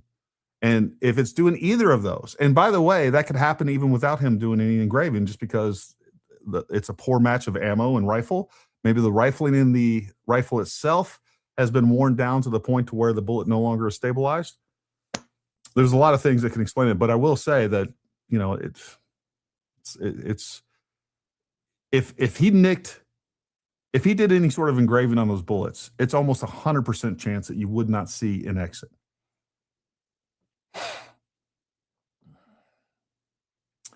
Lawyers scripted him in advance. You don't know that. Folks, I love these declarative statements with zero evidence. Like I just, you know, it's wild for people to watch, to think that they know so much and that they know how things work. And then you talk to them and they don't know anything about any of the mechanisms behind the scene whatsoever. I love when people continue to say two things. Number one, oh my God, they disturbed a crime scene by securing the cameras. All right. They can't do that. That's illegal. First of all, you don't know what you're talking about. Legally, you're a moron. That is your property. Like, you can go up there and secure whatever you want. And the only way that it can be taken from you is with a warrant, or you give it up voluntarily. So when TPUSA personnel are up there securing the SD cards, they're not doing anything illegal. So just stop. You don't know what you're talking about. Same thing with the crime scene. They said, oh, they covered up the crime scene. Guess what? It was no longer a crime scene because they were done with it. They turned that property back over for control to UVU. So it's no longer a crime scene. It's just True. That is very true. Greg Winters just sent a super chat for Uh-huh. $19.99, and he said, I just caught up, and I think you may have missed a huge thing before they broke for lunch. The defense declined to cross-examine and excuse that witness. They didn't want to challenge any of that testimony. There you go. I did miss that, Greg. Thank you for that. Thank you. If you will, send me 12 more super chats. Tell me what else I missed. Right. I like. Can you just be our eyes and ears, please? Thanks. Here's what we're going to do, Greg.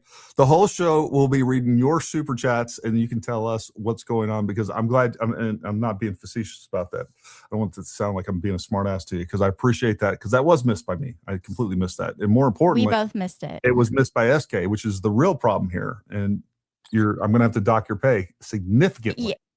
Pay. Hold on. Let's not get any rumors started. There is zero pay taking place here, but also the chat distracts me because I love this chat. You have the absolute best chat, and I have infinite amounts of confidence, more than I had the first day I came on here, because your chat is so kind and so encouraging, and I love every single one of you guys.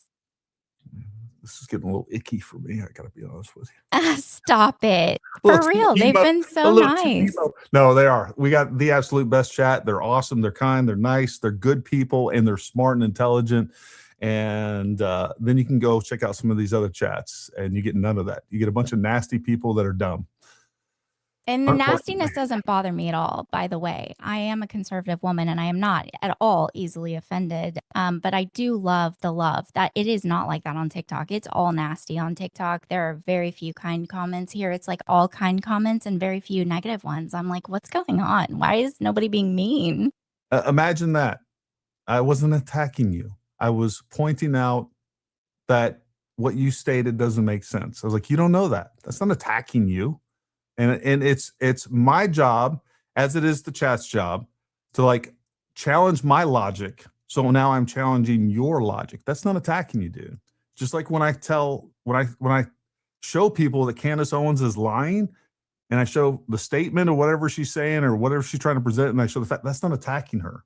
That's showing you that she's lying. Like that gets a little weird. So I know you now think that I'm attacking you for saying that I was attacking you. I'm not. I'm pointing out that your logic is flawed, bro. Far be it for me to assume your gender. Sprinkle Mom's coming in hot with more info, by the way. Would engraving on the shell cause y'all? Not necessarily. And it just depends. Depends on how deep it is. There's a lot of things that what it would potentially change, like anything that you change, we're getting into internal ballistics, right? So over here, reloading or whatever else. Like we spend a lot of time making sure that every shell casing is the exact same weight, the exact same trim length, all of these things. And one of the reasons that we do that, and we trim them and all these other things, we want them as uniform as possible. The less uniformity, the difference of how that shell is going to expand and react to the combustion that's taking place inside of it. So that's going to give you a variability when it comes to muzzle velocity.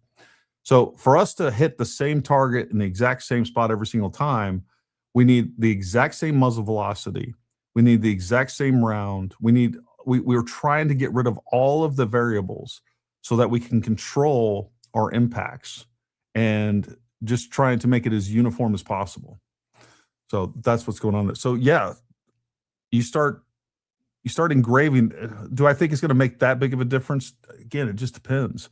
If it gets real thin, yeah, it could cause a huge variance. But typically, we're not going to see that big of a difference on a man-sized target at 140 yards. I mean, we don't consider that long range. It's not like people can throw a football that far. Maybe. I don't know. I know They can for sure kick a soccer ball that far. Yeah, easy.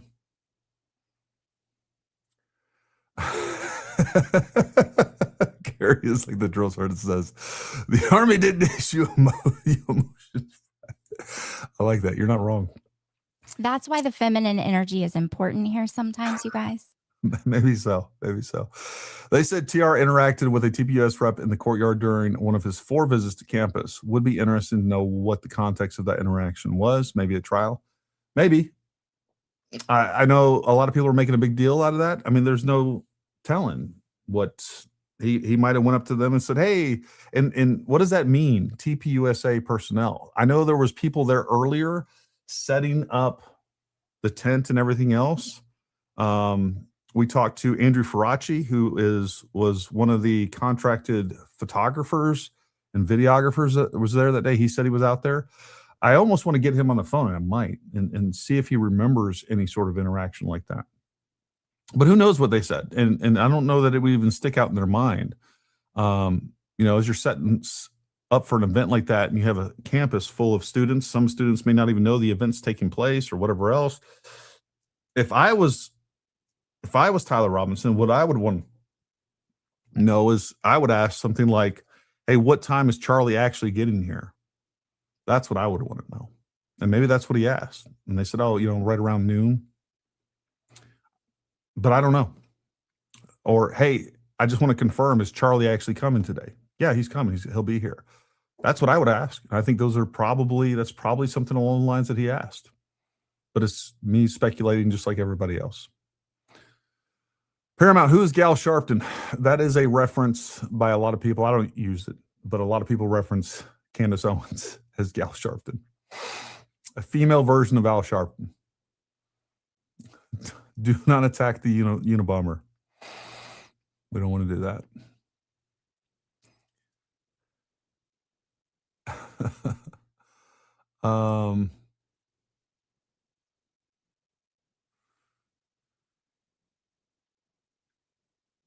Gary, I did want to say I saw B's super chat, so I went and looked, and because she said Liz Lane had been kicked out of the courthouse. Yeah. And Joshua Carr did post this morning saying, I just spoke to the head of security at the courthouse. They are actively keeping anti-Erica Kirk folks out of the building who want to cause a disturbance. I believe Elizabeth Lane is included, and they are aware of her presence. Yeah. No, I saw those tweets too. Yeah, no, I'm glad to hear that. I'm surprised she even made it to the courthouse. And yeah, you got to keep that psycho out. The towel had more TR DNA because, oh God, see, you guys, between you, SK, and Kate Pasta, I can't do it. I can't do it. I'm telling you, I'm not mature enough for this sometimes. I doubt Twigs would have spelt until noon or 1 p.m. on 9/10 if he was aware slept until noon or 1 p.m. if he was aware TR was on his way to assassinate Charlie. Yeah.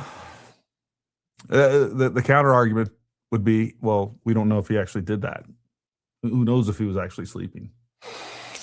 I would like to say that some people in the chat need to be respectful of the invited guest panelists. Yes. I just caught up, and I think you may have missed a huge point. I did miss that one, but I did read that chat. I needed that laugh. Maybe you or SK can remember that point about Cross and mention it to Gil when he pops back in. I'm curious what his take is on the significance of that. About Cross. The cross-examination of the last, when they just, the defense declined to cross-examine the witness after all that stuff was presented. I think he's wanting to know a lawyer's opinion on what that could mean. Yeah, and if Gil doesn't come back, if he does, we'll obviously ask him that. If he doesn't come back, we'll have the beard lawyer on. Allegedly. Where are you at, beard lawyer?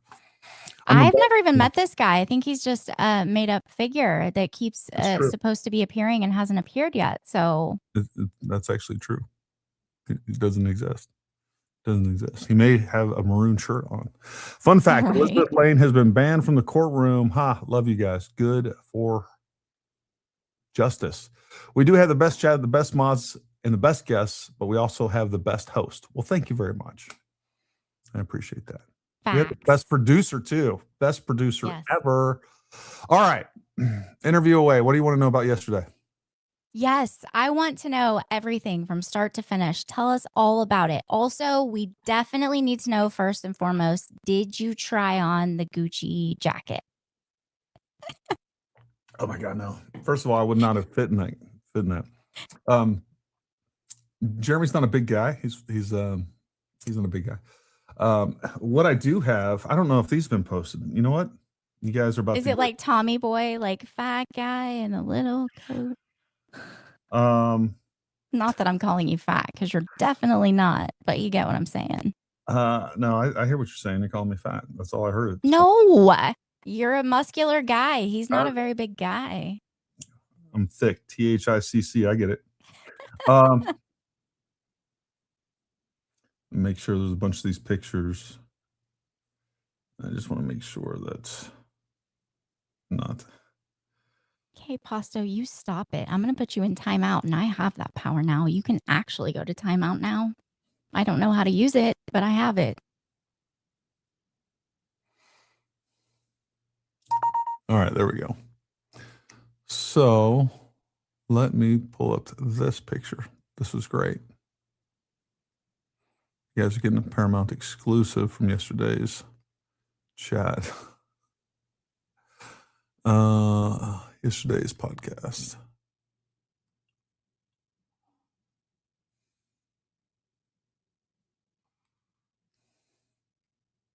There we go.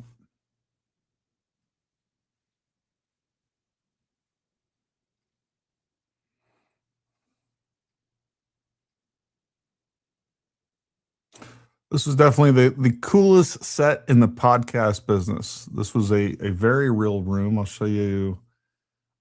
His house is beautiful. I'll show you an overview of that room too. Go ahead and throw that one in there too.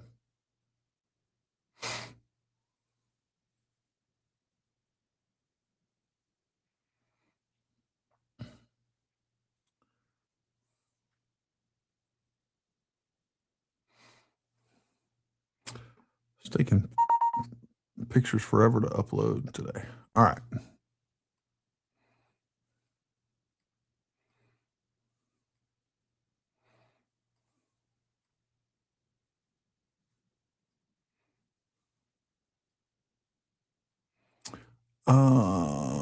There we go.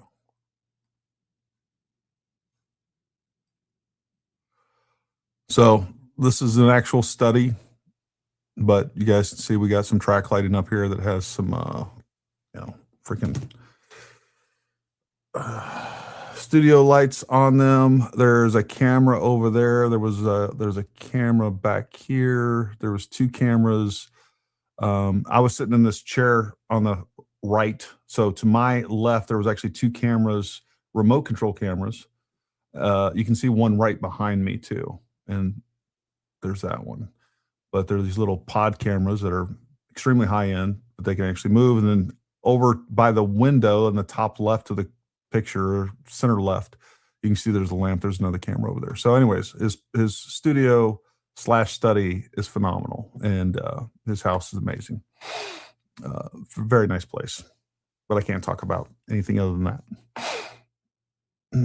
But it was a great. Did you guys go to dinner? Did you We hang did. out afterwards? Did you We did. network at all? I wouldn't say that we networked. We just had some really good conversation. I told Jeremy this after we were done. Like the dinner conversation to me was probably my favorite thing. Like we talked about a lot of different topics. We talked about some inside baseball when it came to key players in politics that I wouldn't share. Nothing like super crazy or anything like that, but just good information to know who you're dealing with. And then, we did talk about a few different topics. And what I will say is once we started getting into we talked about religion, we talked about spirituality, we talked about, I don't know, things like Tucker being attacked by demons, some other things of that nature. And a lot of people had some really interesting input. And obviously, some of the things that Jeremy said from a philosophical and even theological standpoint, I found profound. And I'm not trying to glaze Jeremy or anything like that.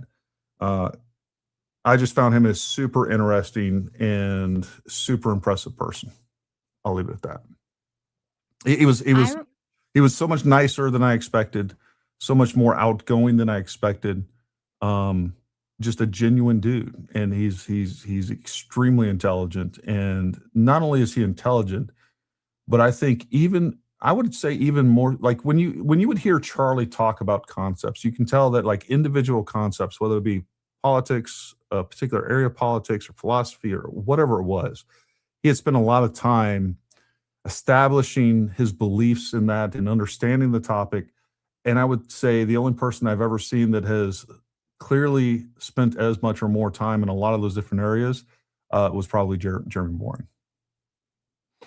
That's good to know. And I really enjoyed the very end when he was talking about the razor company and he was talking about failure. I think that is an extremely important thing for people to remember, that, failure is a feature of success. It's not a bug. And that in order to succeed, you have to fail multiple times. As a matter of fact, the difference between success and failure of most people that have succeeded and people that haven't, is the people that have succeeded are just better at failing and getting over it and moving on.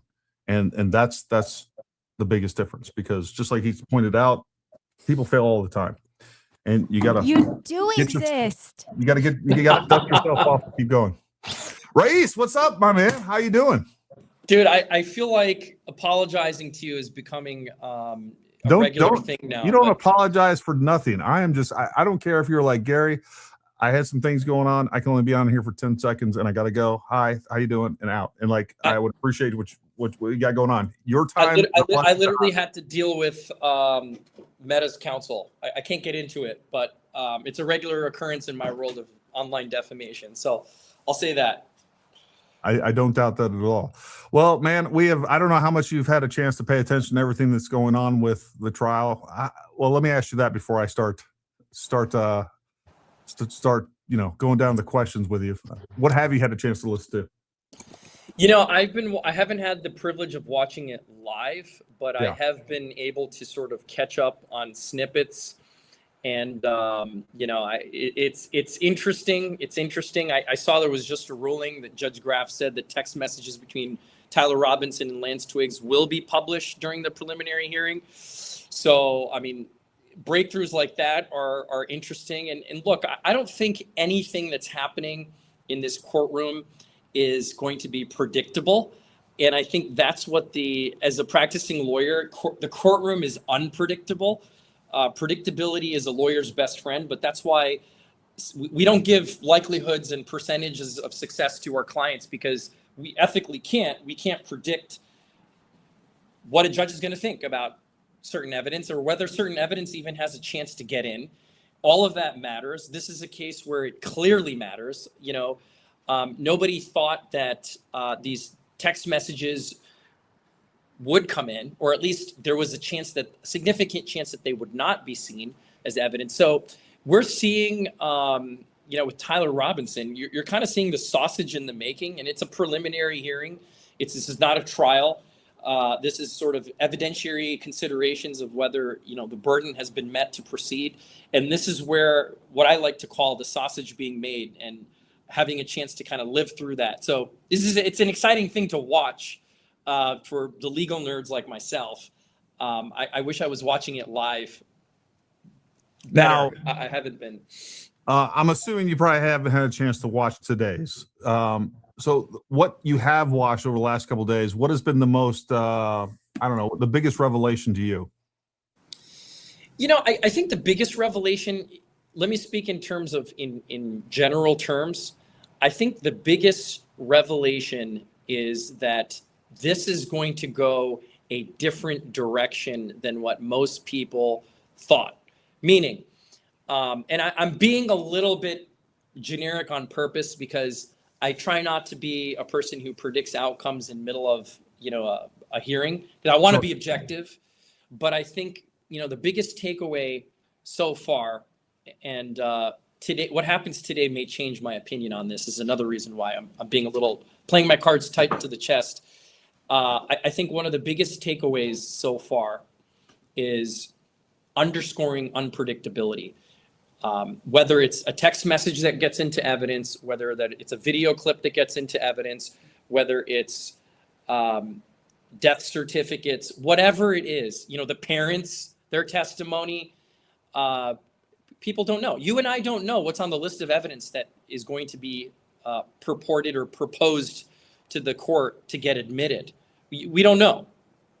We don't know until that roster of evidence is called and the judge weighs in and makes a decision on it. And that's the part to me that's most exciting about it, is not knowing and watching in anticipation. And I think this judge is making all the right calls so far, by the way. I think that's, from a lawyer's perspective, it's hard for me to say when I watch a preliminary hearing, it's hard for me to always say the judges always get it right, but you also have to put yourself in the judge's shoes. Judges are neutral arbiters, and this is a very important case. You can imagine the pressure on this judge. Yeah. But I think Judge Graff is doing an excellent job and weighing the evidence carefully, asking all the right questions, and examining, for example, I think a key part of the evidentiary portion of this preliminary hearing is going to be, looking at metadata, authenticating the evidence, making sure it carries weight, making sure it's not prejudicial. Those are hard things to do in a very politically driven case, in a case where it's red shirt, blue shirt. You and I have talked about that before.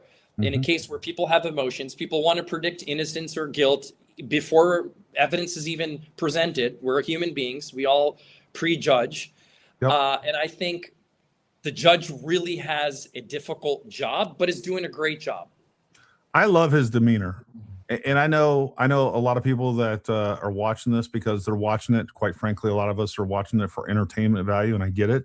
They don't like that, but I think he's done a really good job representing justice as a whole and being objective, being careful to, just protect both the victim and the victim's rights, making sure that this is a fair trial, but also obviously protecting Tyler Robinson and his rights to a fair trial. So I think he's done a really good job. Like as far as that goes, yeah, he talks real slow, and it's not as sensational as salacious. People want, I don't know, I guess they want Hulk Hogan up there deciding, let's go, brother. Judges should be calm, cool, and collect. And speaking slowly is something that lawyers like. And look, there's probably, I'm not 100% sure, but I'm pretty sure there's a court reporter there who's taking a transcript for appellate purposes. If lawyers are going to appeal, they need a clean transcript. So, this is exactly what you want to see. Now, you asked me a question earlier, and I want to address this about Candace. You didn't ask me about Candace, but I want to mention this just because I think it's noteworthy. And that is that I feel like in the short time that we have seen what's being observed in court, that Candace's theories are being debunked. Crushed. And I think that is a notable. And it's unfortunate. Look, I've said this before. My job is to observe in a neutral way. I have personal beliefs. I try not to, as a lawyer, let them get injected into the direction that I think the case is going. But she looks like shit right now. I mean, that's my objective statement. I mean, she just looks like shit. If you are a whatever you want to call yourself, a journalist, an advocate, someone who is a truth seeker, you call a spade, right? If it's striped like a zebra and it's on fours, you're going to start saying this looks like a zebra. But if you start calling it, a chimpanzee, there's something wrong with your judgment. And I think we've seen too many times that, unfortunately, Candace gets it wrong. Maybe there are theories that she has that she will get right. Yet to be seen. On the whole, on the balance of things, in 2 days, her theories have been obliterated. I'm curious to hear what you think on that. Yeah, no, I think this is a real travesty and a real problem for all of the grifters and liars out there. I think they're just getting crushed. And I've already seen them on X trying to, they're just coping at this point. And they're reverting back to exactly what I knew they would. And that is like, everything's fake. This isn't real. Like, Lance Twiggs is in on it. He's a Fed. I saw that yesterday. And it's just, I don't know. It strains credulity, and it just doesn't make sense to anybody that is reasonable or logical. Like they've abandoned all of those basic concepts of reason and logic because there's so many people are invested in this just from an emotional standpoint. But obviously, a lot of people like Candace, Baron Coleman, and many others are invested in this literally financially, and they can't afford this to fail, and they can't afford their credibility to be damaged. So they got to continue. They have to start pre-bunking some of these things being said so that they can hopefully salvage some of their credibility and salvage some of their audience. And I don't know how they're going to do it. I think a lot of their audience is going to stay with them no matter what. But I think it's just coping at this moment. Raees, I want to be respectful of your time. How much time do you have with us? I've got some time. Cool. So what if you haven't seen it? I think the most interesting thing out of all this was Lance Twiggs' testimony. So I'm gonna throw that up there, and we'll try to put that on like 1.5. We probably do 3 the way as slow as he talks and everybody talks in it. But we'll speed it up a little bit. But I think this is probably the most powerful thing that we've seen over the last few days. And then ultimately, I do want to ask you, so don't let me forget, like, what do you think has been the most important thing for the prosecution, and if you've seen anything that has been extremely beneficial to the defense? But we'll get to those questions in just a moment. I want to play this.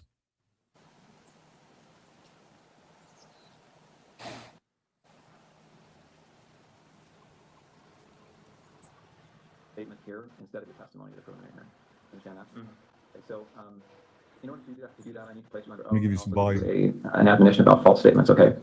First, you do solemnly swear or affirm that the evidence you shall give in this issue shall be the truth, the whole truth, and nothing but. You're about to make any false statement. You can that. Yes. It potentially could be used as for punishment as a higher offense. As the here is clear that you've also been given a federal agreement and a state agreement granting you immunity from prosecution for materials you discuss now. You understand that? Mm-hmm. Okay. First, I'm going to cover some of the things that we've already talked about, but to make it as part of this record. First, what's your name? What's your name? Full name with middle name, or just first and last? First and last is fine. Okay, my name is Lance Twiggs. And do you know Tyler Robinson? Yes, I do. Yeah, I do. And this is the same Tyler Robinson that's been charged with the shooting of Charlie Kirk? Yes. And would you say when you first met Tyler? I think it was 2023. I've known him longer than that, though. That was, I think, the first time I met him in person. Okay. And we described your relationship with Tyler when you first met. They go through an audio problem. They fixed. When he first moved in.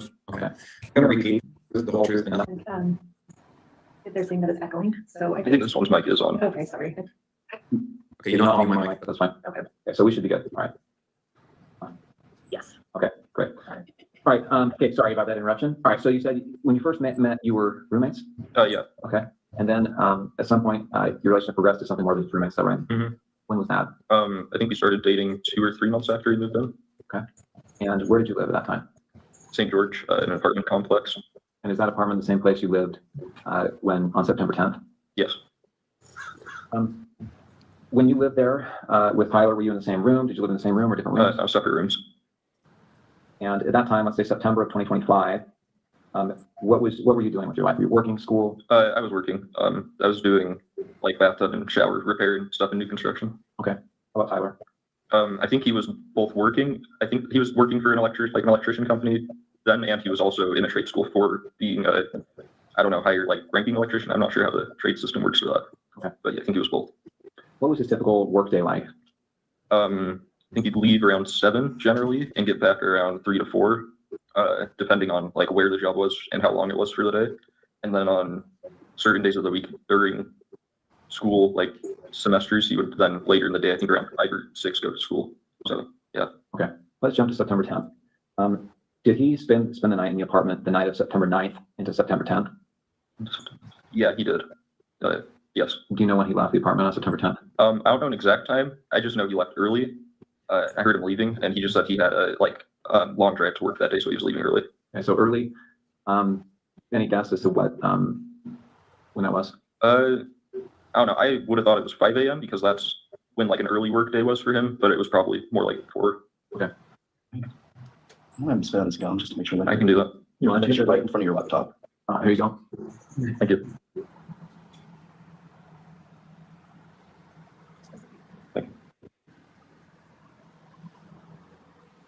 All right, so what time did you get up on September 10th? Probably like 12 to 1 p.m. You didn't have to work that day? No. And did you hear from Tyler? Did he call or text you before then? No, he sent that message in the group chat I mentioned, but he didn't message me directly at all that day. Okay. When did you first hear from him on September 10th? It was at 11 o'clock with that like automated message. Okay, 11 p.m. Yeah.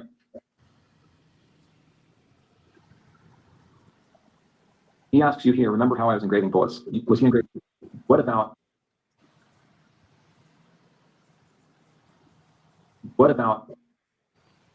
he asks you here, remember how I was engraving bullets? Was he engraving bullets before?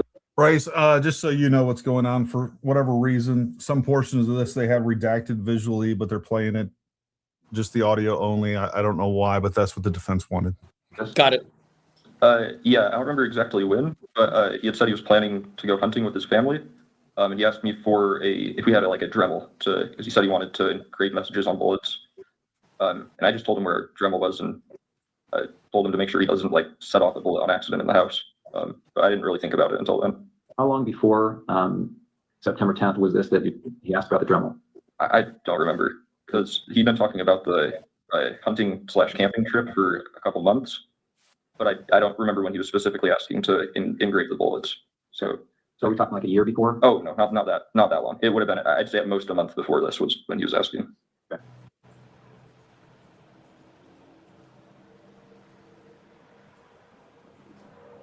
Okay. All right. You talked about the note that he left. I want to bring this up, and I should say that these text messages that we've been looking at here are Bates number 54. Okay. The notes have been titled 16.3 with a note, and this is Bates number 58. Do you recognize that on the screen there? Yeah. What do you recognize it as? That was the note under his keyboard that he was referring to in the first text of that chain. Okay. So where did you find this? On his desk underneath his computer keyboard. And I assume you read it. Yeah. And then what did you do with it after you read it? I believe I just put it back down on the desk after I took a picture of it. Okay. And again, the time you read it was probably around 11 o'clock or so on the 10th. Yes. The night of September 10th. Mm-hmm. All right. And did you ever see that again after you placed it back on his desk? No, I don't think I did. And that was a desk in his bedroom? Yes. And that's a separate bedroom than your bedroom? Yeah. And now I want to go to what's been titled 16.2. And do you recognize this series of messages here? Yeah, that was the server, like his friend that I was mentioning. Okay. And this is your phone again? Yeah. And I'm assuming you recognize it because the big crack up at the top. Mm-hmm. And so this is a server. Is this Discord? Yeah, this is Discord. And who are members of this server? I don't want names, just generally, who are these people? This is his friend group. They play D&D together every week. Okay. And I just want to scroll through this to make sure that you get a chance to take a look at it. We go to the next page. Mm-hmm. Yes.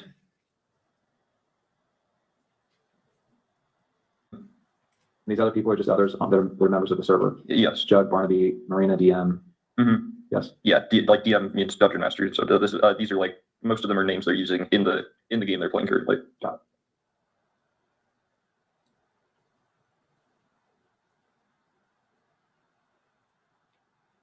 8 p.m. on the 10th or the 11th. It looks like it's 8 p.m. And do you know what day this would have been? 8 p.m. on the 10th or the 11th? I would think that would be the 11th. Because at least I think so, because I don't think on the 10th that he messaged anyone before me at like 11. So. And he turned himself in on the 11th, right? I thought so, yeah. Okay. So I'm just going to go through this so that we have a record of the messages.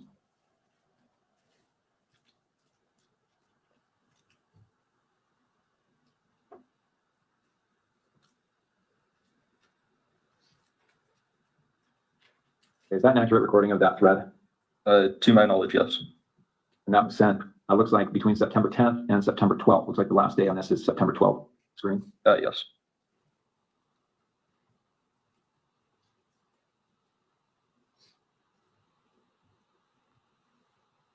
Okay.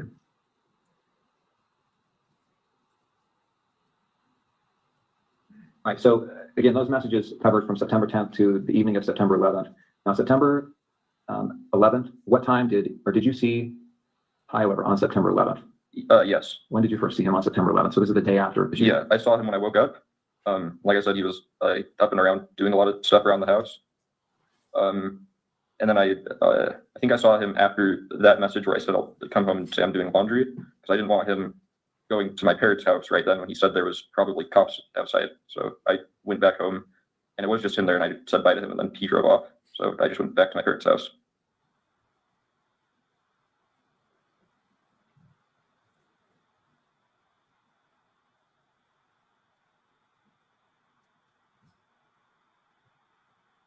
So he acted erratically. Was he pacing? Was he just sitting down, relaxing? No, he was walking around a lot. And that's within the home. Mm-hmm. And did he talk about what he had done? Didn't go into detail. I just asked him in person if what he said was true the night before, and he said it was.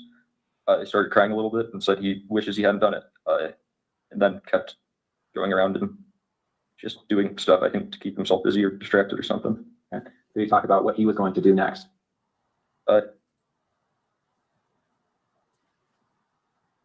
And then eventually he said that he would talk to his parents or turn himself over. Okay.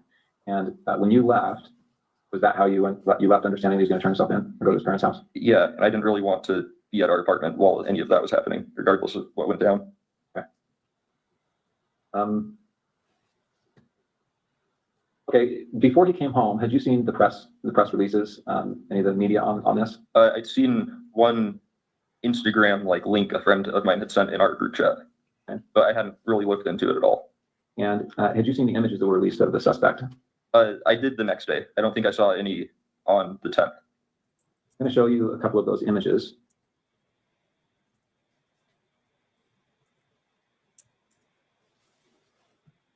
Okay, I'm on the FBI's website. You can see the URL there at the top. This is a press release about this event. And here on the screen, you see these. Looks like there's 2 rows of 3 images. Mm-hmm. Do you recognize the person in these images? I wouldn't say it with 100% certainty just because of camera quality, but that looks like him in terms of the shoes he's wearing, the sunglasses. I don't think I'd specifically seen him wearing that hat, but he was usually wearing a hat, and then jeans. So it definitely, especially the bottom, the last 2, definitely do look like him. They do look like Tyler Robinson. And you talked about that with your friends, right? It's not like him. Yeah, his friends. Yeah, I don't know if I talked. I don't remember if I talked about it with any of my friends. And then since I had my phone after that for a while, and I still am not using social media, I don't know on my friends' end. Okay. All right. I want to back up a little bit now. We've talked about September 10th, but let me get a little bit of context here. So, did you game with Tyler? Yeah. What kind of games? Played some just kind of party games together, like anything that would be multiplayer with a group of friends. There was one game he really liked called Sea of Thieves, where he plays like a pirate, and you can fight against people, but most of it's just like fishing, fighting sharks, skeletons kind of stuff. We played some co-op games where it's like you both have to work together to win in whatever way. Way back when I was just out of high school, when I first knew him online, we played some shooting games together, but I didn't know him very well, so that was just when we had a full friend group on to play, and he was someone that my friends invited. Okay. Did you and he ever talk about politics? He did more than me. I don't really keep up with politics very much. He'd usually talk about stuff he heard on the radio on his drive to work in their work car, since it sounds like their whole crew went in the same car most of the time. But I wouldn't say super consistently, because it wasn't a topic I really contributed much on.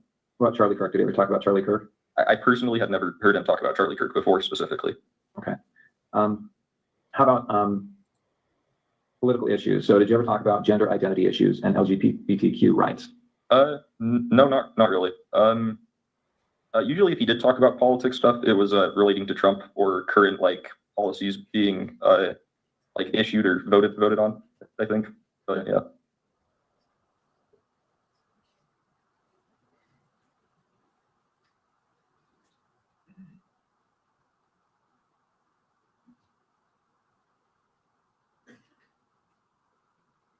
Okay, so before that you have been? For a short time, yes. Okay. And I understand you're going by Luna at some point? To some people, yeah, but not as an overall thing.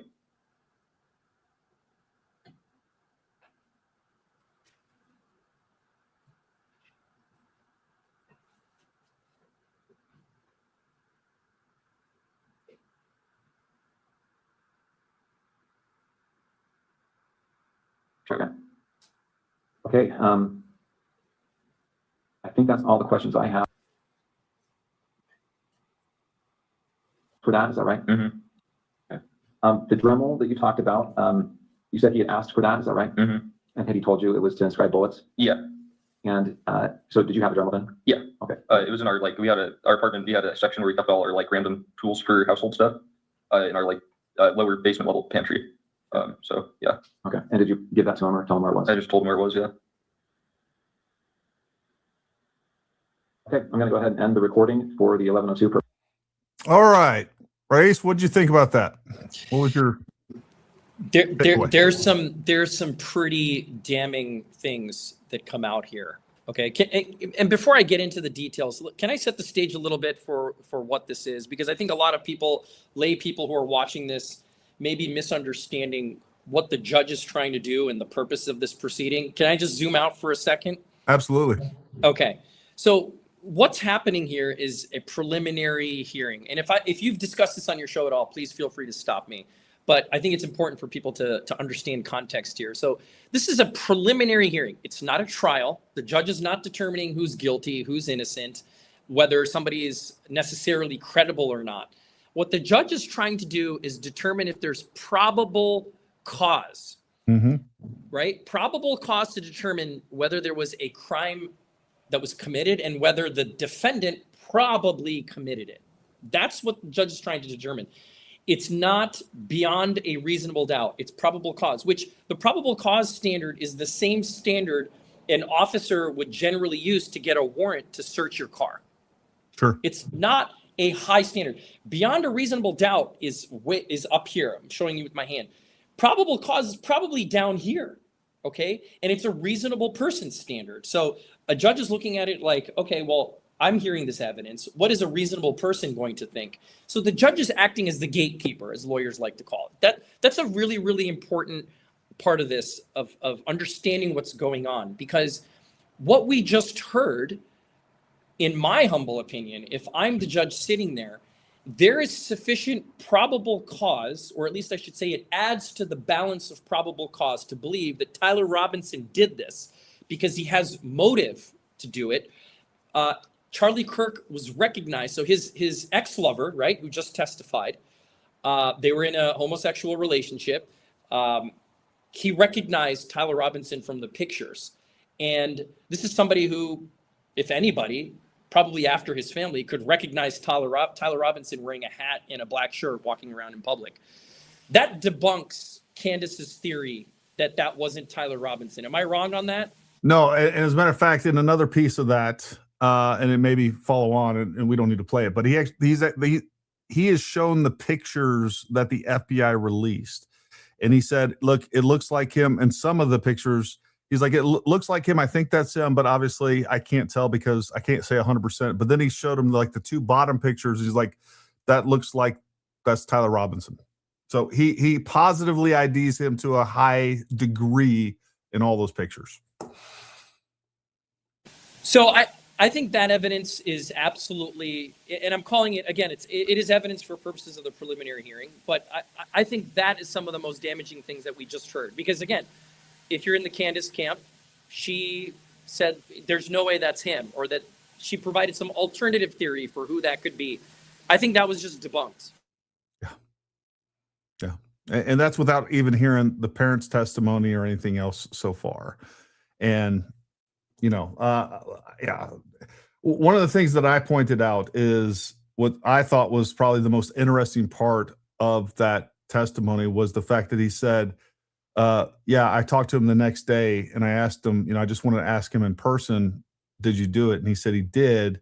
And then he started crying and then said he wished he hadn't. I think that's probably the most damning thing that I've heard in this so far. So you're going to get some background noise, and I might move from where I am right now. You're can you fine. hear me okay? Or I can hear you. I can tell Okay. It sounds like it's raining out there, huh? It's somebody's doing some landscaping, just my luck. You're good. Don't worry about it. But it is absolutely going to be a very, very difficult fact to overcome, because you now have motive. You now have recognition that this was him. At least he was there. and you have remorse and a plan. I mean, you have now the elements. If I'm the judge, I'm looking at this like, check that box, right? What alternative theories are there to eliminate Tyler Robinson from being the killer here in a premeditated murder, not just in a negligent act, but it's a premeditated murder. So absolutely, it's damaging. It's one of the most damaging things that happened, I think. Yeah, and before that, they went through all of his text messages. The detective actually read through the text messages. They established credibility of the text messages. They asked them how they got them, where they came from. They go on and they read all of those damning text messages of the multiple admissions to Lance Twiggs, as well as his Discord chats. And then Lance Twiggs actually comes on and corroborates all of those things as well. Said, yes, those were my text messages. That's my phone. So, and then we lead into what we have there, that testimony that he gave. And one of the things I just want to, we had a lawyer that came on for a little bit earlier. He was talking about this, but it's worth saying again, because I already see the chat and I've already seen it online. Like, oh, they gave him immunity.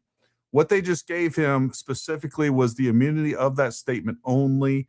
And it was that it's the left and right limits of that statement. And I just want to make sure that we're reading this right. And I want to hear your thoughts on that, as opposed to, oh, they gave him immunity. Basically, if he did anything wrong and he didn't state it in that statement, he's not covered by immunity.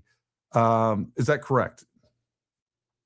That's my understanding. And look, there's a significant reason for witnesses in a situation like this to testify in a way that gives them this sort of immunity, because we're trying to find the facts, right? We're trying to find the truth. If he admits to being an accomplice, that's a totally different story at this point, right? He was given use immunity is what they called it. I have the document. If you wanted me to read just a portion of it, do you want that or no? No, I think we get the point. But the fact is, like, he didn't even include anything that was really self-incriminating in that statement.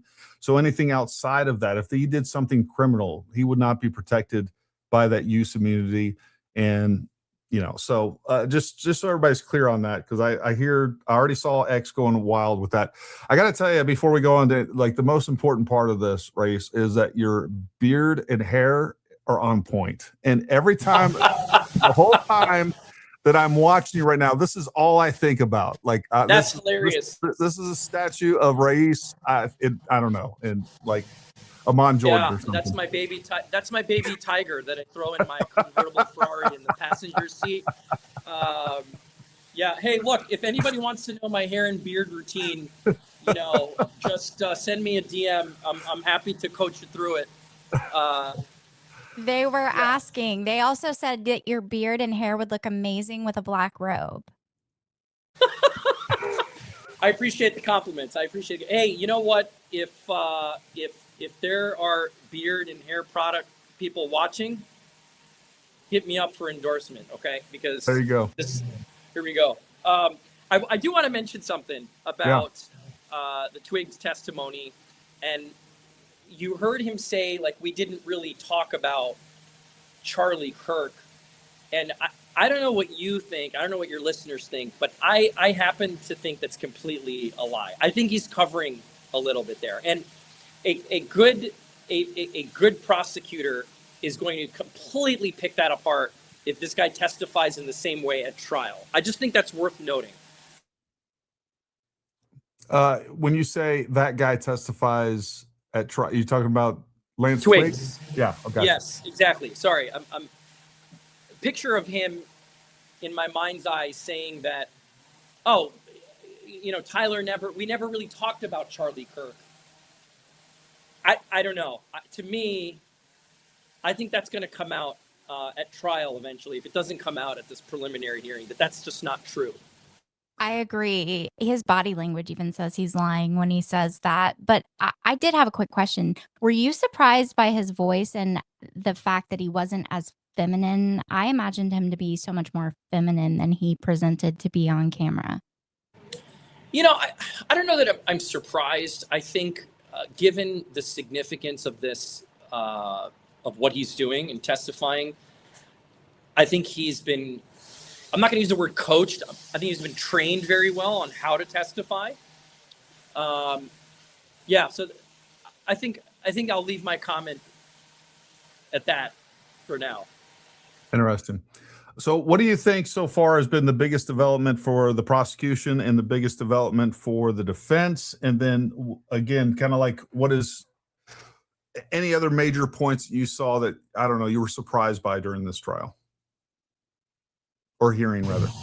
Yeah, I think, let me talk about prosecution first. The prosecution showed numerous surveillance videos, right? And they contend that Tyler Robinson was there before and after the shooting, including footage of an individual near the rooftop, which investigators are all saying, look, this is where the shot was fired. This is where it came from. It's Tyler Robinson, okay? Forensic evidence is prosecutor's best friend number 2. There's sufficient DNA evidence to say at least that they have a theory that DNA evidence links to Robinson to items that were removed during that investigation. How did it get there? Why is his DNA there, right? I think there was even evidence, somebody can fact check me on this, but I think there was even evidence associated with the rifle location, DNA evidence. Prosecutors are also going to focus on what we just heard a few minutes ago, Lance Twiggs, who says he has text messages and a handwritten note discussing Charlie Kirk. He was his romantic partner. We've got motives. And then finally, the political motivation, okay? I think the fact that they were in a homosexual relationship and that Charlie Kirk so strongly opposed their lifestyle is a significant motive, right? Defense will argue, well, this guy's a stranger. Why would he shoot Charlie Kirk? And prosecutors will come back and say, well, we have a significant reason why. Because it's hostility towards Charlie Kirk, and there is a political motive. I think that those are the main points that I see prosecution running with. What do you think? No, I think you're right. I think, at the end of the day, like there's just so much evidence, and so much of this evidence, going back to what you were talking about regarding Candace Owens and everybody else trying to obfuscate the truth.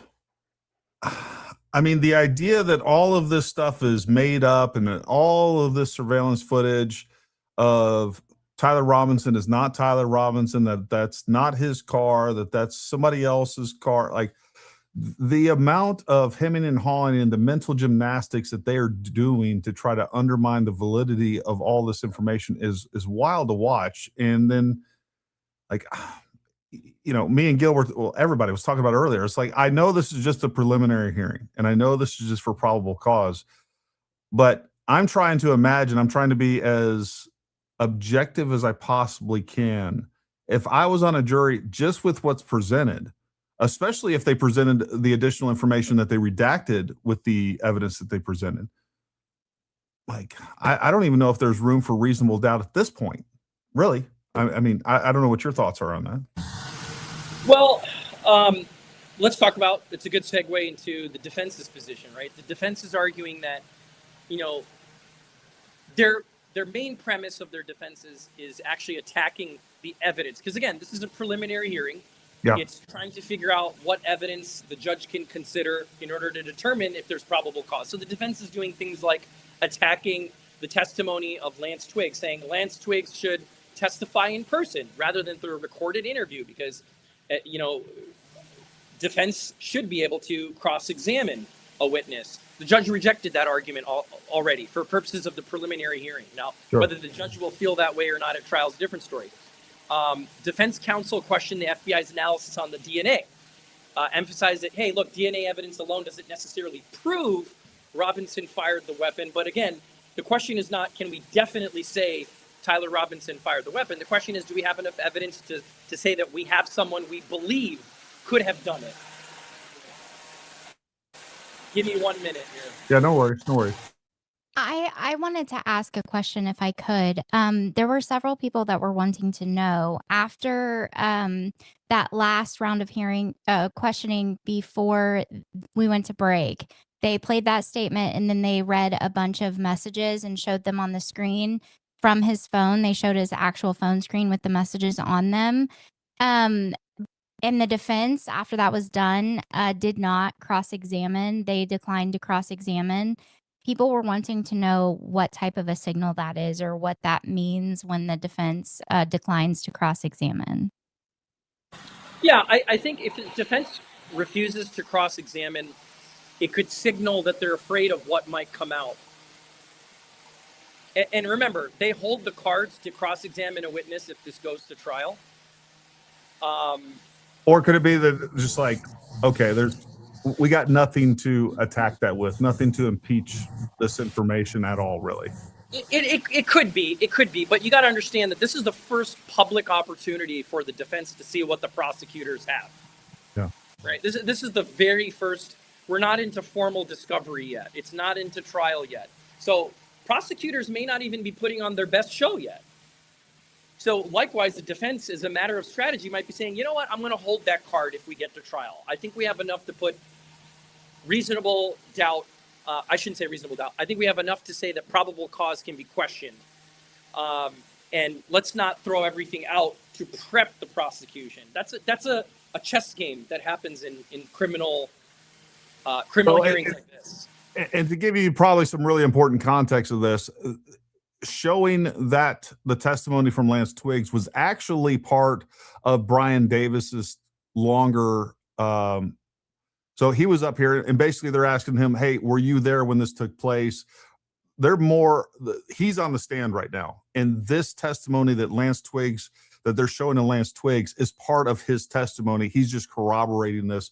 So he's actually talked a lot about timelines. He talked about, because one of the things that I brought up was not only does he say that Tyler Robinson was arrested on September 12th at 04 a.m., which Baron Coleman has been pushing another narrative altogether that I talked about at length.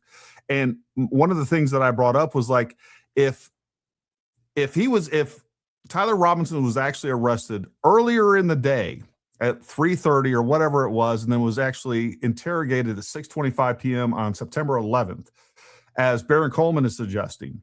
But now we're pushing it back 24 hours, and he's corroborating this timeline that is now set in the documents, and the charging documents is now accepted to the court. The court has accepted it as evidence. If that wasn't true and all of that was false, the overarching thing is like, hey, Tyler Robinson didn't have his phone, so he didn't send those Discord messages at 7:57 p.m. You would think that the defense would attempt to cross-examine Davis here to say, hey, when was he actually arrested? When did he actually show up at the Washington County Sheriff's Office? But they didn't challenge any of that. And I think that's kind of a more important aspect of this. So let me comment on that. I do think if you can pull on a thread to get some doubt in the judge's mind, and this is one of those that you can use, they should have said something about it. I am a little surprised that it didn't come up at all. Oh, yeah, fair enough. Lisa Knows is in the house. SKDouble Dub was actually talking about you, and before we had Raees coming on here, he was off there, doing lawyers do, golfing or whatever he does all day. And I figured I'd have you on here. I know you were sending out some tweets. You were talking about some things, so I want to bring you on for a few minutes and just talk about some of the things that you have found interesting in this hearing. And so much of what has been debunked now by the last couple days that people are just scrambling to, reconcile with all the BS they've been saying for the last 10 months. Your mic is muted. Sorry. I'm glad I'm not the only one. I do it all the time. Yeah, I think that they're definitely scrambling. I think Candace is just absolutely crashing out right now. I mean, everybody keeps making jokes about so much for that vacation. I mean, or we wish she would actually go on vacation. It's been nonstop, but yeah, I mean, for her, just the most recent thing that I retweeted her was she's now saying that I'm glad everyone is catching up to following this case because I've been reading the documents and I've been covering them and giving coverage. And I'm like, girlfriend, you have not covered these court documents a singular time on a single episode of your podcast. That is absolutely false, because that was one of our biggest critiques, or has been one of our biggest critiques for months now, is that she refuses to look at the actual documents. She refuses to bring forward anybody that has experience or expertise in any of these fields, right? Wait, And hold so on. I now just want to here, confirm this. Raees, have you been invited onto the Candace Owens show to give any legal expertise about anything going on with this entire thing, to include maybe her litigation around her being sued? Has she invited me? Was that what you're asking? Yeah. No, I wish I got that invitation. I'd hang it on my wall. I mean, I would honor that invitation. I have yet to receive one. George probably told her no because he's afraid that she's going to be enamored with your hair and your beard and he might lose her. George ain't worried about. George would be, if he saw Raees and he saw his beard right now, like he would be inviting him right away. He'd be like, Oh, that's true. George would. That's true. George would probably like it. You know, Raees, you really are missing an opportunity. You don't need to worry about a beard product company sponsoring you. The beard lawyer needs his own beard products. You know, now you got me thinking. I'm taking notes. I might just stay tuned, I guess, for beard lawyer products, right? Yes, and Gary just wants 10%. I don't want anything, but I will sell them for you. I'll happily be a sponsor. I'll be an advertiser for you. Happily sell. Like, look at that. His freaking beard game is on point. Lisa, do you have any legal questions? Since Raees decided to stop playing golf today, he stopped in gracious with his present. But by anyway, the way, for the record, I cannot swing a golf club to save my life. I'm not a golfer, although I would love to learn. It's not my thing. yeah, me neither. I'm an old school baseball player, and it's laughable when I try to hit a golf. I don't know. If you're good at baseball, you're good at golf. It's the exact same thing, just down. Keep your head down, swing it all the way through, follow through. It's really not that hard. It couldn't be more different. Lisa, do you have any legal questions or any points that you want to bring up? Sorry, I didn't mean to cut you off, SK. I thought you were done. No, I don't think so. I've been listening to you guys talk backstage, and I feel like it's pretty straightforward at this point. Like you said, I mean, this is obviously probable cause. This isn't getting into actual trial territory yet. I mean, this morning I was covering just the unimaginable cost of what this process is to the Utah taxpayers. They're estimating over 10 million at this point. His defense crossed into over $1 million here recently. So, and I mean, Richard Novak, one of his defense attorneys, he is a well-known. He's famous. He's like a very famous defense attorney, and he's a very, very expensive defense attorney. So, he's out of Southern California. So I don't know. I mean, if I was in Utah right now, I'd probably be pretty upset about but I mean, again, everybody they have to have their constitutional right to due process. I understand that, but it's just like the incessant dragging things on. And I mean, just the fact that this hearing was this process was supposed to originally have started in April, right? And then we got pushed back, and then it was in May, and then they had to push it back again. And I think the original preliminary hearing was like in December, if I'm not mistaken. Was it really? Okay, I thought it was April. But yeah, I mean, it's just, I don't know. And I get it's just the legal process is slow, and but I mean, just yesterday watching them go back and forth about how much of this they were gonna show. I mean, I was about to pull my hair out. At one point I just had to walk away from the TV. I'm like, I'm gonna start throwing things at my TV. And you could tell that the judge was getting frustrated too. So I don't know. It's a lot. It's a lot of back and forth. Hey, Gary, Yes, Jen ma'am. is asking me to please let you know that they have confirmed the 30-6 bullet in the hearing. The hearing started a little while ago, and they've been Okay. going over physical evidence. Well, let's throw that up there. And if any of you have to drop out or anything like that, just let us know. I understand. And Sorry, I didn't mean to cut you off, Lisa. rude. I'm sorry. I know. I'm sorry. So rude, Lisa. I know. All right, let's get to this. I think they said they were covering ammunition and, yes, more aspects of the weapon, I believe, right? Yeah, and his clothing too, I think, were brought in. So just physical evidence. The first lady, I think, is SBI, and she talks about the swiping, like the palm swiping, I think. Well, let's hear it from her. Presence of counsel and all parties, no cross-examination. All right, Sergeant, if you wouldn't mind coming forward and being brought into the courtroom.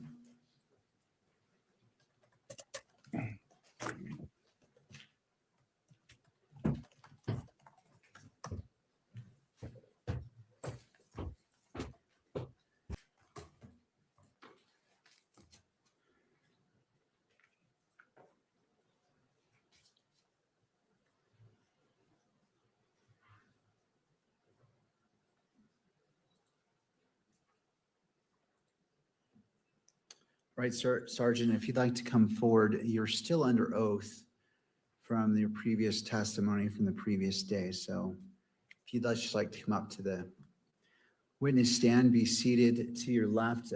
Behind the monitor should be a bottle of water.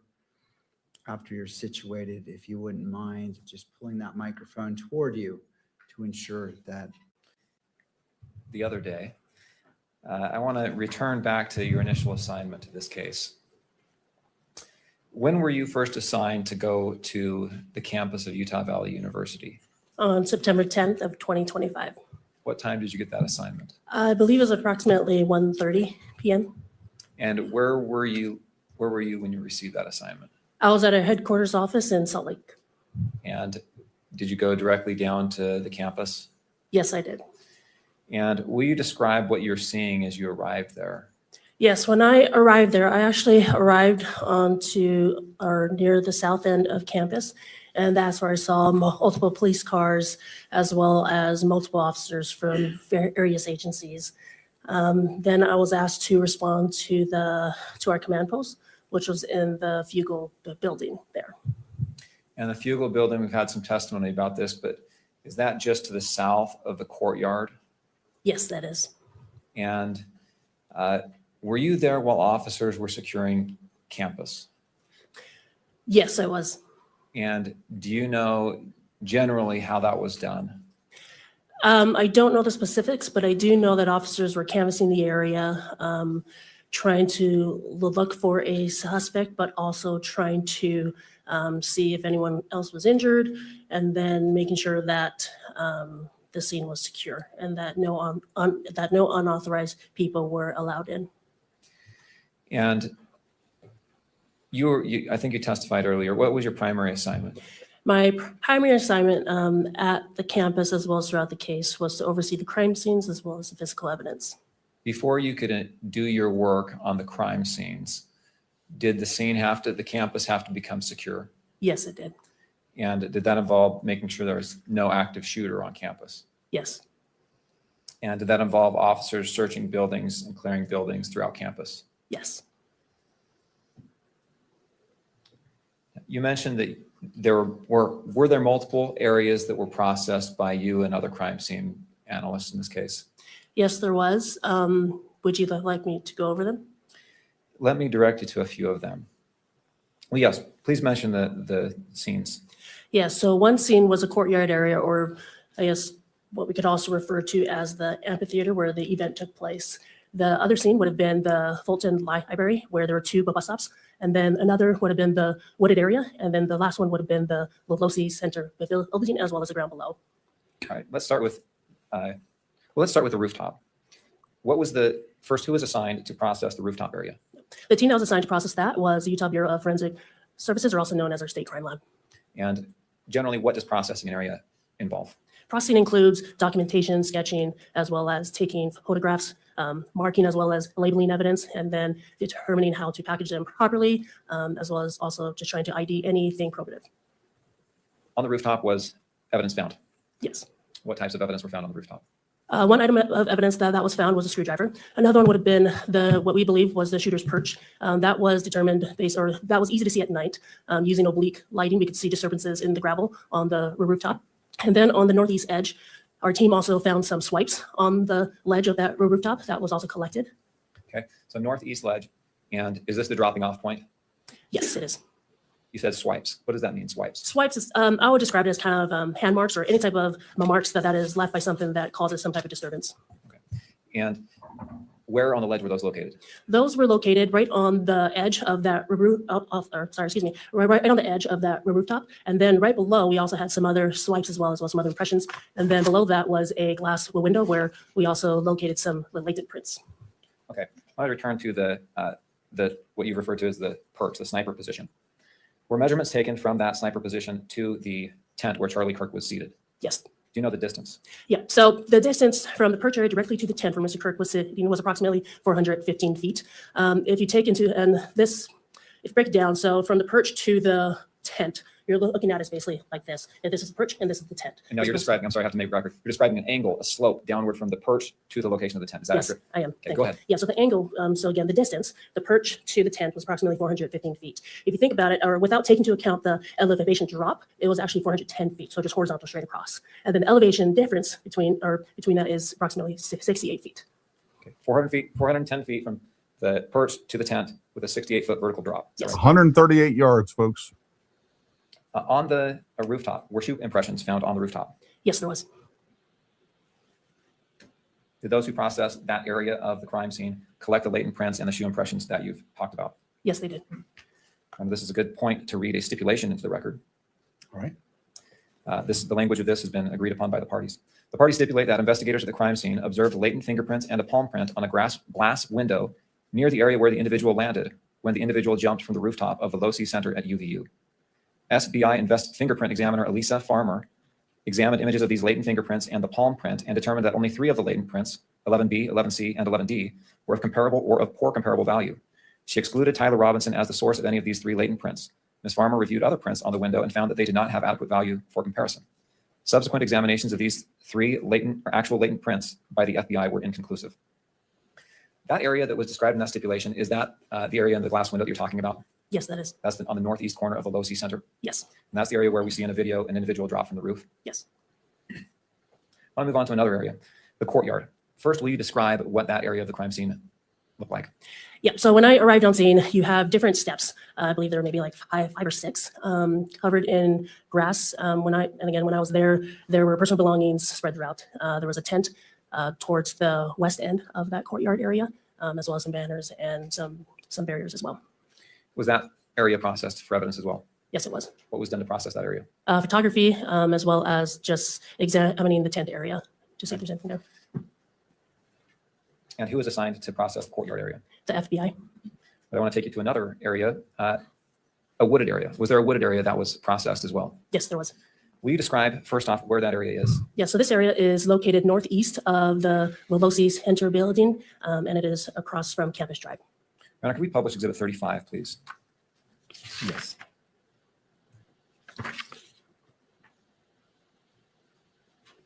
And if I may approach the witness, I'll put up the hard copy of this exhibit as well. All right.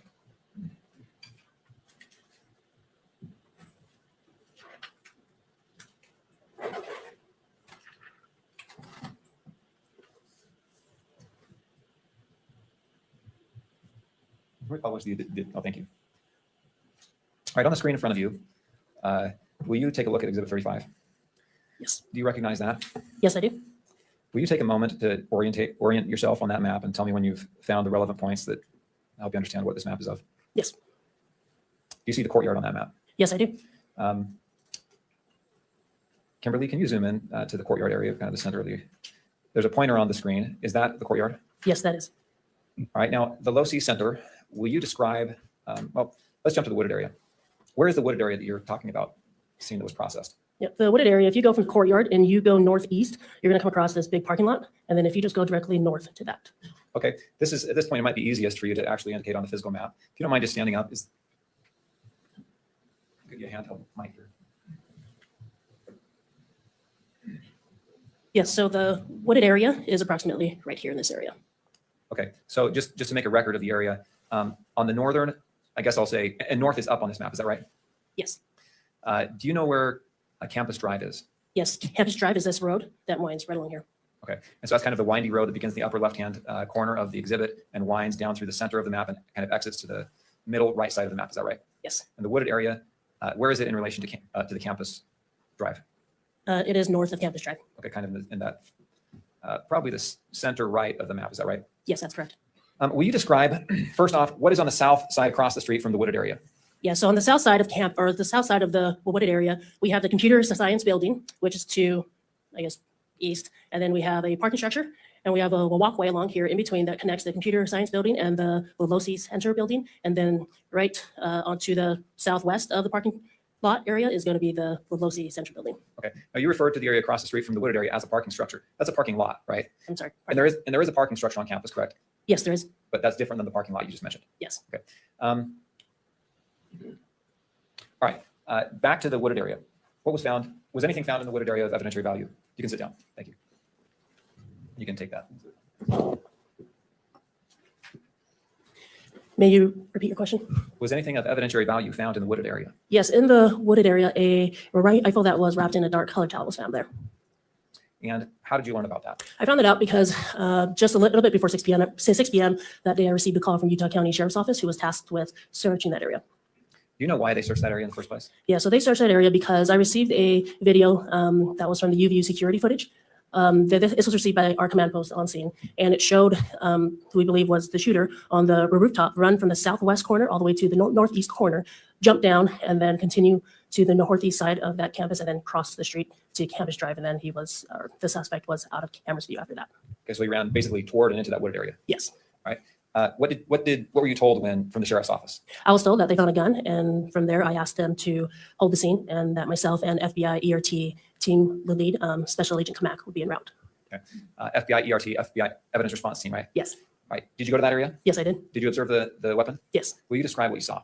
Yeah, what I saw was a rifle that was, or at the time before even having removed it, we found, or in the bushes, we found all you could really see was just a dark towel there. So pictures were taken of that, and then eventually the gun or the towel was removed. And then once we removed the towel from the bushes is when we uncovered that the towel was actually used to wrap the gun in.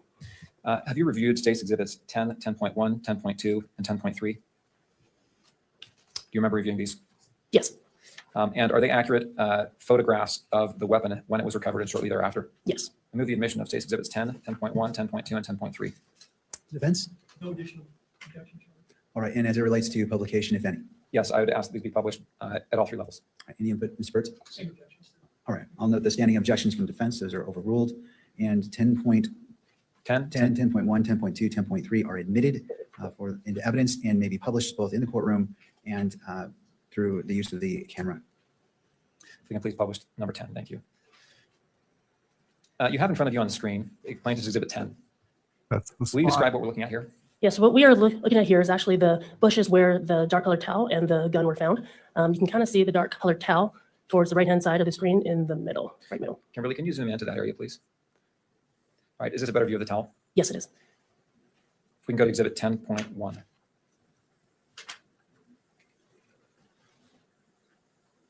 Will you describe what we're looking at in Exhibit 10.1? Yes, this is a mid-range shot of, again, the towel that was used, or of the towel and within the bushes. All right.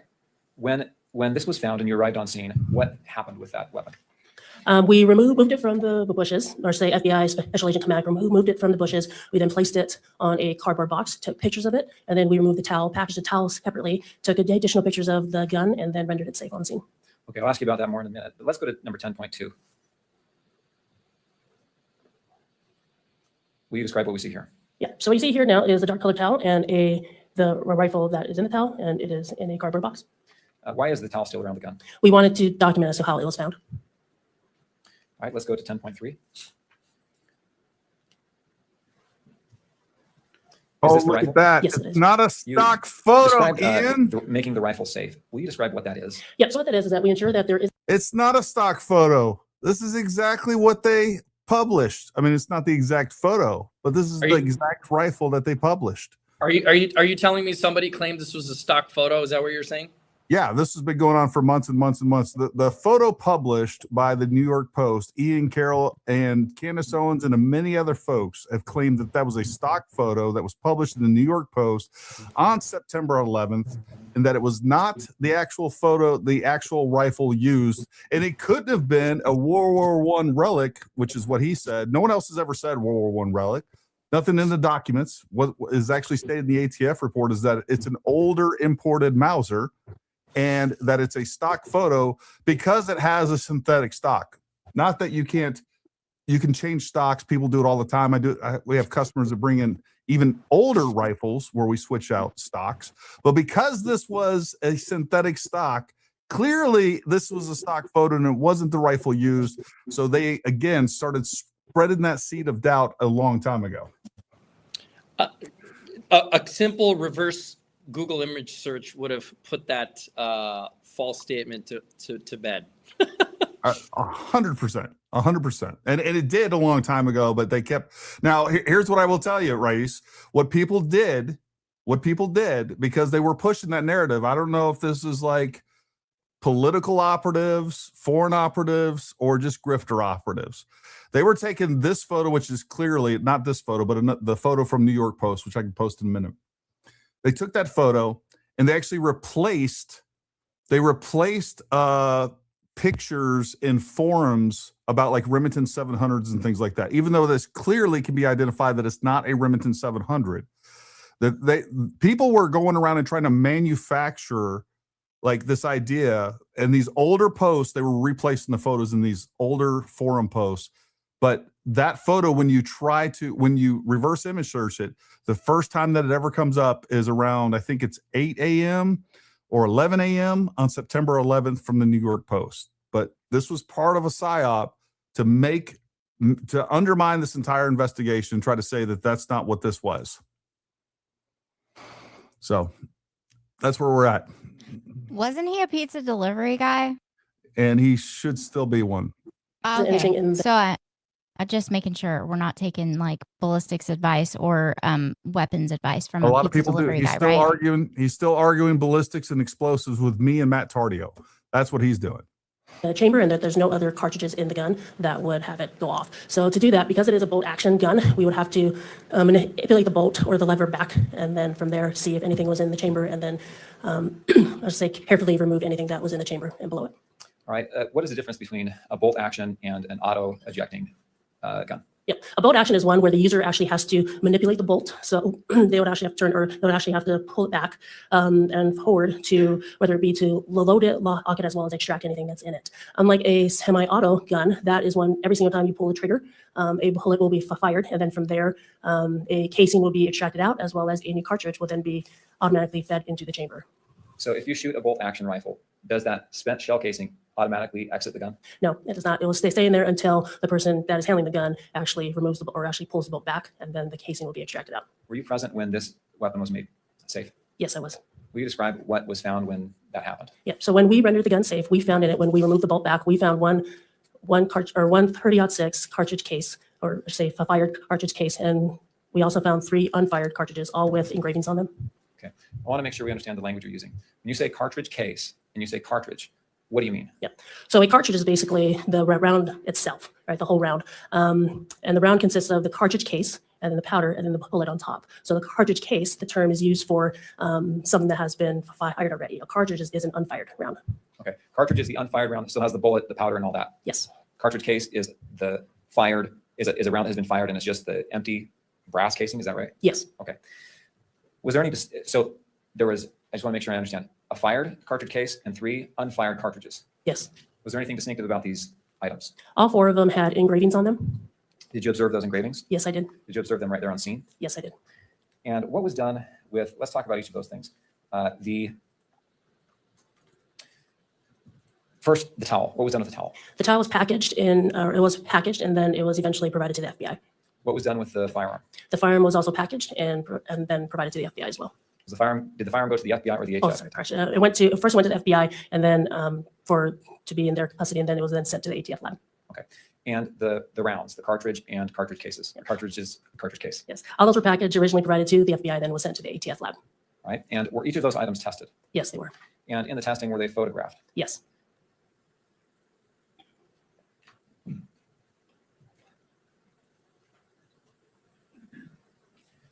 Have you reviewed the photo, and were they photographed by the ATF when they were tested? Yes, they were. Have you reviewed their photographs? Yes. And were you previously shown States Exhibits 19, 20, 21, and 22? Yes. And are those photographs that the ATF, that you received back from the ATF of those cartridges and the cartridge case? Yes. Did they have the same appearance and etchings that you saw when you observed them removed from the gun? Yes. And did those photographs accurately capture those etchings? Yes. I move to admit State's Exhibits 19 through 22. Mr. Byrd. Additional objection. All right, I'll note the standing objections. Those objections overruled, and 19, 20, 21, and 22 are admitted. And as to publication, Mr. McBride. I would move to publish these exhibits at all 3 levels. All right, any further objection from? No further objection. Thank you. Again, I note the standing objections as are overruled. They may be published within the courtroom and captured by the media camera. Let us start with Exhibit 19, please.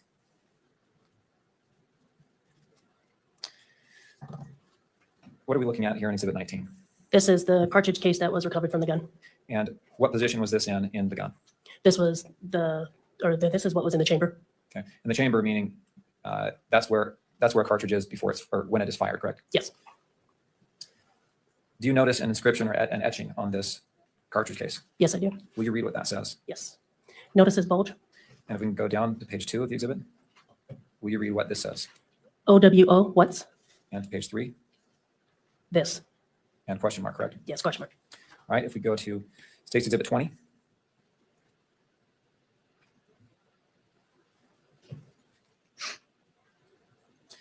Is this a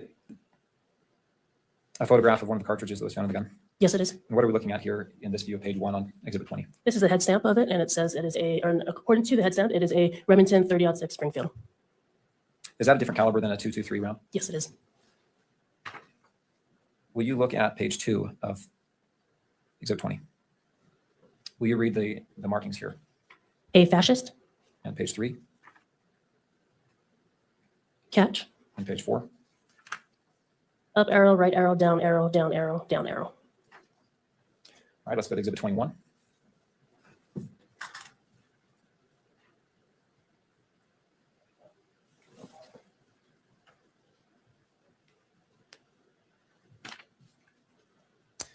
And was this another round that was found in the gun? Yes. Will you read the inscription here? Oh, Bella Chow. Page 2. Chow, chow. All right, let's go to Exhibit 22.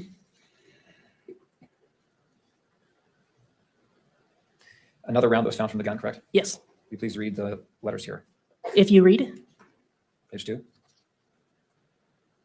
this, comma, your, or correction, this, comma, you are Page 3. gay. And page 4. LMAO.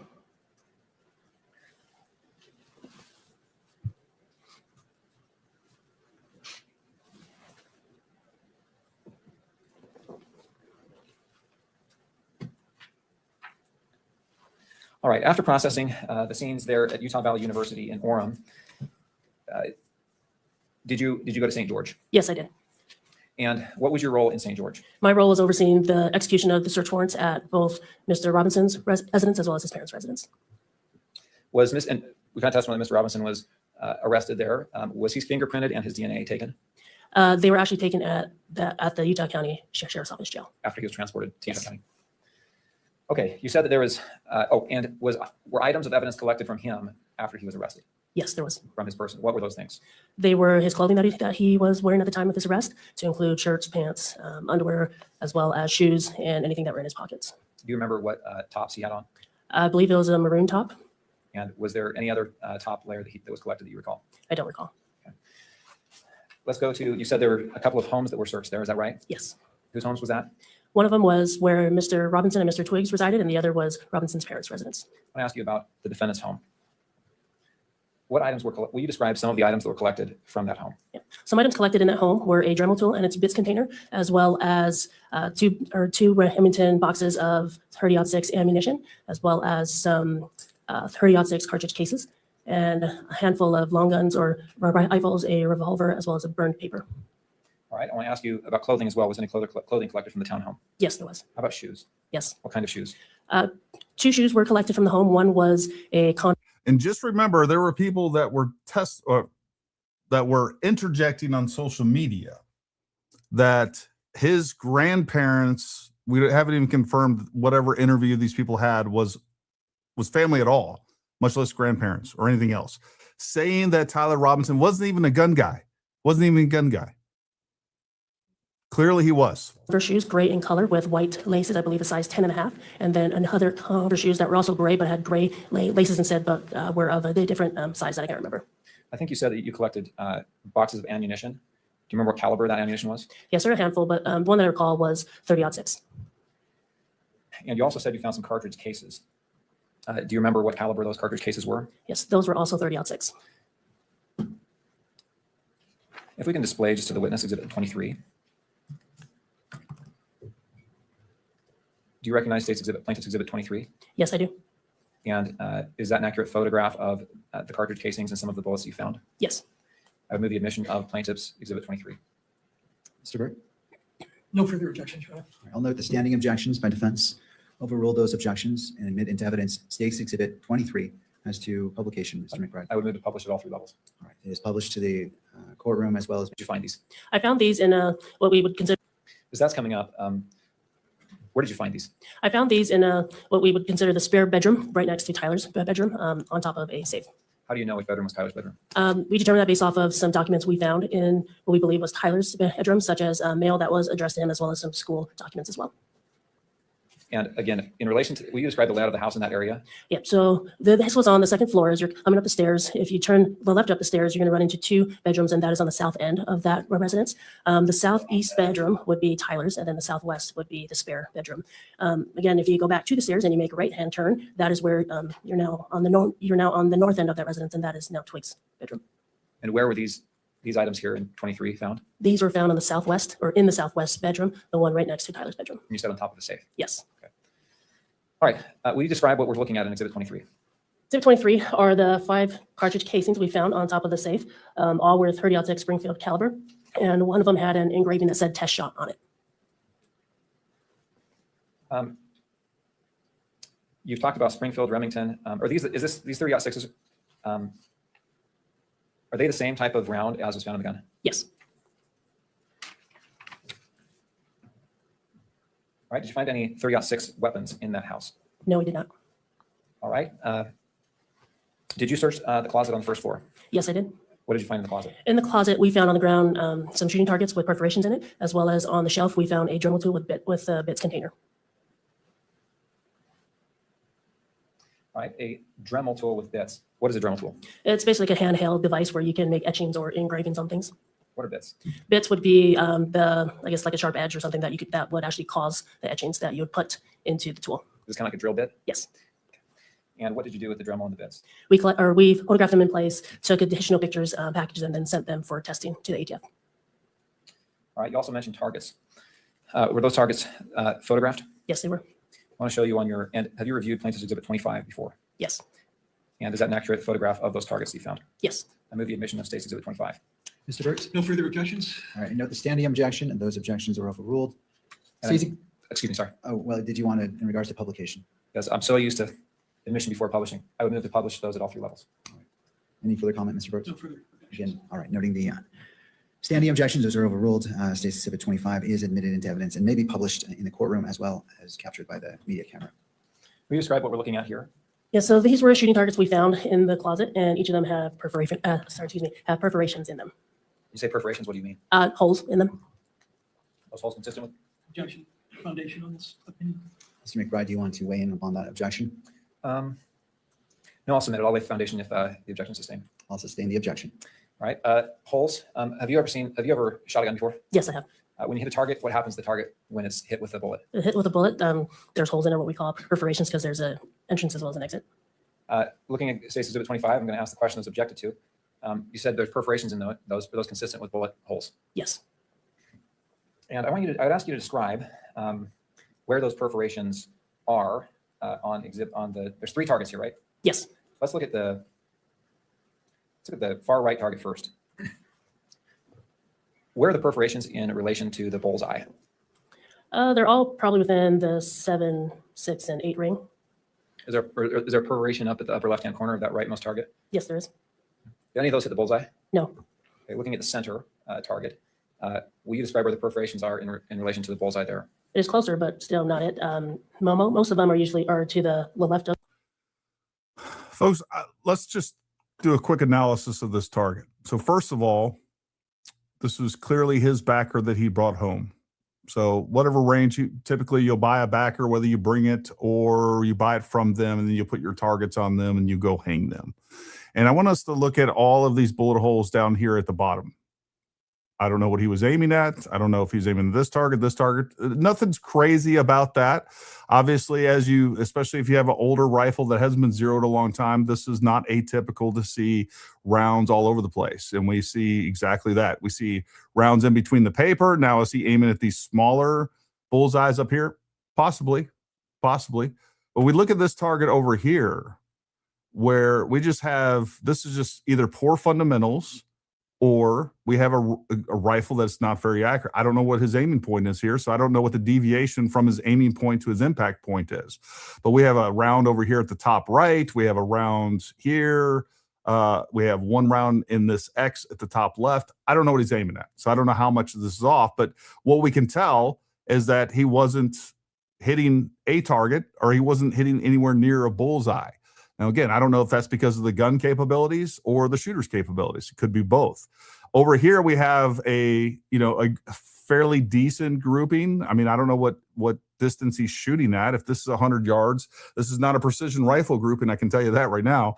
A precision rifle grouping, we would have 5 rounds well within this. I'm assuming this red circle is in here is 1 inch, and that looks about right to me. So what we would want is that all 5 rounds easily fit within this 1 inch. But even here, the best grouping that he has over here, I mean, this is probably 3 to 4 inches if we count all these bullets. This one might be a little bit better, but we have one in the X, and then it just goes out here. We see some leftward stringing. This is typically a trigger squeeze issue when we have horizontal stringing like this. But again, it could be the gun as well. But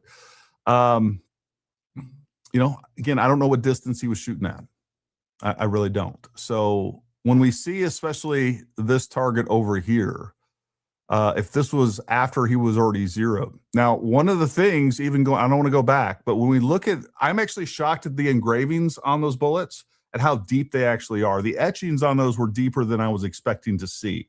That will definitely cause some consistency issues. And the other concern, when I see engravings that deep on the brass cartridge itself, is a concern for a ruptured cartridge.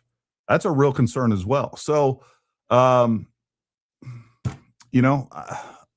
only thing that I'm getting out of this target is that nothing is very consistent, and that's not a precision rifle, and it's not a precision shooter. We can see even an impact in the middle target. If we look at what kind of looks like the barcode. So there are impacts in between these targets, at the bottom of the backer itself, all over the targets. It's hard to even know what the point of aim was on these targets. Obviously, I think this one's the center and the left one are pretty indicative that we were still off center. But this is pretty common for a hunting rifle zero. If they were doing this at 100 yards, a lot of hunters would be perfectly happy with this. I don't know what his mindset, his skill level is or anything else, but a lot of wild stuff going on with this target, in my opinion. I think it was interesting to note too that he asked her if there were any other weapons in the home that would take 30-06 ammunition, and she said no. Nope, So they're 100%. not going to be able to tie all that was laying around to another, because their argument would be, oh, that could be tied to another weapon. No, because he left it in the woods. So No, Lisa, it was tied to another weapon. They just got rid of that weapon. That's what happened. And I think it's also important to note that they asked if the ammo that was engraved was the same as the ammo that was in the firearm and the same as the other ammo found in the home. And all of them were the same type of ammo, which I think is pretty telling. Mm-hmm. Yep. You can't prove that. I'm just joking. Playing devil's advocate. That's what they're saying right now. I guarantee it. The bullseye and rings, I'd say 9 and 8. All right, and then the leftmost target, you describe where the perforations are there. Yeah, the perforations are actually closer to the bullseye as well. Actually, one being in it. All right, you described also collecting a burnt note. We can take on 25. Thank you. Will you describe where that note was found and what it looked like to you? Yeah, the burnt note was found in the trash can located in the kitchen. The way it looked like to me, it looked like, say you're at like a campfire and someone burns paper. What was done with that? That was also collected and that was sent to the FBI for analysis. Was it photographed? Yes, it was. And have you reviewed State's Exhibit 24? Yes. Is that a photograph of the note? Yes. I move the admission of Plaintiff's Exhibit 24. Mr. Burt? No further objections. All right, and to publication? I move to publish at all 3 levels.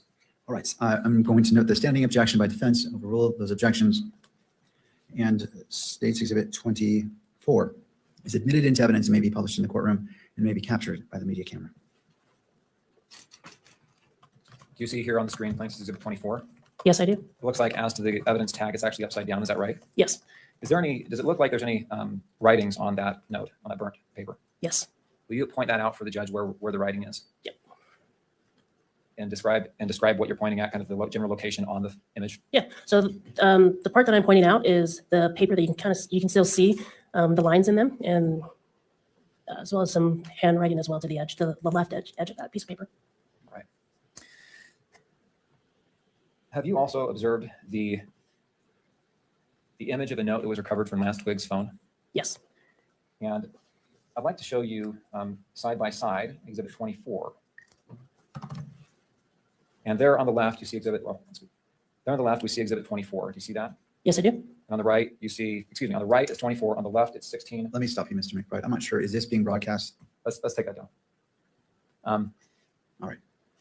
Exhibit 24, thank you, Your Honor. Excuse me, Exhibit 16.3.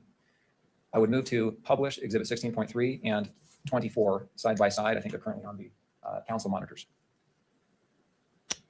So 16.3 has already been admitted. And I don't remember the court's order if this was to be captured by electronic media or not. No, it was not. Okay. Does that comport with defense's memory as well? It does. All right. So 16.3 was published to the courtroom, but not to be captured by the media. So as it's, and what is your request? To comply with court's order. All right. So 16.3 and Exhibit 24 may be published side by side only to the courtroom itself and not on to be captured by the camera.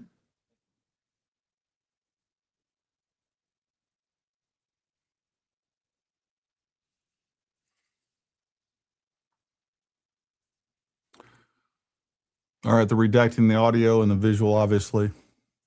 We'll take this opportunity to catch up a little bit. So It Gary, relates to the testimony. Yep. Oh, Go ahead, Raees. The court is going to over. I was just going to make a quick comment. Generally speaking, I don't know how many people know this, but did you know that?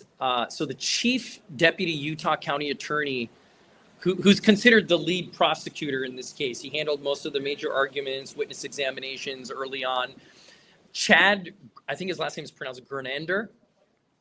So the defense attempted to strike Chad and say there's a conflict of interest or a bias and that this case shouldn't proceed because Chris's daughter was present at that Charlie Kirk event.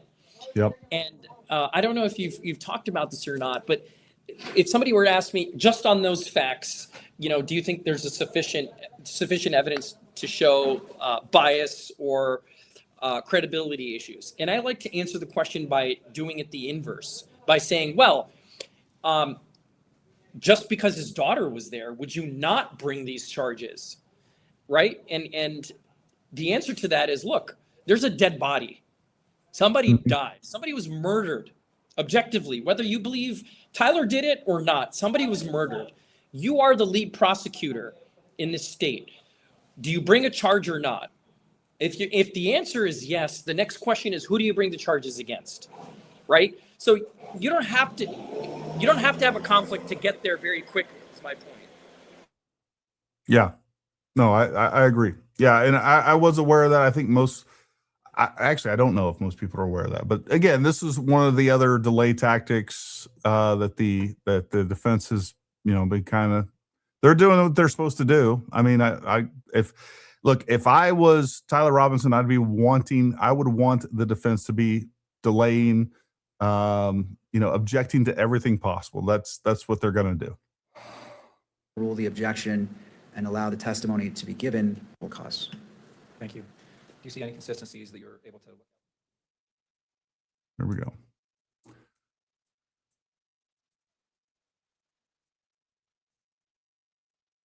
Yes. Where did you collect that from? Did you also collect the defendant's car? Yes. Where did you collect that from? That was collected at the Robinson's parents' home. And will you describe that vehicle? Yeah, that vehicle is a gray-colored Dodge Challenger.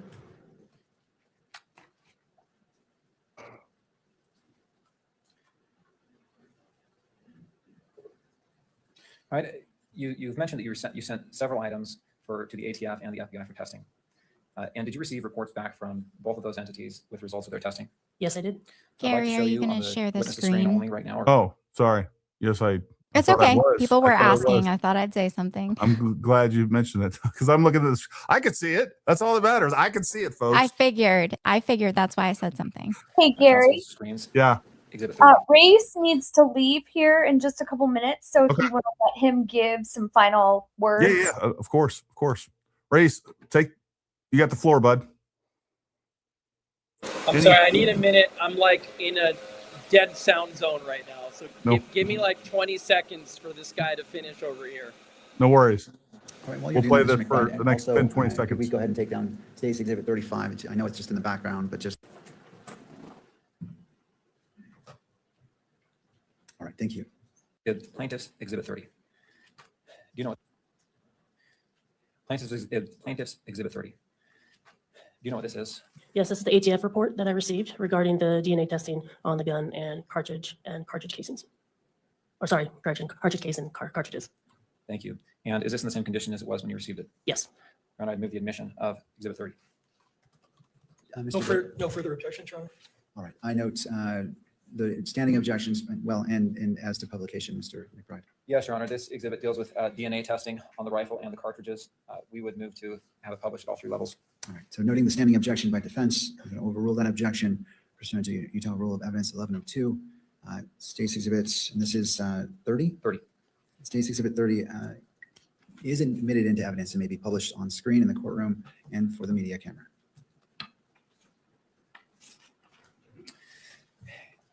Are you good to go, bearded lawyer? Because it may be helpful to understand here, but on page 1 under the exhibits, I am. here, I'm going to change venues here, and I'll have 2 minutes, and I can give you some final comments. It's just whatever's going on here is super loud, and I have like 0 volume from you guys. So give me. You're a okay. second here. No worries. Okay. Just speak up when you're ready. Items that were sent in for testing and comparison. Is that right? Yes. And throughout the report refers to the items compared by the lab number. Is that right? Yes. Okay. So if we can scroll down just to the bottom of this first page, and here in the DNA analysis section, again, we see that the report or the author refers to the items by their exhibits numbers, right? Yes. Okay. And if we can go to page 2, and same question here, the exhibit number on the left, if we want to know what exhibit number that is, we have to refer back to page 1 for the description, right? Yes. Okay. And let's keep going to page 3. If we can just scroll through page 3, 4, and land on page 5. Actually, pause right there if you will. This is page 4. There's a description section here as well. And that description talks about where the swabbing that's used to compare what was swabbed for the comparison. Is that right? Yes. Okay, let's go to page 5. So as we look at this first paragraph here under statistical analysis, let's see if you have this notated or no. Exhibits 1.1 and 1.4. Do you know what that is referring to? Yep, they're referring to 1.1 is swabs of the stock and grips of the rifle, and then 1.4 is swabs of the bolt of the rifle with possible ridge detail and or smudging. Okay. Will you read paragraph D? Yes. The DNA profiles are at least 1 trillion times more likely if they originated from Tyler Robinson, Exhibit 7.1, as a contributor to the major components and 3 unrelated unknown individuals than if they originated from 4 unrelated unknown individuals. Again, that's swabs of the grips and the bolt. Stock and grips and bolt, is that right? Yes. Okay, calculation number 2. Where is this swab taken from? Exhibit 1.2 would be swabs of the butt plate of the rifle. And will you read paragraph D here? The DNA profile is at least 1 trillion times more likely if it originated from Tyler Robinson as a major component and 4 unrelated unknown individuals than if it originated from 5 unrelated unknown individuals. Looking at calculation number 3, exhibit 1.3, what areas were swabbed for this comparison? 1.3 is swabs of the trigger and trigger guard of the rifle with possible ridge detail and or smudging. Will you read paragraph D? The DNA profile is at least 1 trillion times more likely if it originated from Tyler Robinson as a major component and 3 unrelated unknown individuals than if it originated from 4 unrelated unknown individuals. If we can go to page 6. Calculation number 4, exhibits 1.5 and 5.1. What are those? 1.5 are swabs of the forend of the rifle, and 5.1 is swabs of 1 30-06 cartridge. And again, that cartridge came from where? From the firearm. Will you read paragraph D? The DNA profiles are at least 1 trillion times more likely if they originated from Tyler Robinson as the major components and 2 unrelated unknown individuals than if they originated from 3 unrelated unknown individuals. All right, let's look at calculation number 5, 1.6 and 3.1. What are those? 1.6 is swabs of the barrel of the rifle with possible ridge, detail, and or smudging, and 3.1 is swabs of one 30-06 cartridge And that 30-06 cartridge came from where? from the firearm. We read paragraph D. The DNA profiles are at least 1 trillion times more likely if they originated from Tyler Robinson as a contributor to the major components and 2 unrelated unknown individuals than if they originated from 3 unrelated unknown individuals. Okay, statistical analysis calculation number 6, exhibit 1.9. Where is that from?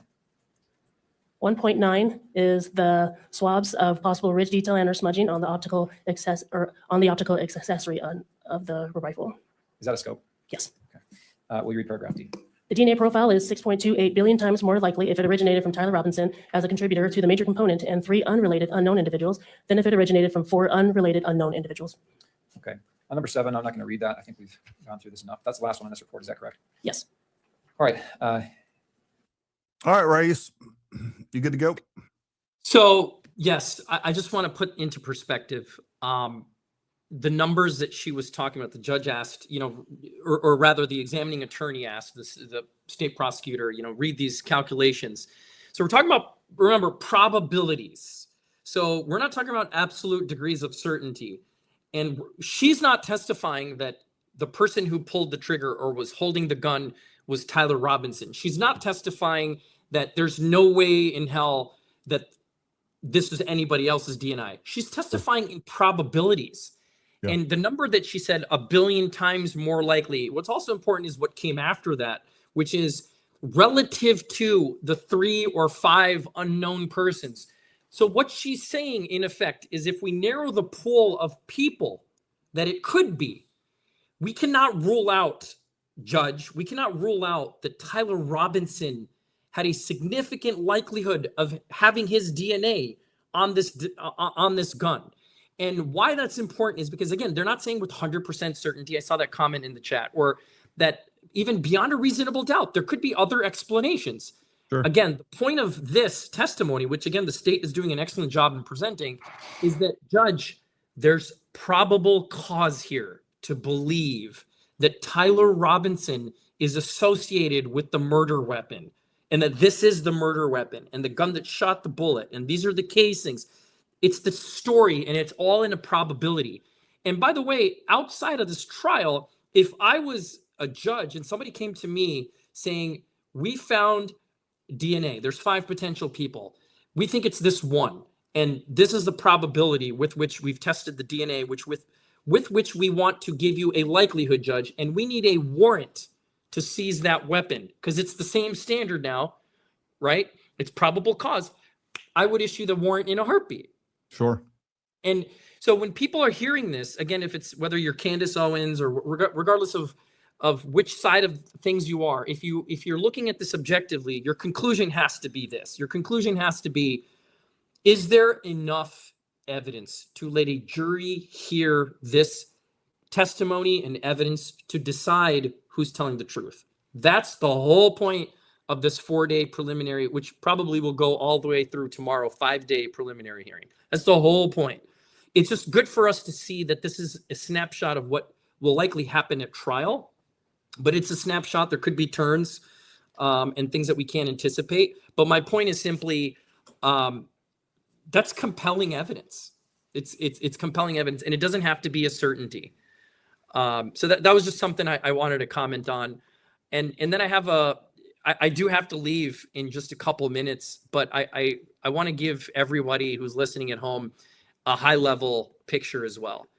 I think this was a question from one of your listeners about, well, what's the chances of a plea deal, right? I don't know if you've talked about that on your show or not. What are the chances that Tyler Robinson's lawyers come and say, you know what, guys, this is bad. Let's talk about making a deal.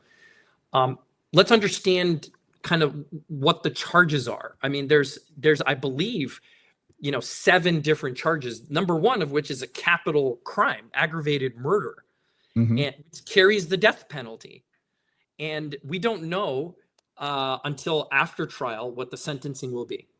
But we do know that that's a possibility. Life without parole is also a possibility. When you are hearing this evidence and you are defense, you have to be thinking, how do I get my client out of this? Because this is not going the way we thought it would go. I don't feel confident. If you ask me, Raees, just give me your snapshot, 4 days of evidence for probable cause on whether this gets to a jury. If I had to predict, now I'm going to do what I told you I was not going to do. Okay. So don't hate me for this. But if I had to predict, my prediction is the judge is going to say there is probable cause for this case to go to a criminal trial. There is enough evidence here for a jury to look at and say, we think a murder was committed, and we think there's a possibility that Tyler Robinson was the one who did it, and that this is the evidence that gets presented to a neutral, jury of your peers, if you will. It's pretty compelling. And I think the defense is going to be stuck with shooting down the quality of evidence. As some people who were in the comments listening, yeah, there's quality issues. Okay. The young lady who was just testifying about what was on the rifle. It's true. It's not 100% certain that Tyler Robinson was the one who put his finger on the trigger and pulled it. That's for a jury to decide. That's the beautiful thing about our criminal justice system is it's not 100% when you have facts that cut both ways. And sometimes juries are wrong, but ultimately our justice system allows juries to hear the evidence. And that's what's being decided. So if I'm the defense, I'm a little concerned that the charges are very significant. And this is going to be a very public trial, that he's not going to get sympathy. That Tyler Robinson's not going to get sympathy. And I'm going to start thinking about whether some sort of deal is possible. I don't know that I would talk to the prosecutors yet about that, but I'm thinking about it if I'm defense. Do you think that we will see, so he hasn't entered a plea yet. I guess in Utah, it's typical that they enter their plea after this portion, this phase of the hearing. So how soon after do you think that we will see him enter that? If I were the defense, I would do it pretty immediately. I think they have to play the card of not guilty and then try to make a deal. Because if they just say he's going to plead guilty to, prosecutors are going to be relentless. So maybe of the 7 charges, again, there's 7 to plead to. Maybe he pleads guilty to witness tampering, to admitting to tell his roommate to destroy incriminating evidence, telling his roommate not to talk to the police or investigators, obstruction of justice for destroying or concealing weapons or clothing. Right? Those are legitimate possible things to aim at if you're the defense, right? It's not like you have to focus exclusively on the aggravated murder or capital felony crime. You can look at the lesser offenses. If I'm on the defense, that's what I'm looking at. I mean, we do have situations. So just a few months ago, we had the Tanner Horner case, right? He's the FedEx guy that took that little girl, did horrific things to her, right? In that case, pretty much, I think he pled guilty. And then at that point, it didn't come down to guilt versus innocence. It came down to, are we looking at a life sentence or the death penalty? And ultimately, they ended up giving him the death penalty. So what do you think the probability of that happening here is? Well, the judge imposes the sentence after the jury reaches a verdict. So the jury reaches a verdict, applicable law is applied. They look at the minimum, maximum, and the judge makes a decision. Look, judges, and we're likely to get Judge Graff, by the way, that we'll see this case through trial. He's going to decide, do I see that this was, a premeditated murder, in which case I don't think he's going to get anything less than a life sentence. Sure. Okay. I don't think he's going to get sympathy from judge, but it's very, very early. It's very, very early. But I have to jump. And it's amazing as always. Gary, you and I can chat offline. I know there's some stuff you wanted to chat about, but thanks for always working with me on my timing. I know I'm not always hitting bullseye. Good, I'll take whatever you can get. You're always worth it. Not on the golf course, for what it's worth. I can't. Anybody who's watching this who knows me knows I can't swing a golf club. I just want to say it was really nice to meet you. Yeah, likewise. I appreciate you guys. All great questions. And keep having the good fight, Gary. Yep. And hey, folks, make sure you guys go follow the Beard Lawyer on X and YouTube. You're on YouTube, right? I am. Yep. Beard Lawyer.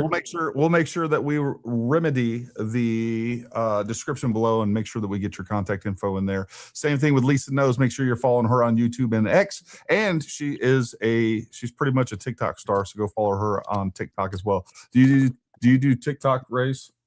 I do. My handle's super easy. It's Beard Lawyer. Beard Lawyer on I think I've talked to you on TikTok before, actually. It now that I could think be. about it. It could be. It's Beard Lawyer. I think my Twitter is the only one that's real Beard Lawyer, my X account. But even in my for my YouTube, I'm in the comments somewhere, and we'll drop a comment so you guys can see my handle and do a follow. Perfect. Awesome, man. Well, listen, we appreciate any time that you have the time to jump in and provide your expertise and experience to real world events. It's always great to have you, and you got the best beard in the game. So go have fun, and we'll talk to you soon. Appreciate it. Beard Lawyer, beard oil on its way to you. Okay. I'm looking forward to it. All right, man. Take care, guys. All right, folks, we'll get back to the rest of this and play this. We can go to Exhibit 32. 31 was previously received. And just display this on the screen of the witness, please.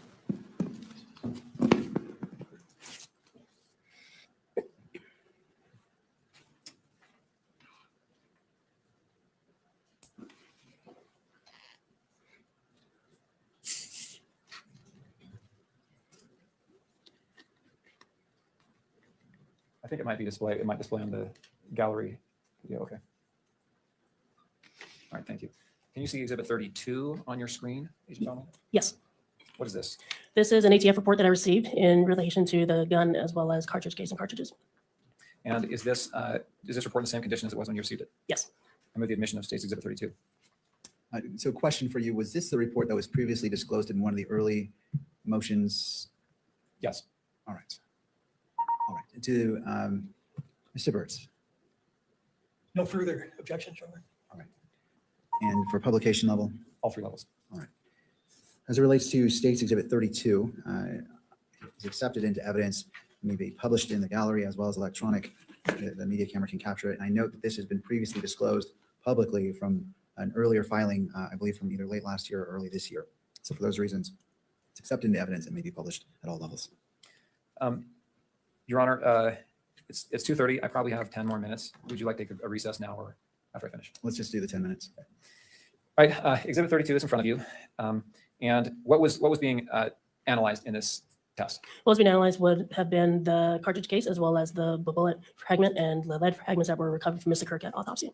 Right. Same question on structure of the exhibit. The lab numbers and agency numbers are listed here on the first page, right? Yes. And if you want to know what the report is talking about, you have to refer back to there, right? Yes. All right. I want to have you read, if you can scroll down to the bottom of page 1.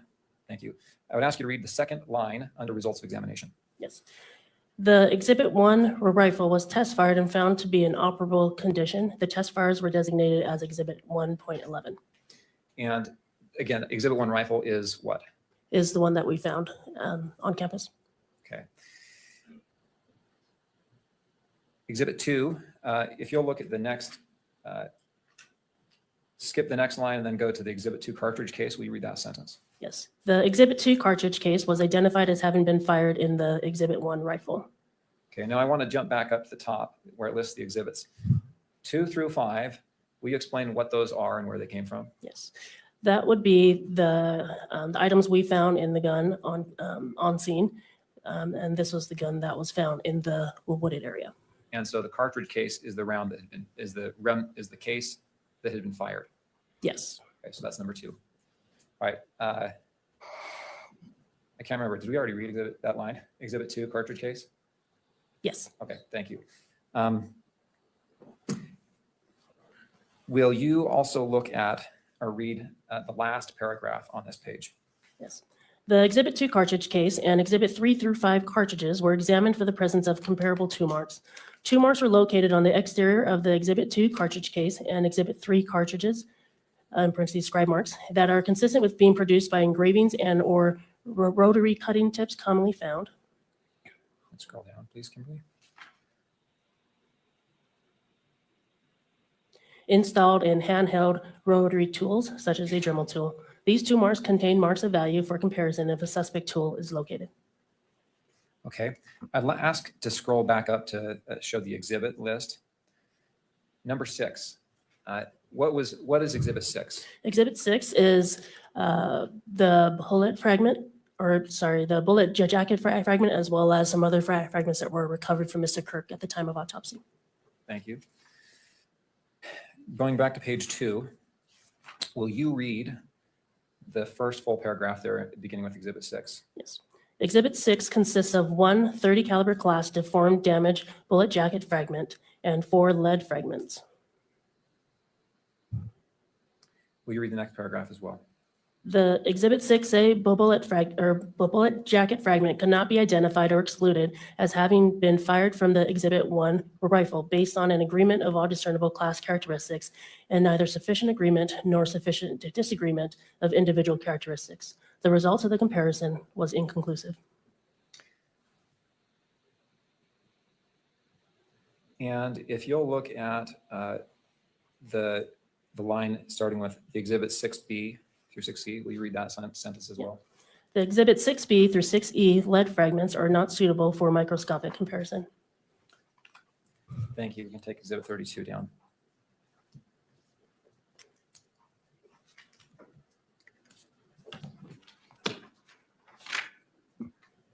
Exhibit 33, if we can show that just to the witness, please.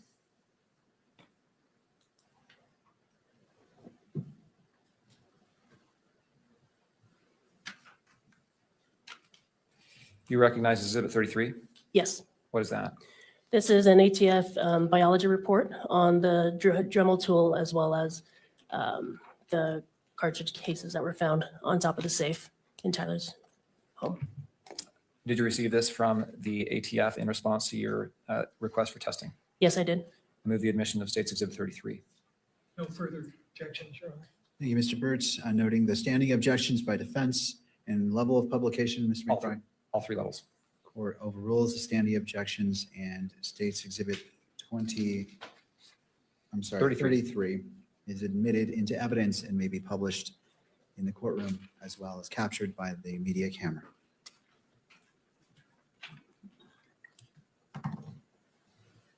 What was being tested here? The Dremel tool, the bits container, as well as the cartridges and cartridge casings we found in Tyler's home. And up in the top right, it says forensic biology. Is this DNA testing? Yes, it is. Okay, format of this is the same as the other report we already looked at, right? Yes. Let's jump to page 4. Calculation number 1. It mentions here Exhibit 15.1. Do you know where that swab is from? Yep, it is swabs of the buttons of the Dremel tool. And will you read paragraph D? Yes, the DNA profile is at least 1 trillion times more likely if it originated from Tyler Robinson as a contributor to the major component and 2 unrelated unknown individuals than if it originated from 3 unrelated unknown individuals. We also read paragraph E. The probability of an unrelated individual in the population who has not contributed DNA to this sample yielding this level of support is less than 1 in 1 trillion. Thank you. I'm not going to ask you to read those paragraphs for the rest of the statistical calculations, but I will ask you to go through and identify where the swabbing came from. Exhibit 15.3, which is calculation number 2, where's that swab from? As swabs of the cord of the Dremel tool. Exhibit 15.5. That would be swabs of the longest metal bit of the tool. Going on to page 5. Calculation number 4, exhibit 15.6. 15.6 is swabs of the shortest metal bit. And calculation number 5, 18.1. This is swabs of 1 etched 30-06 cartridge case. What is that? Where did that come from? That come from on top of the safe. Okay. Is that the one that had the etching test shot? Yes. Will you read the paragraph D as it relates to the test shot swab? Yes. The DNA profile is at least 1 trillion times more likely if it originated from Tyler Robinson as a major component and 2 unrelated unknown individuals than if it originated from 3 unrelated unknown individuals. Thank you. We can take exhibit 33 down. The final report is 34, if we can publish that just to the witness.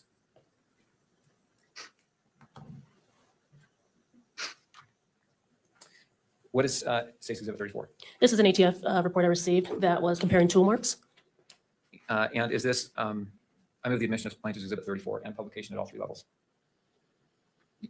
Mr. Burt. No further objections. All right. And all right, so State's Exhibit 34 is admitted. The standing objections by defense are overruled. They may be published in the courtroom and captured by the media camera. Okay, looking at the exhibits, might have to go back and forth here, but let's go to page 2. And will you read the paragraph that starts with Exhibit 18 consists? Yes. Exhibit 18 consists of 5 30-06 Springfield caliber fired cartridge cases, designated Exhibits 18A through 18E, and 15 45 auto caliber unfired cartridges, designated Exhibits 18F through 18T. Okay. 18A, do you know what 18A is? Yes, this would have been the 30-06 cartridge case with the engravings test shot on it. Okay. Will you read the paragraph beginning with the Exhibit 18A? The Exhibit 18A cartridge case was examined for the presence of comparable tool marks. Numerous sets of tool marks were located on the exterior of the Exhibit 18A cartridge case that are consistent with being produced by engravings and or rotary cutting tips commonly found installed in handheld rotary tools, such as a Dremel tool. These tool marks contain marks of value for comparison. Okay. The next paragraph I asked you to read is the one that starts with Exhibit 16. But first I want to ask you, do you know what Exhibit 16 is? I do not, off the top of my head. Okay. 18, it also says Exhibit 18A through 18E. Do you know what those are? 18A through 18E would be the cartridge cases that were found on top of the safe. Okay. If you'll read paragraph, or that paragraph. Which one again? Sorry. The one starting Exhibit 16 and. Yes, the Exhibit 16 and Exhibit 18A through 18E cartridge cases were identified as having been fired in the Exhibit 1 rifle. Okay, let's now jump to the paragraph beginning the test tool marks. Kimberly, if you could scroll down. Will you please, well, first off, 15A and 15B, do you know what those are? Yes, those would be the longest metal bit and then the shortest metal bit. Okay, if you would read, okay, and then also Exhibits 2, the Exhibit 2 cartridge case, what is that? This would have been the cartridge case that was found in the gun. And Exhibits 3, 4, and 5 cartridges? They were the ones also found in the gun. And Exhibit 18A? Is the one that was found on the safe. Okay, if you'll read the first bullet point there at the Exhibit 15A. Yes, the Exhibit 15A engraving cutter was identified as having made tool marks located on the Exhibit 2 cartridge case, Exhibit 3 through 5 cartridges, and Exhibit 18A cartridge case. And will you, okay, go ahead and take that down.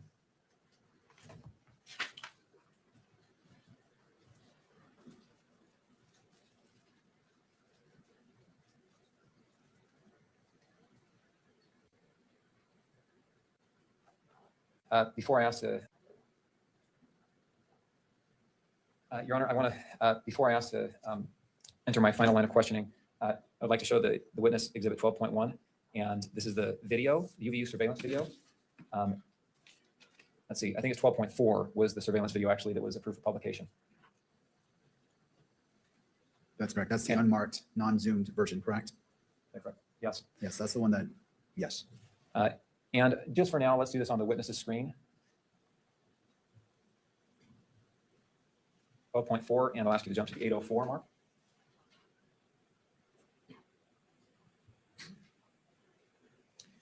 Okay, I'd move to publish. We intend to play about 10 seconds of this video. I move to publish that at all 3 levels. Mr. Burt? I'm not sure what the relevance is at this point, so it's hard to object or not. I would ask for a proffer as to what it's shown, because it's not apparent from the exhibit. Understood. Proffer is, there's been testimony about prints being found on the glass window of this building. This exhibit demonstrates the suspect's behavior in that area.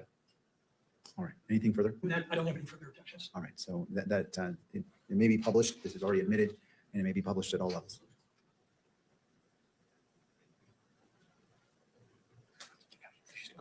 Okay, before you pause, before you hit play here, Sergeant Falmina, do you see what's on the screen in front of you? Yes, I do. Can you see the suspect in this image? Yes. Will you describe where that suspect is? He's on the rooftop, let's say on the gravel part, and this would have been close to the northeast side of the building. Timestamp is 12:23:47 p.m. Is that right? Yes. And that portion of the image that we see there, the video is the top portion of the image slightly to the left of center. Is that right? Yes. Okay, we're at 8:01. Kimberly, will you please hit play there?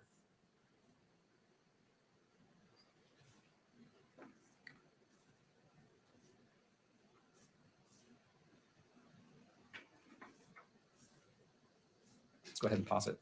Pausing it at 8:20. Were you able to determine if the suspect touched the glass when he dropped from the roof? Not at the time when we first saw the video, no. Were you later able to make any determination on that? Yes, because the video we had was pretty grainy at the time at the command post, and it wasn't until we're actually able to get the footage directly from UView. And when you actually got that footage, did you zoom in and get a better picture? Yes. And were you able to determine at that time whether the suspect touched the window? Yes. What was your determination? We determined that he was not, or he did not touch it. Thank you. Nothing else. All right. Let's go to a break. To defense, I realize that you began talking about your concerns. You have a witness that needs to leave today. 10, 15 minutes, what's your request? I want to maximize your ability to have time with your witnesses as well as cross if you choose to. Just 10 minutes would be fine. All right, let's break for 10 minutes and then come back and cross-examination. Court is in recess. All right, I'm going to jump ahead. I think we're about 20 minutes behind, to be honest with you. I just wanted to say that I asked Grok to compare the 1 in 1 trillion odds of, the DNA being somebody basically the DNA not being Tyler's, to being struck by lightning. And 1 in 1 trillion is comparable to you are 65 million times more likely to get struck by lightning in your lifetime. Direct 65 examination, not in million session. times. Noting the presence more of all. likely. Well, there you go. That I just want to throw this up there too, folks. If because I will commit to this now. If Beard Lawyer gets beard products, I will bring the beard back. Oh, look at that! I will bring the now beard we need a back. new poll. Everyone wanted a poll on the best beard. I feel like we were not being shown the full beard for comparison. We're not being shown the full beard. That's all right. Let me do some housekeeping on some super chats. Real quick, I can't believe I called it yesterday. Lance Twiggs was so horrified that he detransitioned. My prediction, he becomes a conservative activist himself. I'm not sure if that's exactly accurate, Robin. I haven't seen a picture where like he was full on feminine. He was like this weird, ambiguous something. I don't know how accurate that is. I'm not certain that he is detransitioned. I don't know if he was like full on transitioning. I guess that's my point. I'd rather be watching on Rumble, trying to get your numbers up over there. I appreciate that. Just the way I want to get we didn't have time to get it up on Rumble. Just wasn't able to do it logistically, and it's more to it than you think. Yeah. And there was a couple other ones. Thank you very much. Biology Always Wins. Gifted 5 Paramount Tactical memberships. We appreciate that. CJ Correnti, if anyone thinks TR didn't unalive CK, they need to find the brick wall Candace is staring at and run head first into it. There's that. All right. I think the other ones we got. It's weird, Lisa. I got you on like two things down there. Here, we'll kick one of these from there. All right. Good to go. Parties, we just ended with a direct examination of the sergeant. Turning to defense, Mr. Burt, Thank you. witness. Good afternoon. Good afternoon. Your role in the case was kind of as the traffic manager of the whole operation, right? That's a good way to put it, yeah. And we're talking about multiple agencies besides the SBI, correct? Yes. Your agency, if I'm correct, wrote a massive report, 229 pages long. Yes. You've read that? You're familiar with it? With most of them, yes. Okay. And it's a compilation, right? You authored some reports, but a lot of other people wrote reports about aspects of the investigation. Yes. And as those reports were getting done, you would kind of read them and decide what needed to get done further? Yes. Was that one of the roles that you performed in this case? Yes, as well as consulting with the case agents. Okay. Now, if my count is correct, 9 of those reports in that larger body of reports was written by you, correct? Yes. Did I miss any? Does that sound about right? Yeah. Okay. I want to ask you about a couple of those reports. The first report was a report that you wrote on September 22nd that documented the overview of the crime scenes, correct? Yes. And there were various crime scenes that you've described on direct examination, correct? Yes. One of them was the Fulton Library. Yes. Tell us why that was a potential crime scene. Yeah, of course. When officers were canvassing the scene, they were also trying to see the route of the shooter as well as just trying to find the shooter. And they determined that the Fulton Library stood out because there were unattended items there at the bus stops that were away from the courtyard area, and so to them they thought it was suspicious. And were certain items seized from, and what were they? Yes, you had a backpack, a jacket, as well as some gloves, and there may have been some other things. I just don't recall them right now. And do you recall what the item numbers were of those seizures? Was it 9? Does that ring a bell? I don't remember. Whatever was seized was sent to the FBI lab for processing? Yes. And along with some information that the suspect may have shed some of these items as he fled, correct? Yes. Was a decision at some time made, and you were requesting that both DNA and other type of analysis get done? Yes. At some point, did you decide to pull the plug on that? At the time when it was already sent, we didn't have more information as far as whether or not the evidence that were collected there were probative. But eventually you communicated to the lab that those items were not in fact connected with the case and there was no need to do further testing. I don't remember communicating that. Okay. If that's in the notes of the FBI or the ATF, would that be inconsistent with what you know? No. Okay. I mentioned it because some of the reports, the lab reports, have those items listed. Okay. I just want to be clear that those items eventually you determined were not related to this case. Would that be fair? Yeah, that would be fair. Okay. The second report, at least as far as I can see, that you wrote was on September 24th, and it had to do with looks like a request for a search of firearms. Do you recall that? Could you elaborate for me on the firearms? This document documents that NIBIN request for firearms. Yes, so that was the request to conduct. What that stands for, the NIBIN, is the National Integrated Ballistics Information Network. It is run by the ATF, and that is where we test or we input test fires or cartridge casings, the head stamps, and whatnot into a machine that is then run through the ATF to see if there's any other cartridge casings that match. And nothing of value came from that part of your investigation, correct? Correct. Now going back for a minute to the crime scenes, you talked about the wooded area and you used the phrase, "we seized the towel." Who is we? Who are you referring to when you say we seized the towel? We would be SBI as well as FBI. So that would be myself as well as FBI Evidence Response Team Lead Michelle Kamak, or Special Agent Michelle Kamak. So you both reached into the bushes and you both grabbed it and pulled it out? She did, but I was there with her and we were communicating that entire time. Okay, so when you say we seized the towel, what you really mean is she seized the towel and you observed her seize it? Yes. And when she sees a towel, can you describe a little bit more detail of how that process took place? As far as when it was found or when Yeah, she removed it? yeah. The photographs you showed us, were those the best photos you've got of that process? That was taken by the FBI, so that's all we got. That's all you got. And nobody was videoing the discovery and recovery of that evidence? I believe one of the officers on scene actually had his body camera on. And have you seen that? I have not. Do you know if there's any documentation of the exact process by which that towel got removed from the rifle and then I guess put back on the rifle, right? No, it was not. It was not put back on? No. Didn't one of the photos show the rifle in the box with a towel over it? Yes, it wasn't over. It was still wrapped around the gun. Okay, but as I understood your testimony, the towel was seized by the FBI agent, and then somebody must have reached in and got the gun out, right? No, I'll clarify for you. So Sure. the entire time when we retrieved it, the gun was wrapped in the towel. So when Special Agent Kamak reached in, she grabbed not only the towel, but also the gun.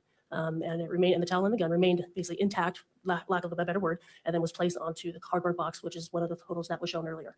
Once we documented that, and then the towel was removed from the gun. You also mentioned as to the other crime scenes that we processed it, but was your role in terms of your actual participation limited to the wooded area?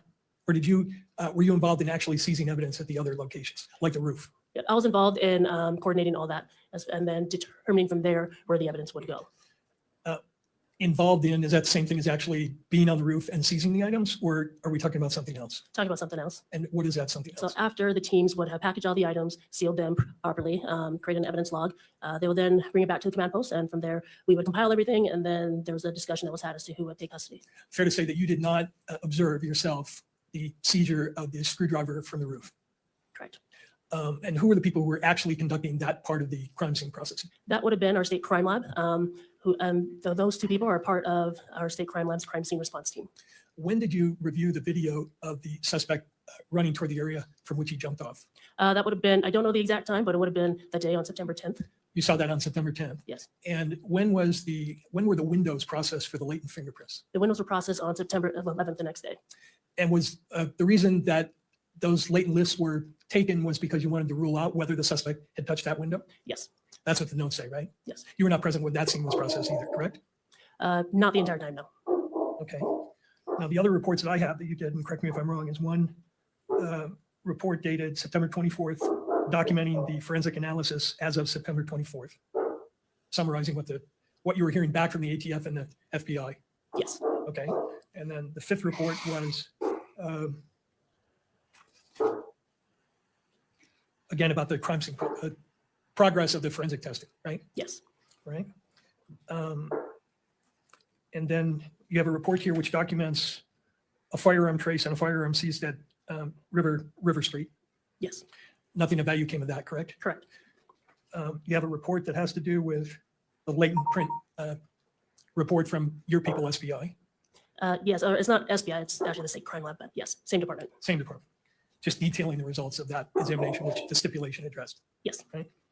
You have a report documenting the transfer of evidence from the FBI to your department. Yes. And then the last one that I have that you personally wrote has to do with,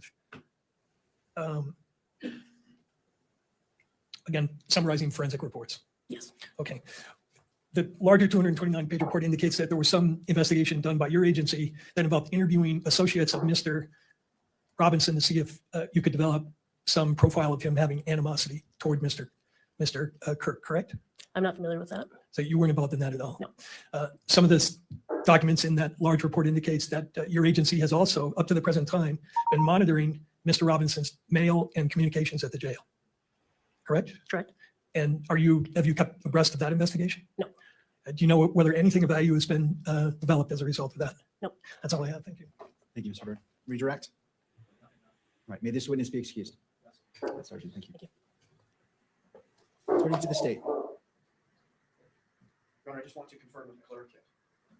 Yeah, let's make sure. Thank you, Mr. Grenender. Appreciate creating a good record. Judge, if I could just confirm with the court that all of the exhibits we have offered have been admitted into evidence.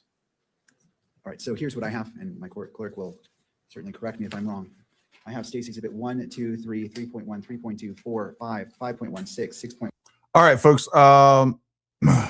I want to just throw this up there real quick because I've been saying from the beginning of this, I won't say from the beginning, the last several months now, what I think that the bullet ended up being was a 150 grain core lock. That's what I think it is, Remington core lock.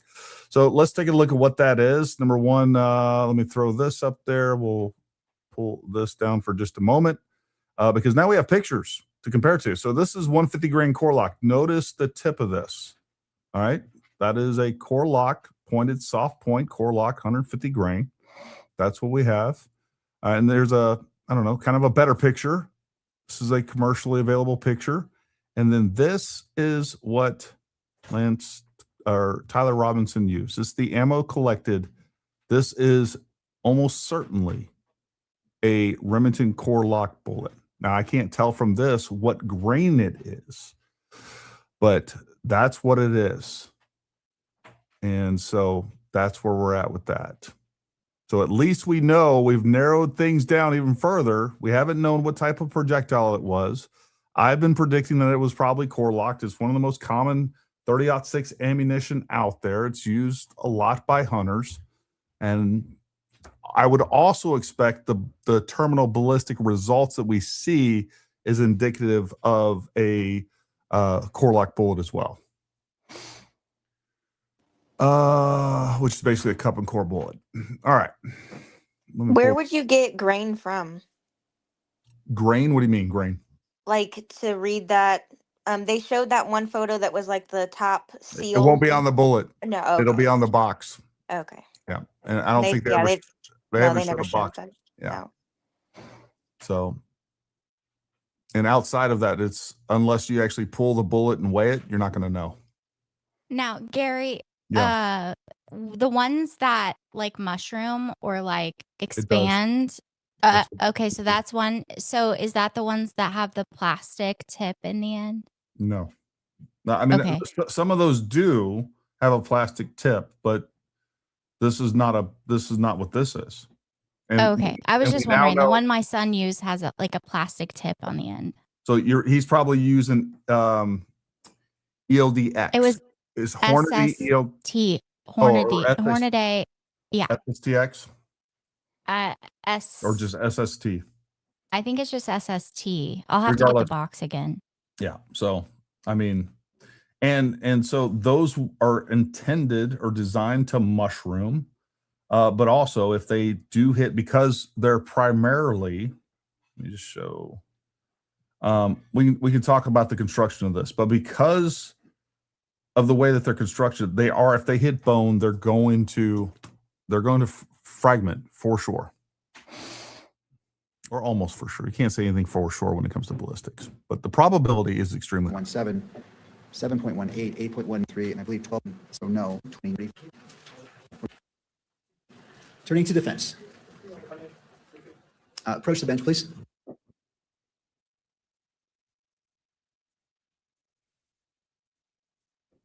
Situated. All right, counsel, your request. Your Honor, as the court knows, the family has asked that all exhibits admitted into evidence be shown here in open court. We're grateful to the court for allowing the family to view what we think is the media rulings. lawyer. I understand reconsideration is always They were saying in the comments that at one point the defense went after Erica, so I'm interested to see that. And then I guess her lawyer got up and they were kind of bantering back and forth. So Interesting. Played in court was very hard for the family to view when conducting the appropriate balancing, certain tools at its disposal. However, the judge clear throughout this case that we favor publishing. Starting with the state, Mr. Grunander. Thank you, Judge. The state does not oppose publishing 12.4 in the I courtroom. got to leave here. I In think just we've tried to a make it few, very just clear so throughout this case you know. that we favor openness and transparency as much as appropriate. I'll submit it on that. All right, real quick, just final words from you, Lisa. Crazy day, man. Crazy day. We got a lot of information today, though. Way We more. did. We did. Lot. So, Bad day for the grifters. yeah. Bad day for lies, deceptions, and the freaking conspirators. It really is. All right, hey, Lisa. Yeah. I was just gonna say thank you for stopping by, providing some input. Folks, make sure you guys go follow Lisa Knows on YouTube, X, and TikTok. It was nice to meet you, Lisa. You as well. Have a good rest of your day, guys. Thanks, y'all. You too. Thank you, Mr. Grunander. To defense, Mr. Burt. My apologies. That's 12.1, not 12.4. Thank you. Judge, at this point in the proceeding, we're asking the court to keep focus on the purpose of this hearing. And as the justice has said in the Estes case, the purpose of a trial, and I know this isn't a trial, but this for the world, on what evidence we spent the bulk of today in the parties, which is to expeditiously hear the evidence and then determine probable cause. Evidence the state has publicized and that the media and her own lawyer argues is already in the public domain.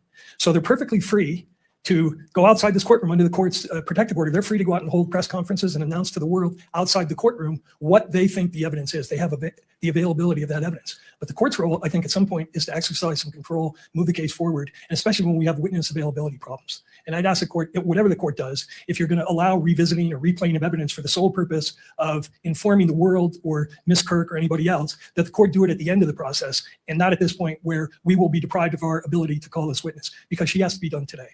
Thank you, Mr. Byrd. Thank you. Briefly, and I say that because time is of the essence, not because I don't want to hear what you have to say. I understand, but there was a lot that was just said that's just not true.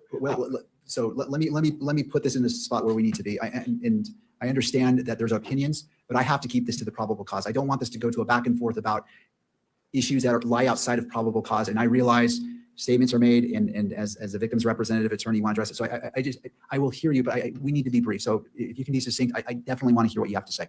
Your Honor, I am almost always brief, I promise you.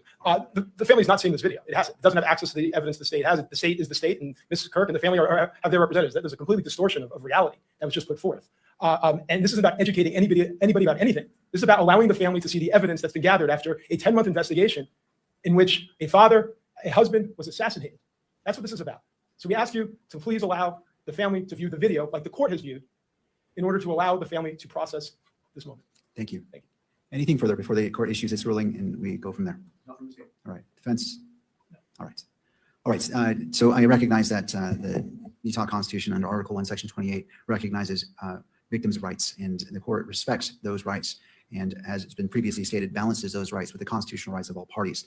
I will reserve my ruling on that and maybe revisit it tomorrow. But because we have an issue of expiring time and one witness that needs to leave today, I need to turn to that. I'm not ruling that cannot happen, but for today, we need to focus on this to getting this defense witness on the stand and off the stand. And so please, if I do not remember, the parties can remind me and we can revisit this tomorrow. So again, I'm not saying yes, I'm not saying no. I'm simply saying we need to get to this witness and I'm happy to readdress this tomorrow. Okay? All right, Mr. Burt. All right, Samantha Carner is being requested. If you can go ahead and retrieve her, bring her into the courtroom. Somebody grabbing her? Yes. Okay, thank you, Mr. Burt. I just couldn't tell and wanted to make sure.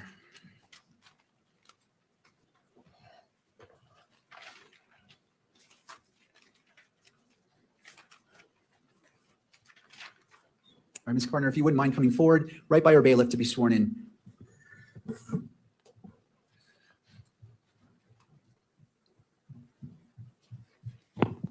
Please raise your hand. Do you solemnly swear that the testimony you're about to give now before the court will be the truth, the whole truth, and nothing but the truth, so help you God? I do. Thank you. All right, thank you, ma'am. If you wouldn't mind coming forward, having a seat after your on the record. Mr. Burt, your witness. Thank you. Good afternoon. Could you tell us your name, please? Yes, my name is Samantha Carner. And Ms. Carter, what do you do for a living? I am a firearm and toolmark examiner. And where are you stationed? I currently work at the Forensic Science Laboratory in Washington for the Bureau of Alcohol, Tobacco, Firearms, and Explosives. And how long have you been employed at that location? A little over 6 years. What generally do you do there? What area of expertise do you have? I am assigned to the firearm and toolmark unit, so I receive items of evidence related to firearms, tools, toolmarks, and fired ammunition components. At the request of the state of Utah, did you conduct certain examinations relevant to this case? I did, yes. Could you bring up State 32 in evidence?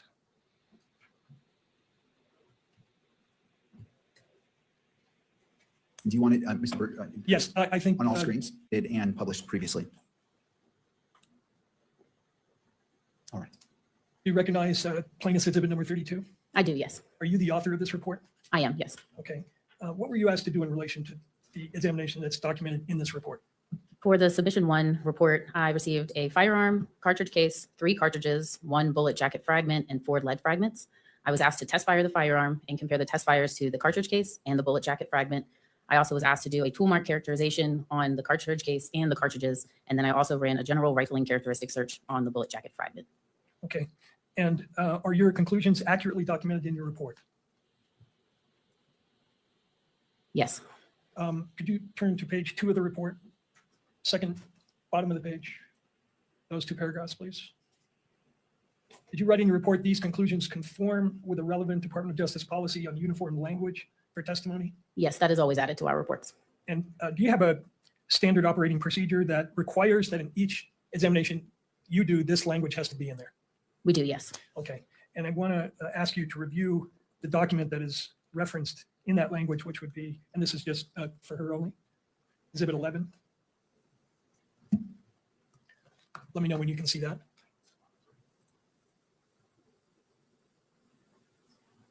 Yes. Is this uniform language for testimony and reports for the forensic? What is the title of this exhibit? Your Honor, this would be both public. Evidence that may be published on screens. Ms. Carter, can you tell us what the purpose and scope of this document is? Yes, this is the DOJ Department of Justice's uniform language for testimony and report, and it standardizes the appropriate language an examiner will use during reporting and their testimony. And DOJ published this to standardize the wording that examiners would use across their forensic laboratories. And was this published in part because of some criticism that the prior testimony, not by you, but by other people, may have gone beyond the bounds of science? I don't know why DOJ published it. It was before my time. Do you know how long this has been the policy of the Department of Justice? I do not off the top of my head, no. Are the reports that you issued in relation to this case in conformity with this policy? They are, yes. Okay. Now, could you go to page 3 of that report, examination? You're familiar with that part of the policy, correct? I am, yes. And the portion of the policy that says a conclusion provided during testimony or in a report is ultimately an examiner's decision and is not based on a statistically derived or verified measurement or comparison to all other firearms or tool marks. Therefore, an examiner shall not, and then it lists several propositions. You're familiar with that language? I am, yes. And it says that an examiner shall not assert that a source identification or a source exclusion conclusion is based on uniqueness of an item of evidence. Your report is not meant to imply something contrary to what's stated here, is it? No, it's not meant to contract. You're not asserting that a source identification is based on the uniqueness of an item of evidence. No, I'm not. And the reason you're not doing that is because you haven't examined all possible items of evidence that could be relevant to your comparisons, correct? I have not looked at every firearm that's been manufactured in the world, nor have I looked at every tool that's been manufactured in the world. That's correct. Okay. The second portion of that says an examiner shall not use the term individualize or individualization when describing a source conclusion. Did you abide by that policy in this case? I did, yes. And you're not expressing an opinion here that the comparisons that you made are individualized to a particular weapon or a particular cartridge case, correct? My conclusion for one of the exhibits identifies the cartridge case as being fired in the firearm. Mm-hmm. But that's all it says, yes. Right, but you're not asserting that that's an individualized identification in the sense that's being used in this policy, are you? No, I'm not. Okay, and then the third part of that says that an examiner shall not assert that 2 tool marks originated from the same source to the exclusion of all other sources. You're not expressing that opinion either, are you? I am not, no. It says an examiner shall not assert that examinations conducted in the forensic firearms tool mark discipline are infallible. You're not asserting that? I am not, no. You're not asserting that says the examiner shall not assert that there is a 0 error rate. You're not Correct. making that assertion. No. Okay. Says an examiner shall not provide a conclusion that includes a statistic or numerical degree of probability except when based on relevant and appropriate data. You didn't conduct such an analysis here, correct? I did not know. Okay. And it says an examiner shall not cite the number of examinations conducted in the forensic firearm tool mark discipline performed in his or her career as a direct measure for the accuracy of a conclusion provided. You didn't do that, and you're not doing that here, correct? Correct. And then it says, an examiner shall not assert that two tool marks originated from the same source with absolute or 100% certainty, or use the expressions reasonable degree of scientific certainty, reasonable scientific certainty, or similar assertions of reasonable certainty in either reports or testimony, unless required to do so by a judge. You're not making any such assertions in this case, are you? I am not. Okay. All right, thank you. You can take that down.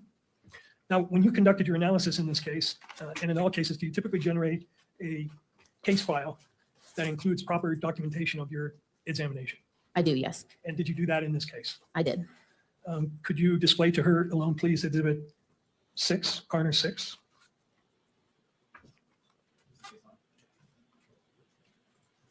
Case file. Yes. Do you see what's displayed there? I do, yes. It's a 47-page. Is this your case file? It is, yes. Did you rely on the documents and photographs that are documented here in writing the report that the state introduced into evidence here? How so? Before you wrote your report, did you photograph items that you were looking at, take other notes, and then use that work product to form the opinions you reached that are documented in the report?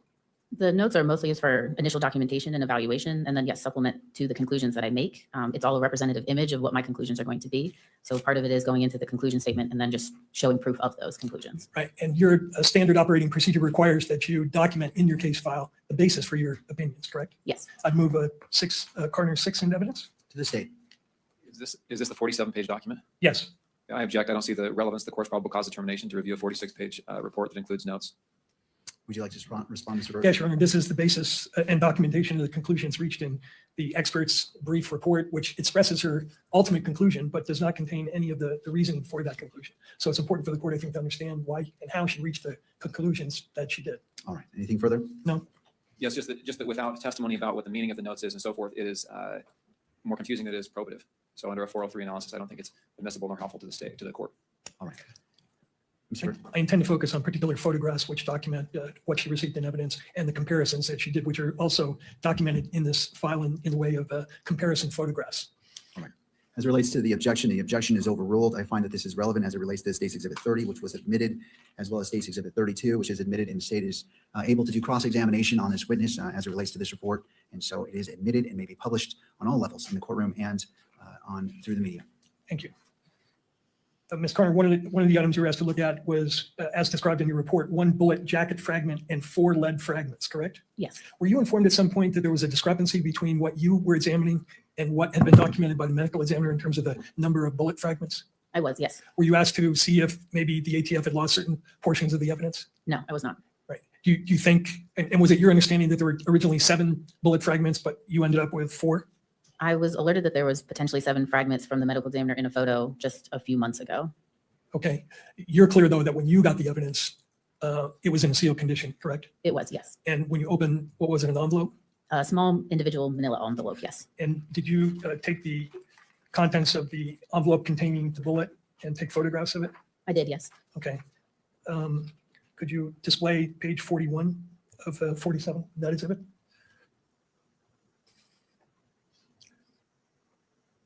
I'm sorry, page 14.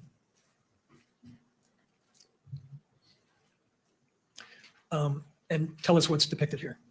Yes, this is a picture of the as received condition of Exhibit 6 in its entirety. That's the top picture. So you'll see Exhibit 6A all the way through 6E in descending order. And then the bottom 2 photos on the left is the Exhibit 6A bullet jacket fragment, and that is the view of the exterior. And then the photograph on the right is the Exhibit 6A bullet jacket fragment, and that's the view of the interior of it. Okay. Now, after you documented what the bullet and the fragments look like. Looking this up. So what I was looking up just a second ago, folks, was recovered and fired core locked, so cup and core bullets, and that's exactly what we expect to see, folks. You can see that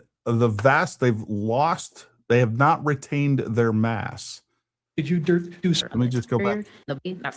So they've lost most of their mass, which is what we expect to see in these. Tell us what's depicted, especially when they hit bone. Especially when we hit bone. Yes, this is a picture of the as received condition of Exhibit 6 in its entirety. That's the top picture. So you'll see Exhibit 6A all the way through 6E in descending order. And then the bottom two photos on the left is the Exhibit 6A bullet jacket fragment, and that is the view of the exterior. And then the photograph on the right is the Exhibit 6A bullet jacket fragment, and that's the view of the interior of it. Okay. Now, after you documented what the bullet and the fragments look like, did you do certain procedures on the bullet, the larger bullet fragment? I did, yes. And what did you do? I cleaned the bullet jacket fragment, and I also peeled the petals back. If you think of a banana and peeling the skin away from the interior, it's almost like doing that. As you can see from the photo, the petals have been crumpled in on themselves. So in order for me to see the land and groove impressions, which holds those individual characteristics needed for a comparison, I have to do some maneuvering of those petals. And how do you do that? Do you use an instrument to peel back the portions that you want to look at? I use pliers. Okay. And after you did that procedure, did you then photograph the larger bullet fragment itself? I did, yes. Were the smaller fragments essentially not of any value to you in terms of doing comparisons? They were deemed unsuitable, which means there are no microscopic marks of value for comparison. Okay, but the larger fragment, after you did the process you just explained, you then photographed it again, correct? That is correct, yes. Could you display the next page of this exhibit, please? Tell us what we see here. This is two pictures of that 6A bullet jacket fragment after the examination preparation. So the top photo is going to be the interior of 6A, and then the bottom photo is the exterior of 6A. Now, after you took these photographs, did you proceed to do something to determine whether you had either class, individual, or subclass characteristics? Yes. Tell the court what that means.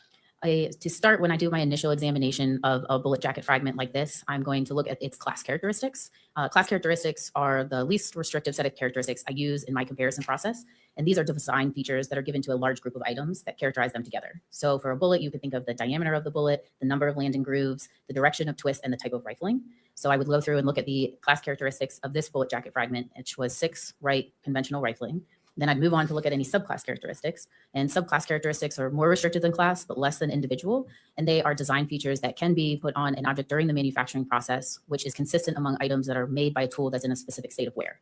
So what I mean by that is it's going to be a subset of a larger group, which is why it's not used for identification or comparison purposes for the basis of a conclusion. But when you think of something that's made through a mold process, when that mold comes together, it creates a seam line, and that seam line is going to be represented on all the items that it makes. So that's why you can't use it for the identification process, because it's going to be on a lot of items, which is why it's a subset of the group. Then I move on to looking at the individual characteristics. And these are imperfections and irregularities that arise from the manufacturing process. And then there's also individual characteristics can arise from wear, use, and abuse of a tool. And these individual characteristics is what is going to be distinct to that tool, and that's why they're used for the identification process. So again, I did an examination of its class characteristics, looked for any subclass characteristics, and then looked to see if there was individual characteristics in the land and groove impressions sufficient enough of marks and values to do a comparison process. Now, once you have the class characteristics of a bullet, can you narrow the range of firearms that could have fired it just based on class characteristics? You can, yes. And is caliber a class characteristic or an individual or a subclass characteristic? It's going to be a class characteristic because a lot of firearms will have the same class, or excuse me, the same caliber. Did you measure the diameter of the bullet? I did, yes. And did you end up with a range where it could have been certain range of length or diameter? I did, yes. And what was your reading? Can I refer to my notes, Yes, please? please.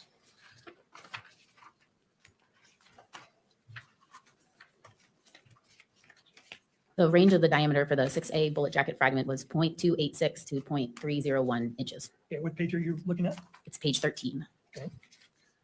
Now, so this is your documentation of the diameter measurement.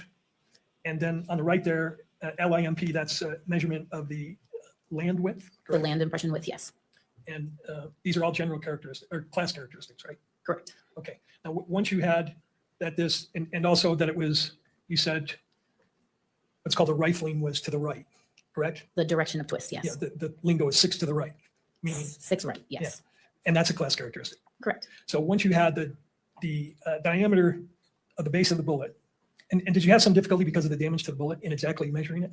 The reason I provided a range was because of the damage and deformity to the base. So at times it wasn't a perfect circle. So it was important to me to give a range of what those diameter measurements were. Once you have the diameter and the rifling characteristics and the land and groove measurements, can you then plug those measurements into a database and to narrow down the class of weapons from which this bullet could have been fired? The general rifling characteristics search will use those class characteristics and will generate a list of possible firearms that could have fired the bullet. But that list is not all inclusive. It is just used as an investigative tool. Sure. Could you go to page 47, please? Could you tell us what we're looking at here? This is the results of that general rifling characteristic or the GRC search. All right, and what did you determine in terms of, just based on the class characteristics, what weapons could have fired the 6A bullet? There were several different 30 caliber class firearms that could have fired the bullet. And they're listed here, correct? Correct. Could you tell us what the initials PI and RI and PR mean in the far right-hand column? They refer to different types of firearms, so rifles, revolvers, machine guns, any type of firearm. And what are the pistol ones? How is that designated? PI or? Correct. And what is RB? Bolt action. Bolt action. So based on the class characteristics, any of these weapons could have fired that bullet? They could have possibly fired the bullet jacket fragment, yes. Okay. Now let's go back to the examination of the other two measures, subclass characteristics and individual characteristics. Is one of the reasons you look at subclass characteristics because they can be confused with individual characteristics. That is a concern, yes. In fact, your manual says that, right? It's important to rule in or out subclass characteristics to avoid the danger of confusing them with individual characteristics. I'm not sure if our manual says it verbatim. It says that we do need to assess every piece of evidence for possible subclass characteristics. And what is the reason for that? Subclass characteristics can be similar to individual characteristics. However, trained examiners are able to notice the difference between subclass and individual. Subclass characteristics are not always present on an item. It's possible, but not always present. And they tend to look a certain way. They're going to be uniform in their appearance. They're going to be spaced in a way that's more uniform. If you think of circles, those circles could be a distance between each other in the same distance every time, and they will look almost the exact same every time. Now, does your laboratory have certain protocols for conducting these comparisons? We have procedures for comparison, yes, like taking photographs, yes. Well, but also procedures for instance, you have a document called Examination and Comparison of Unfired and Fired Ammunition and Components that deals specifically with the procedures to be followed for the kind of examination you did here, correct? Yes, I believe that refers to the minimal documentation necessary for a piece of evidence. And one of those standard operating procedure requirements is document observations and evaluate for the potential of subclass characteristics on the relevant tool working surface, right? Correct, yes. And you did that in this case, correct? I did, yes. Okay. And what conclusions did you reach? Can I refer to my notes? Yes, please. My subclass assessment that's on page 13 of my report states, stria observed in the land and groove impressions contain starts and stops, are not coarse, and vary in their height, width, depth, and spatial arrangement. No apparent subclass influence. Okay. And what page was that again? The stria observed are not coarse. I think I understand that. And vary in their height, width, depth, and spatial arrangement. Did you measure the height, width, depth of the land and groove impressions? The land and groove impression widths, yes, I did. And how about the striae? That's different than the land and groove impression, right? Correct, yes. You didn't measure the height, width, and depth of those marks, correct? No, I did not. Okay. And your protocol says, does it not, due to their similarity to and potential confusion with individual characteristics, it is essential that the evidence be evaluated for the potential of subclass characteristics. It does, yes. That's the whole purpose of why you're doing that part of the exam, right? Correct, yes. And anywhere in your protocols, does it specify what you're looking for, or is it just up to you to decide what is and what is not a subclass characteristic? Subclass characteristics are a very large part of the training process to become a firearm and tool mark examiner. There are modules that are taught where you're trained to recognize what subclass characteristics look like, what manufacturing techniques might lend to more subclass characteristics. So I am trained to know what it looks like. Okay, and my question though was, does your standard operating procedure set out, here are the things you should be looking for? For instance, does it say if what the marks you're looking at are not coarse and vary in their height, weight, depth, and spatial arrangement, or if they're perpendicular on the barrel, that indicates that it's not a subclass characteristic? Is there anything like that in the manual? No, there's not. Okay. Did you inspect the interior of this barrel? I did, yes. And did you notice whether it had any debris or dust in it? I believe my notes state that debris and dust was observed in the inside of the barrel, yes. Okay, and could you further characterize what that was? Debris? I think it says dust, so I would say dust. What can cause dust to get inside of a barrel? A plethora of things. I'm not sure why something is ever in a barrel. Okay. So you determined here, you ruled out subclass characteristics, correct? Yes. Then the next part of the examination was determining whether you had any individual characteristics on the bullet, correct? Yes. And what did you conclude in that regard? That there were microscopic marks of value worthy of comparison, or yes, individual characteristics in the land and groove impressions. And does your standard operating procedure have any guidance in terms of how you go about determining that? No, I do not believe so. Okay. And then once you determine that you have items of value on the question bullet, do you then do something to produce test bullets? Yes, part of the comparison process when there is a firearm that we receive is to test fire it to make pristine samples to see if reproducible individual marks of value is on the bullet or the cartridge cases. How many test fires did you produce in this case? I made 3 sets, so 6 total. Is that your standard number of test fires? Our standard operating procedures state that you need at least 2. There is not a maximum number that we are allowed to do. It's the discretion of the examiner. Were you informed by other investigators working on the case that this particular weapon was manufactured in Germany in 1938? I was not, no. You did not review a report from an ATF agent who investigated that issue? No, I don't believe so, no. In doing your examinations, is it important to know something about the manufacturing process of the weapon? It is helpful to know how a barrel or any part of the firearm is manufactured, yes. And why is that? Certain manufacturing techniques will lend to that individual characteristics. So grinding is a method that is known to leave individual characteristics on a tool. So if an item that I receive, I can tell is finished or manufactured by grinding, it already gives me an indication that individual characteristics would be left from that tool to the tool mark. Now, once you have your 6 test fires, then you did some comparison between the test fires, right? That is correct, yes. And why do you do that? That establishes whether or not there are individual reproducible marks of value on the test fires. It's important to know that because if there's not reproducibility amongst the test fires, then there's a chance to say, oh, it's not going to reproduce on the evidence and I wouldn't have anything to compare it to. And have you had cases where you fired the 6 test fires and you don't get reproducible marks? Not that I can recall. And when you do your comparisons, just looking at the test fires, do you get situations where there's some dissimilarities between those 2 fired bullets from your test fires? Yes, there are times there will be disagreement amongst the individual characteristics, even in test fires. You have to think of it as when a bullet travels down a barrel or a cartridge case interacts with a firearm, the marks aren't going to be left onto that item the same way 100% of the time. It's almost like a stamp. If you know you're using a stamp and you put it in ink and then you put it on 2 separate areas of an item, it might look a little different just from the way the stamp was placed. It's the same thing with a bullet traveling down a barrel or a cartridge case coming into contact with a firearm. So even when you know a bullet is fired from the same weapon, you can have 6 bullets fired. And when you start comparing them, you will see differences between each bullet. There's a possibility to see some areas of disagreement. However, if I'm rendering an identification and saying there's reproducible individual marks of value on these test fires, there will be an overwhelming amount of sufficient agreement of that individual characteristic. Now, when you're doing these comparisons, you use something called the AFTE theory of identification, don't you? Yes, the AFTE theory of identification. All right, and take a look. And that's the standard that you used in this case to draw the conclusions that you made in the report that I showed you earlier, correct? That is the theory stating how an examiner is able to come to a conclusion when examining 2 or more sets of tool marks. And yes, that is how I go through my examination and how I come up with my conclusion, yes. Okay, and what is AFTE? AFTE is the Association of Firearm and Toolmark Examiners. It's the governing body of the firearm and toolmark community whose primary goal is to further research and continue to show information about manufacturing and the evolution of firearm and toolmark examination. They hold annual seminars, publish a glossary of terminologies used by the firearm community, and they also have a peer-reviewed published journal. Peer-reviewed published journal. Can I join AFTE?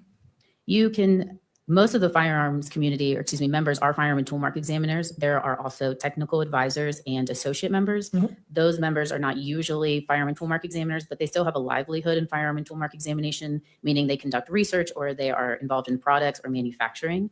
And anybody is allowed to come to the annual seminar or get the journal. You just have to pay the fee. You just have to pay the fee. Okay.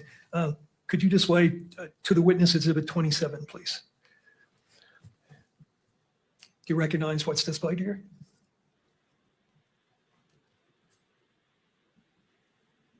It appears to be the AFTE theory of identification, yes. Right, I move that into evidence, Your Honor. What is it? This is the standard that she used to make the comparisons in this case, correct? Would this be Carner 27? This would be Carner 27, Your Honor. Does it state? Your Honor, if I may voir dire the witness on this exhibit, I've never seen it before, I don't think. All right. Sure. Let's go ahead and do so, Mr. McBride.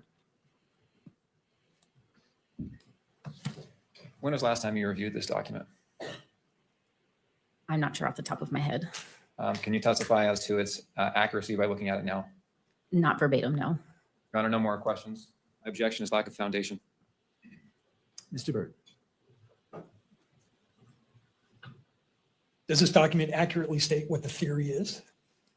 May I take a moment to read through Yeah, it? sure.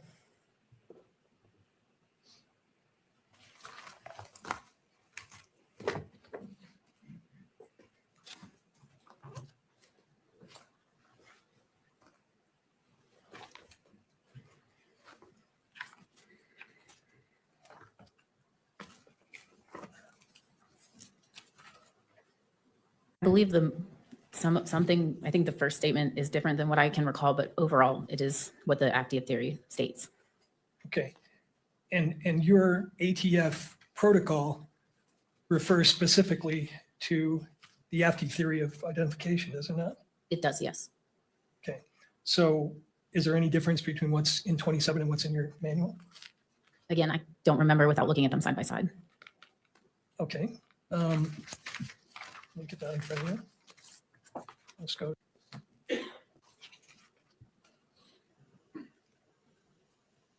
And go to theory toward the end. It's document FT.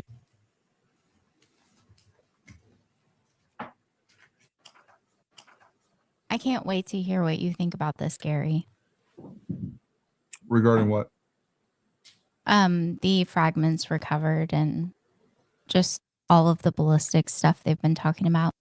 I mean, it's exactly what I expected. I mean, we didn't know exactly what bullet type it was. That's a big revelation today. That's huge. But again, once I see that we're dealing with core lock bullets, which is what it is, it's a cup and core bullet. The fragments look exactly how, and I got some pulled up. I'm going to show other people some recovered fragments of similar bullets from other situations. So we'll definitely address some of those things. But I mean, it's huge. And there are photos on my X account of that bullet that I took out of the deer my son killed on Thanksgiving morning. Mm.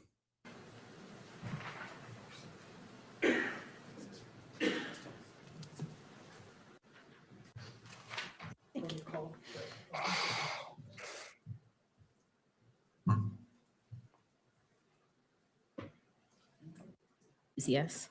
Okay. And it refers to the AFT theory of identification, right? It does, yes. Same theory that's displayed in 27? Yes. Okay, so I'd renew my offer on 27.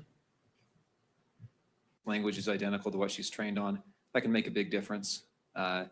Whether the word sufficient or adequate is used, these are scientific principles and we need to be precise, so it should not be received into evidence. Mr. Burke. Goes to weight, not admissibility. He'd be free to question her about any differences, but I think she's laid a foundation that the theory is the same. So, all right. Well, I remind the parties that this is a probable cause finding, and so as it relates to what's been presented, the witness has said that it looks familiar. Again, I don't want to quote you. I don't remember the exact phrase, but she recognized portions of it and then was given the operating procedure. I think she said SOP. For those reasons, Carner yes, is admitted and may be published.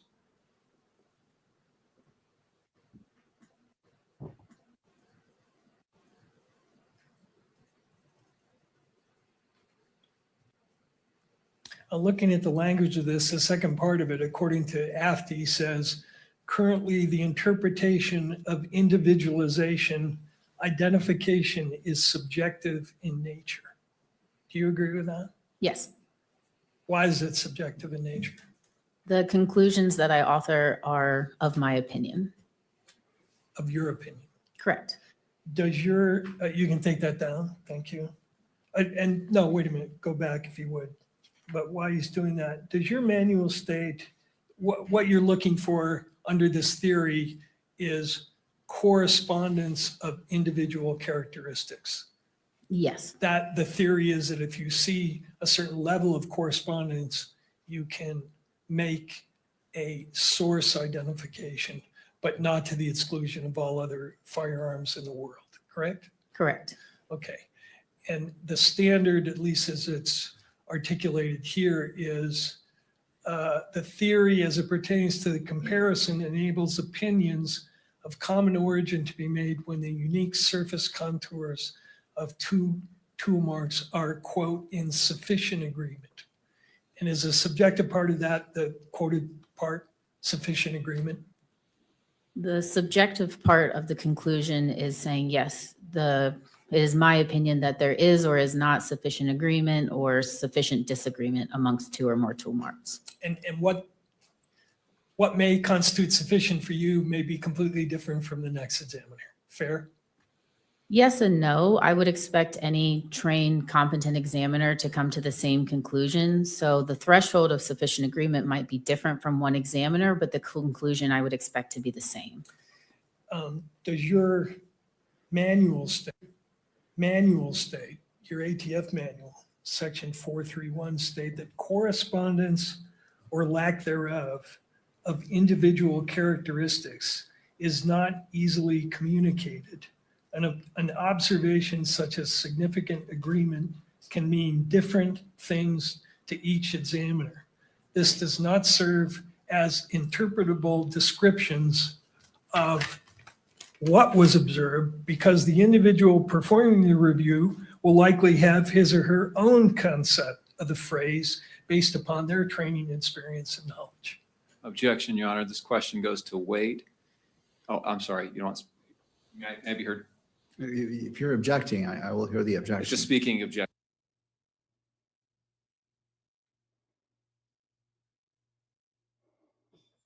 What we got going on here? We may have caught up. Yeah, I think we're all caught up. That's The bad. speed slowed down, and somebody in the chat said, "Whoa, we slowed way down." I was like, I'm so glad you said that, because for a second I was like, did I slow down or did the audio? Am I having a stroke? What just happened? It's not my internet, folks. I promise you. Something going on. Oh, it's because the stream is offline. It says live stream offline on my other device that I've had it on. So something must have happened to their stream. We will fix that. Let's see.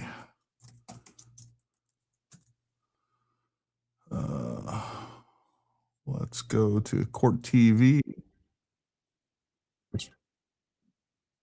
Why am I getting? I have premium YouTube and I'm still getting ads.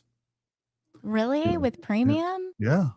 I don't know what's going General on here. objection, which I think has been waived. The state was Am I not logged in the privy right to account? the interview with this That happens to me. witness where these same questions were asked. I don't think I am. We had a scheduled hearing where anyways. the court was going to rule on objections. The state. Come on. We'll make sure we're. Is something that comes from our that I author are of my opinion. Of this, the state. Does your manual state, your ATF manual, section 431 state that correspondence or lack thereof of individual characteristics is not easily communicated? An observation such as significant agreement can mean different things to each examiner. This. And We had a scheduled hearing where the court was going to rule on objections. The state indicated in advance of that hearing that it had no objections to the testimony, reserving the right to make particular objections. But the objection being made is a global one. And it's relevant because the state offered, the evidence I'm offering here is relevant because the state offered through a hearsay declarant the meaning of this report that this examiner authored. And I'm trying to inform the court on what the limitations are of the opinions expressed in the report that the state offered. And it's certainly relevant to the reliability issue to know that the opinion is based on a subjective standard that the witness herself admits is subjective. The So I chat's think it asking helps if you can turn the volume up. what weight, if any, to give to this report that the state Uh, offers. I got the volume maxed out on that. I'll try to turn it up on the. That's all fine, but it's the inviting mixer. the court to weigh the evidence. That's the whole point. And This at channel- this point, the inferences are drawn in the This state's favor. channel The court is apparently not is to just weigh even streaming at contrary a lower evidence. volume. Well, in regards to whether objections have been waived or not, the court as the magistrate bears the ultimate responsibility to ensuring that this hearing is a probable cause standard. And so The KSL stream is back up. responsibility It looks like it as just a came back up. magistrate I take seriously. I understand the arguments from the parties. I'm going to overrule the objection, but Mr. Burt, this is, we don't need to go 100 miles down a path where 1 mile is where probable cause may be. And so I invite you to refocus, to bring it to the probable cause. I'm not trying to limit what your theories or such, but I need to hold to probable cause. Absolutely, and I don't even need a quarter of a mile. This is my last question, and I'm going to move to another All right. topic. Thank you, Mr. Burt. Is I do like the KSL. It's cleaner. I agree.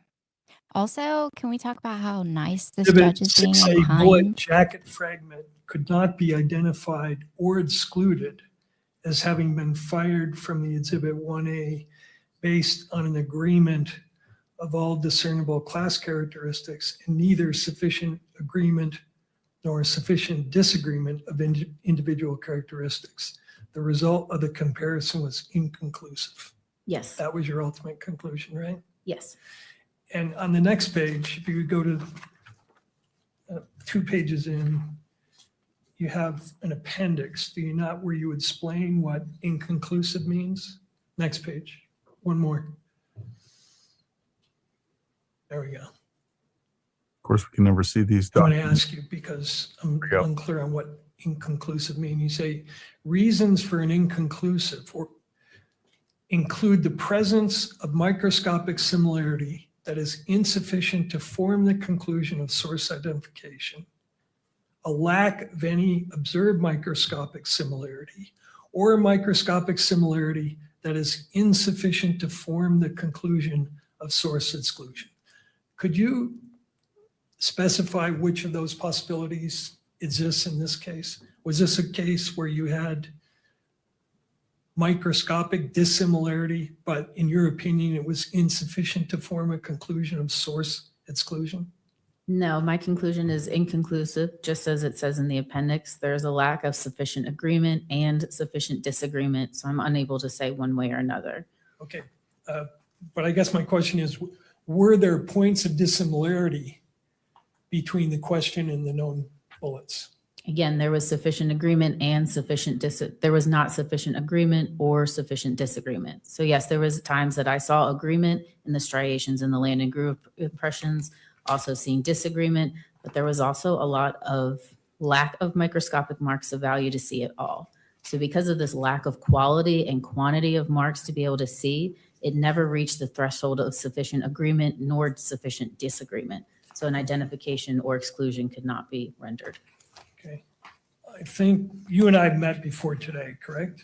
Yes. Where we talked about what that term inconclusive meant, correct? Yes. And I think, and correct me if I'm wrong, but did I read to you from a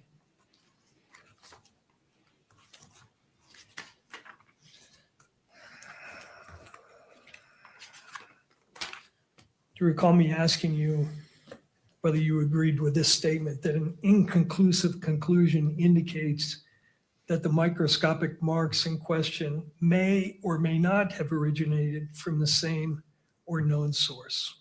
I do remember you asking, yes. And you agreed that that was a correct definition of what you concluded in this case, correct? Correct, yes. Okay. So I want to, if I could, return to 10, Exhibit 10. Not 10, I'm sorry. Your case file again. This is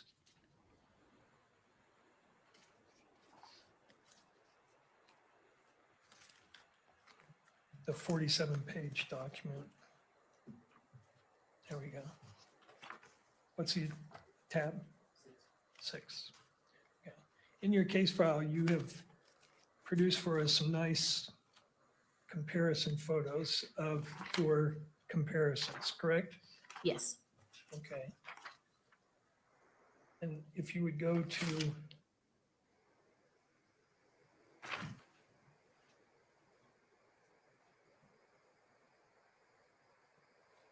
page 37.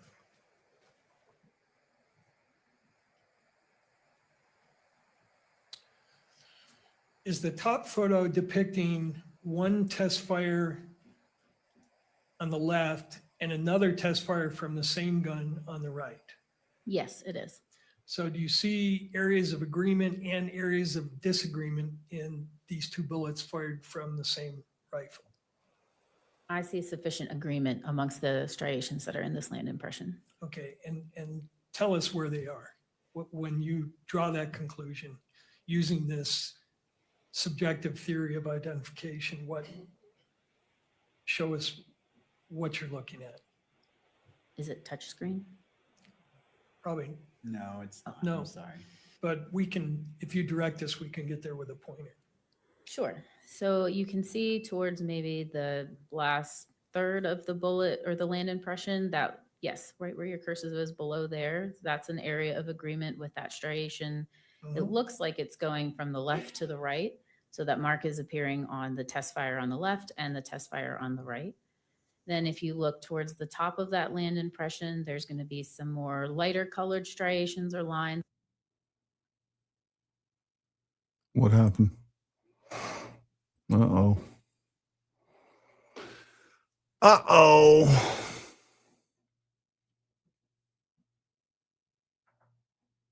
Oh, it's doing it on my other feed too. It's the KSL feed. It's not you, but it looks like it comes back.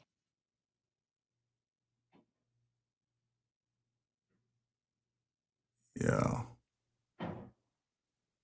I bet the Candy Cult minions are hacking into KSL's feed. They don't want people to see this. It's the Jews. We'll hit some super chats while we're doing this. GMB gifted 10 Paramount Tactical memberships. Thank you very much, buddy. We appreciate you. GMB 615 says, thank you for your coverage on this, Gary. Come check out Modern Warrior next time you're in Tennessee. Would love to. Would love to. I was there for less than 24 hours, about, I don't know, 17 or 18 hours. Love to do that, though. Frank became a YouTube member. And folks, if you haven't done so already, make sure you like, you subscribe, obviously comment and share our content, folks. Share this content. That's what we need you to do. We appreciate all of the memberships and all those things. What really helps us out, or at least helps us out just as much as the financial support, is you sharing our content, getting the word out. Look, we got to spread the truth. And that's the only way that we can combat the lies. It really comes down to that. Gil says, were those bullet fragments from an exploding mic? And were you wearing a maroon shirt when you wrote this report? It's a good question. Gary, thanks for all your hard work. I've been watching this for days with you guys. It's been painful and slow, but now it's getting pretty darn interesting. I agree. The problem with any court case is you gotta sit through, the 97% to get to the 3% that actually matters. Or at least, to us, the viewers. Obviously, it all matters. Procedures matter. It's just the nature of that, right? I'm curious if it will be revealed during the trial that they have video of TR scoping out vantage points before 9/10. That's a great question. I don't know the answer to that. There has been testimony, and I say testimony. There's been people that have stated they were eyewitnesses that they saw someone like a week prior to the event that saw someone that fit the description of Tyler Robinson actually on the roof, actually right where the sniper's perch is. So I hate even saying that. The position where he shot from. He's not a sniper.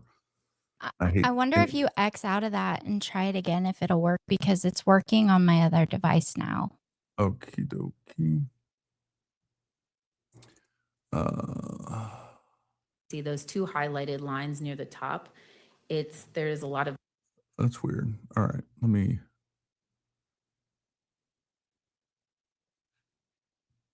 All right, And that lends to the lack of quality and quantity of marks even to do. The other thing, and I was comparison. having this It's problem on almost my like phone. missing data points. Okay, missing Hold on. is not the same thing as.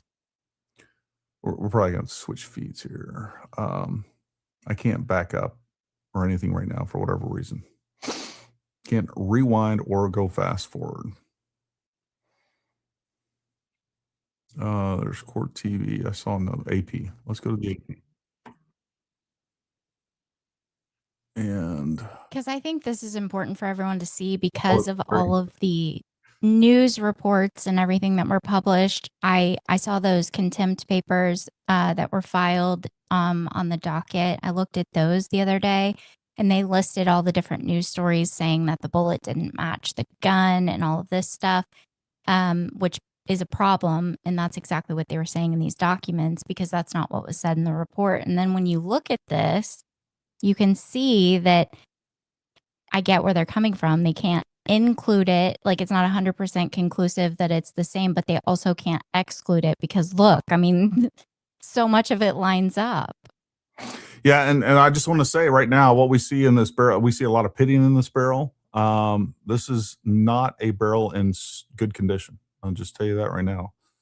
So, all right, so let's try to figure out where we left off here, because I agree we need to look at the barrel condition and these tooling marks. Do you agree with That I individual characteristic on it communicated? An expect to see a little bit better. right. The See another.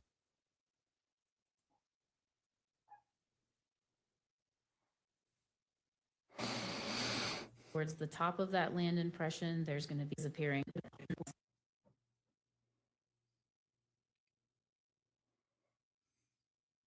depicting one test fire on the left and another test fire from the same gun on the right. Yes, it is. So do you see areas of agreement and areas of disagreement in these two bullets fired? Well, from those are the same actual bullets, that's rifle? not the barrel. I see sufficient agreement amongst the striations that are in this land impression. Okay, and tell us where they are. When you draw that conclusion, using this subjective theory of identification, show us what you're looking at. Is it touchscreen? Probably No, it's not. no. I'm sorry. But we can, if you direct us, we can get there with a pointer. Sure. So you can see towards maybe the last third of the bullet or the land impression that, yes, right where your cursor is below there, that's an area of agreement with that striation. It looks like it's going from the left to the right. So that mark is appearing on the test fire on the left and the test fire on the right. Then if you look towards the top of that land impression, there's going to be some more lighter colored striations or lines that are moving from left to right. Those areas are in agreement as well. Where is that? Not as far up as where he is, correct? It's down. Yes, and I believe the PowerPoint that I provided does have some areas and circles of some of these marks, if that would help as well. But if you move your cursor up, continually up, keep going. There you go. You have a line that was right there, and you have several others underneath of it that looks like it's going just straight across from left to right, and that shows an observed area of agreement. So that one he's got circled on the right, I see a line there. Are you saying you see a line on the left that it's identical to the one on the right? I'm saying I see agreement amongst those striations, yes. Okay, anything other than those two areas? You can really go down the entirety almost of that line looking at those striations. So under the top red circle, there's another area there. Yep, if you start right there and you draw your circle over, like I said, at the top of the circle, there's a highlighted line on the left that goes all the way to the right. If you go a little bit farther down, maybe still in the top third of that circle, you can see another line going from one side to the other, another area of agreement as well. And then under the final third circle, in a little darker area down there, there's still some lines, again, in sufficient agreement. Okay, and again, these are comparisons between test fires. So you know the rifle that you're test firing fired these two bullets, right? Yes, and the purpose of those test fires is to ensure that though it was fired from the same firearm, you want to make sure that those individual characteristics are reproducing. All right, so go to the photo on the bottom of that page. This is the first of several comparisons between the test fire on the left and 6A on the right, correct? Yes. And what does the writing on the top mean, blue index GIMP? So that will be the first number there is the case number, the laboratory case number. Then next 1.11B is going to refer to the specific test fire that's on the picture. And then V versus 6A, so that's the evidence that's also pictured. GIMP stands for a groove impression. So I'm looking at a groove impression in this photo. Blue index means I'm specifically looking at the groove impression that I have put a blue indexing mark on so that I know where I am during the comparison process. Okay. 30X refers to the magnification that the photo was taken at, and then INC refers to inconclusive, the final conclusion. So I'm interested in the areas of disagreement. Are there areas of disagreement between the known and the unknown here that you could point us to? So for this photo, to me, I see areas of agreement in the top. And then on the way down from the 6A, right after you see those two highlighted lines near the top, there's a lot of damage that is observed, and almost no microscopic marks of value can be observed at all. So again, that lends to the lack of quality and quantity of marks even to do a comparison. It's almost like missing data points. Okay, missing is not the same thing as dissimilar though, right? It just means there's nothing there to call agreement or disagreement. So do you see areas of disagreement here or no? On the striations that are available to me on this groove impression, I see areas of agreement, and specifically talking about those two highlighted lines at the top on the right. Okay, go to the next page, please. top photo on the next page. Speak 38.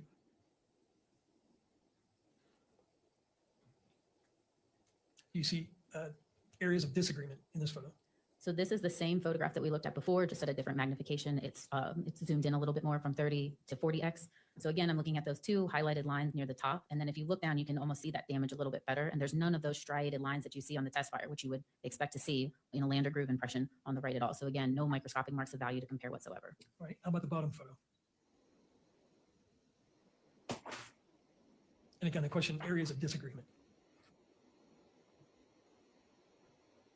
The possibility of an area of disagreement maybe in the middle there on the 6A is a line that does not look like it carries over, but just from this snapshot, I cannot say if I had moved the photo a little bit different or the specimens together, that area would be agreement. In this photo, it does not look like it does though. Okay.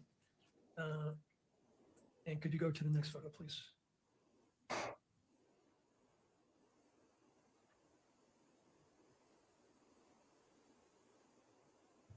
Same question here, areas of disagreement.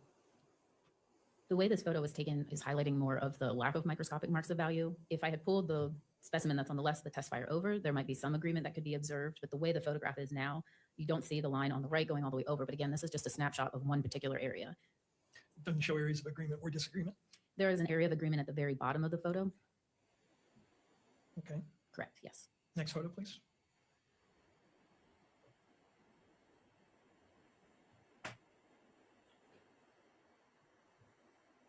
How about this one?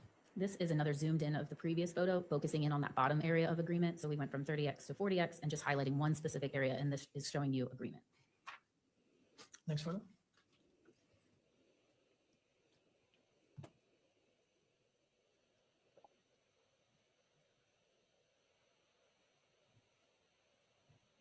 So again, this area that is highlighted, the bottom portion that's in focus, is showing an area of agreement. As you go up, the lines are a little bit blurred on the 6A bullet jacket fragment, so it's hard to say if that area was an agreement or disagreement. That's not what my photo was focusing on. All right, next one.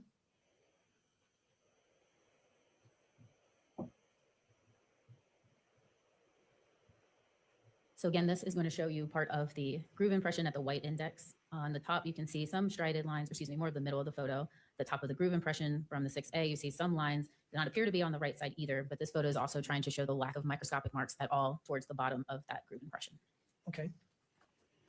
But there are in these photos areas of disagreement as well as areas of agreement, correct? In the photo that we just looked at, it could be possible areas of disagreement. Again, it's just one area that I'm looking at. It's hard to tell when you can't look at the entirety of the land in this moment. Now this, you can take that down, please. Do you keep up with the literature relevant, scientific literature relevant to your field? I do, yes. And are you aware of certain criticisms that have been leveled against this AFTE theory of identification?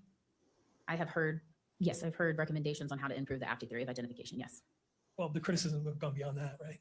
Specifically, what are you referring to? Well, you're aware that the National Resource, the National Resource Council? The National Academy of Science? National Academy of Science? Yes. Is that a pretty preeminent scientific organization in this country? Yes. Did they conclude in 2009 that, quote, a fundamental problem with tool mark and firearm analysis is the lack of a precisely defined process? As noted above, AFTE has adopted a theory of identification, but it does not provide a specific protocol. It says that an examiner may offer an opinion that a specific tool or firearm was the source of a specific set of tool marks or a bullet striation pattern when, quote, sufficient agreement exists in the pattern of two sets of marks. It defines agreement as significant when it exceeds the best agreement demonstrated between tool marks known to have been produced by different tools and is consistent with the agreement demonstrated by tool marks known to have been produced by the same tool. The meaning of exceeds the best agreement and consistent with are not specified, and the examiner is expected to draw on his or her own experience. This AFTE document, which is the best guidance available for the field of tool mark identification, does not even consider, let alone address, questions regarding variability, reliability, repeatability, or the number of correlations needed to achieve a given degree of confidence. I do remember Objection. this. Objection. We're now firmly into 702 territory. I object on grounds of relevance to the probable cause hearing beyond the scope of the PC hearing, as I previously objected. I think it goes directly to reliability. That a scientific group studied this exact process that she used in this case and reached that conclusion. If you would, so again, I'm trying to keep us on the probable cause standard. This is going a bit deep in regards to it. This is citing to 2009. And so we're in 2026. And again, I don't want to have to dive deep into areas trying to determine, because I feel that we are exiting the orbit of probable cause. If I'm having to make that analysis and trying to see, like, how is this relevant? How does this apply? How does this go to probable cause? So if you wish to ask this question and then move on, we certainly could do that. But Sure. The only thing I wanted to do was establish that this was the foundation criticism in 2009. And I know when we had raised this issue with respect to one of the other experts, the comeback was, oh, well, this was in 2009 and the PCAST report was in 2016. In this particular field, these criticisms have started in 2009, but they have continued up to the present day and have gotten more strident. So I think that's the take home here, is that this is not some past criticism that has been set aside. This is a criticism that this expert is aware of and that has continued in the literature up to the present time. But I don't have that second portion of what you just said in front of me. So I can't agree with you, because what I have is what's before me. I can't go searching myself as a magistrate for probable cause. I have to take what you say as it is. And if I have to start searching, I've left the universe of probable cause. I agree. And I was offering that to the court as a proffer in terms of where this line of questioning is going, so the court can understand the context. Okay. It isn't just an isolated criticism, and I'll establish with a couple of questions that it's continued up to the present time. So I will overrule the objection, but I will limit you to this question. We're going to more and more and more. I see your point. You're looking at whether this science is challenged or not. The point's been received, but anything further goes outside of probable cause. So we have to get back on the path. Got it. Thank you, Mr. Burke. You're aware of that criticism, right? Yes, I am. And you're also aware of the criticism leveled in 2016. Counsel, I just said that we're focused solely on, I've accepted what you've said, but I said it's limited to this question and then we're moving on, because anything further is going outside of probable cause. I misunderstood. I apologize to the court. I apologize if I wasn't clear on that. So maybe it was my error not communicating. I've accepted that coming in. I've overruled the objection, but I said we're gonna leave that where it is and then move forward. And that's where I'm unclear. When the court says move forward, no more questions about any further criticisms beyond that one? On this line of question, that's correct. Okay. Thank you, Right. Mr. Burke. And I think I made the proffer in terms of the relevancy of it. And I accept that. So thank you, Mr. Burke. Right. Then the last area is, in the years that you've been doing this testing, is it true that you've only taken one proficiency test that involves bullet comparisons? Yes, I've only had the opportunity to take one bullet proficiency test so far. And is it true that that was in 2023? I don't remember the exact year, but that sounds correct, yes. Right. And is it true that that proficiency test involved a test where you had question bullets and then you had two sets of bullets, one that was fired from one gun, not the suspect gun, and then a second gun that was fired from another gun? I don't remember the exact final ground truth answers that were there. No, I'm sorry, I don't remember. I think when you and I talked about this, you said you're aware of a controversy about that particular test, correct? I was aware, yes, of the results of the proficiency test, yes. That there was a very high error rate in that particular proficiency test, right? There was a higher error rate, yes. However, my answers were satisfactory, along with the 5 other examiners at my specific laboratory that took it as well. Your conclusion in that case was, as in this case, that it was inconclusive, correct? Correct. Even though the correct answer was that the bullets did not come from the question, the two did not match, the known in the question should have been an elimination. The ground truth answer was yes, they were excluded. However, an inconclusive result in this comparison was extremely appropriate. The lack of quality and quantity of those individual characteristics never reached sufficient agreement, nor did it ever reach sufficient disagreement. So saying anything but inconclusive was not appropriate. I see. And can you have bullets fired from different weapons that can have individual characteristics that look pretty similar? There is occasions, yes, that tool marks that are made by 2 separate tools are similar, yes. Could you go, and this is my last area question, Exhibit 19, page 26.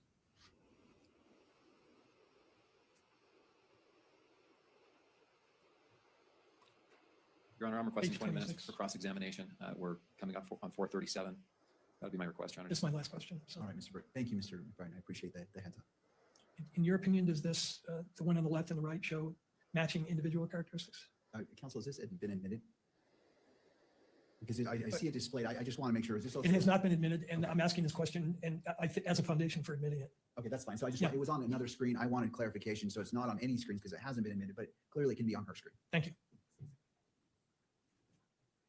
So only to the witness and the counsel to the screen. Page, Exhibit 19, page 26.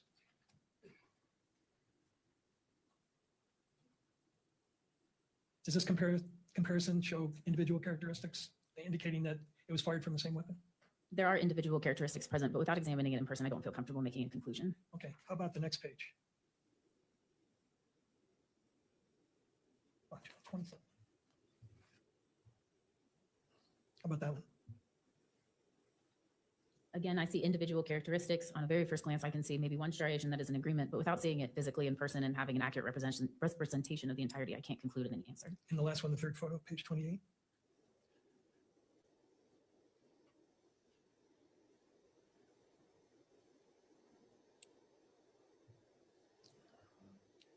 Page 28.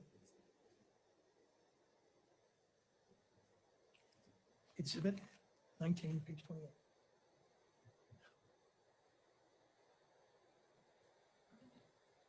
Same question. I do see individual characteristics. I do see some areas of agreement without looking at it further. I wouldn't make a conclusion. It's a holistic approach when you're examining items. Would it surprise you if I told you that all three of those were fired from different weapons? Again, I don't know any context to these photos other than what you showed, so I don't feel comfortable saying one way or another. Thank you. All right. Mr. McBride.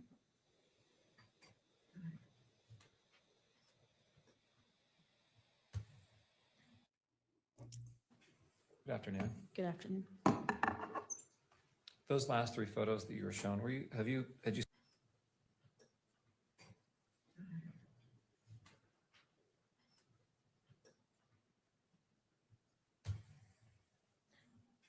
Good afternoon. Good afternoon. Those last three photos that you were shown, had you seen those before? I have looked at them probably back in 2024 when it was published. Okay, that's a study. Is that what that is? Some Yes. sort. It was a look from the Association of Firearm and Toolmark Examiners.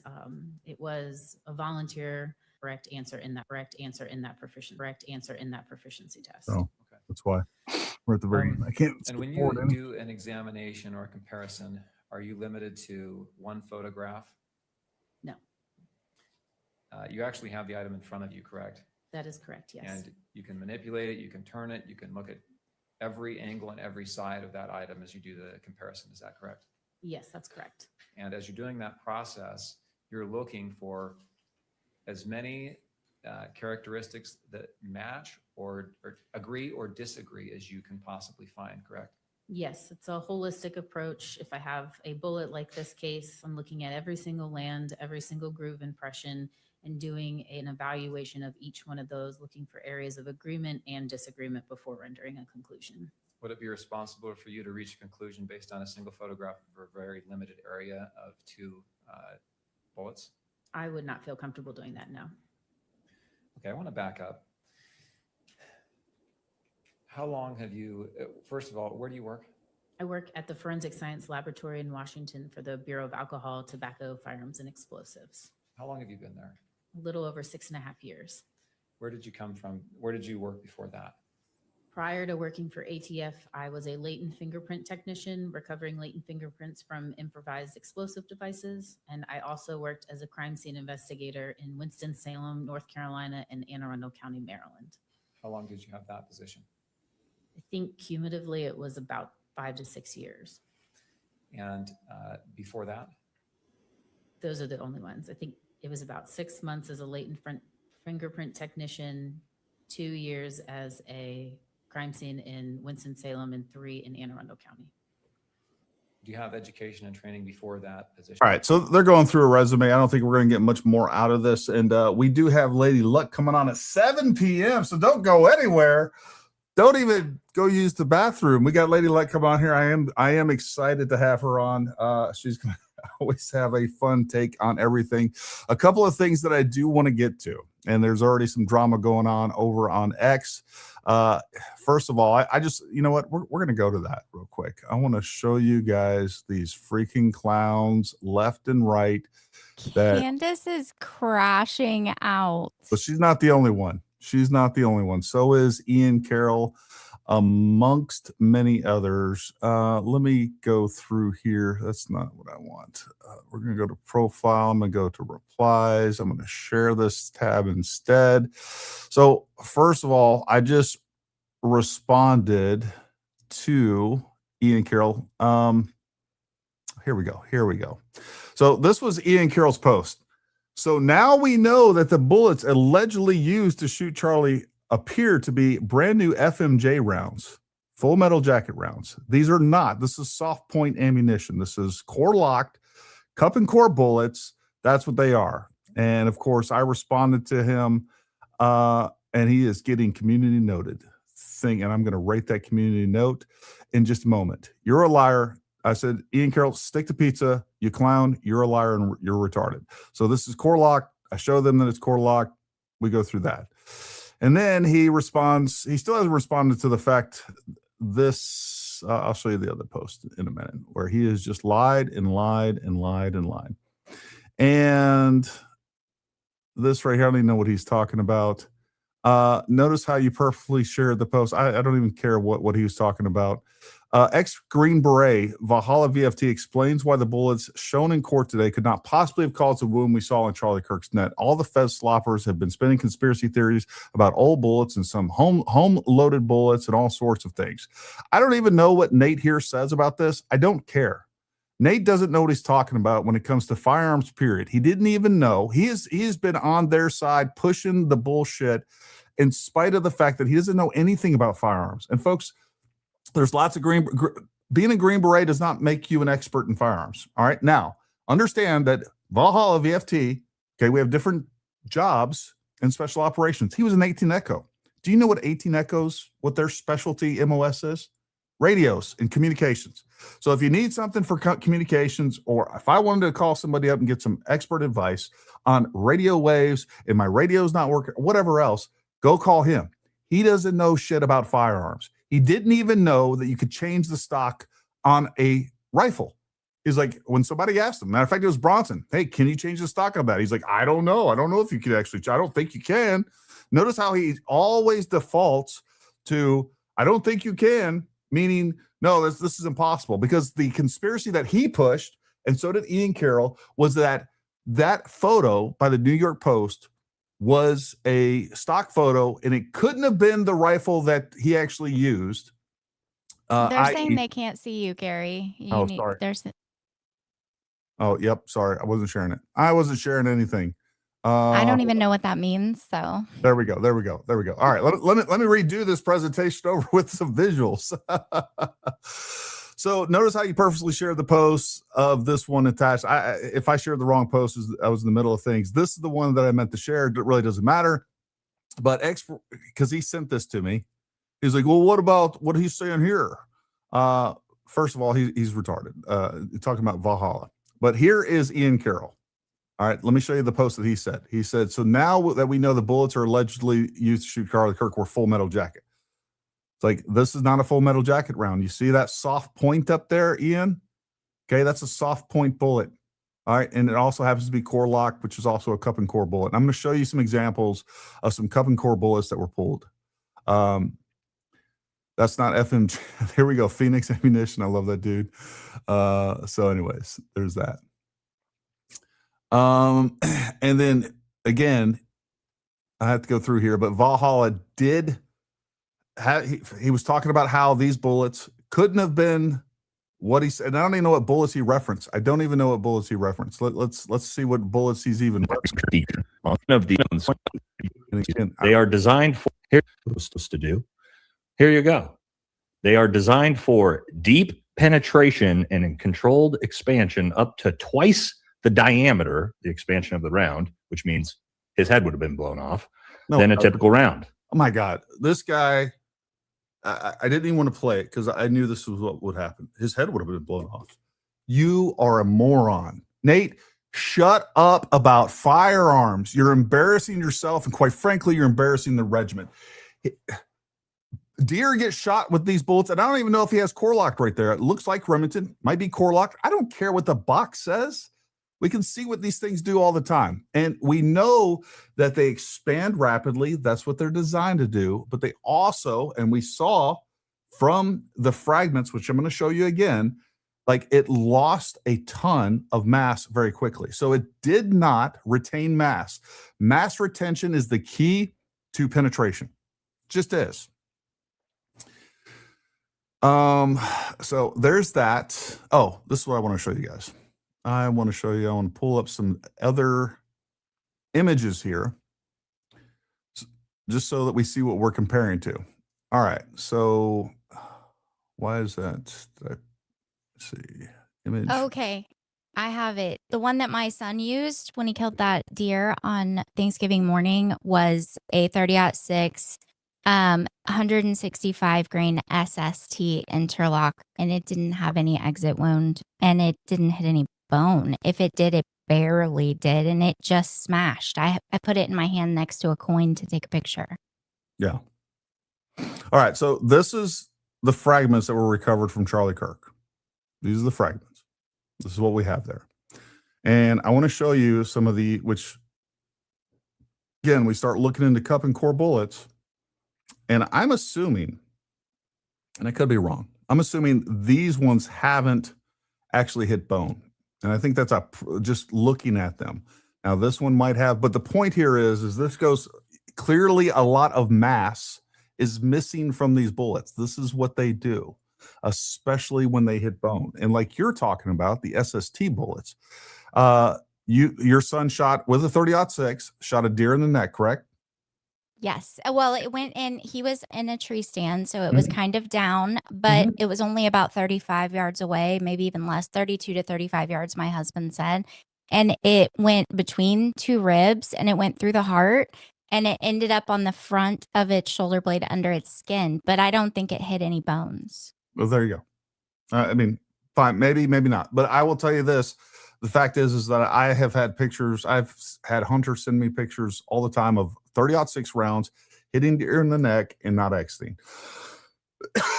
Like, ballistics in general are unpredictable, and you're going to get wide variability just within the internal and external ballistics. When you get to terminal ballistics, you're telling me that every round that you recover, if you shot even through the exact same medium, is going to look the same? It's not. It's just not. So again, we always have these clowns that are pushing this stuff. And by the way, I have texts and I've had conversations with Nate where he's admitted to me that he believes essentially the Fed slop, but he won't say that out loud. All right. Because he's a coward and he cares about his freaking audience more than he does about the truth. I'm just done with it. I'm done being nice. I'm done pretending with these people. I'm done with these people. Like they disgust me to a point to where I can't stomach it. And if you guys want to come over and have conversations or whatever else, I will do that. And I've done that and I will always be respectful. But what I'm not going to do is I'm not going to participate in your mental illness. And we shouldn't tolerate this stuff. When I have caught Valhalla, Ian Carroll, Candace Owens, and all these other people, but Valhalla especially, you guys have seen the video where I showed you point by point by point by point where he lied, and I'll happily show it again if I need to.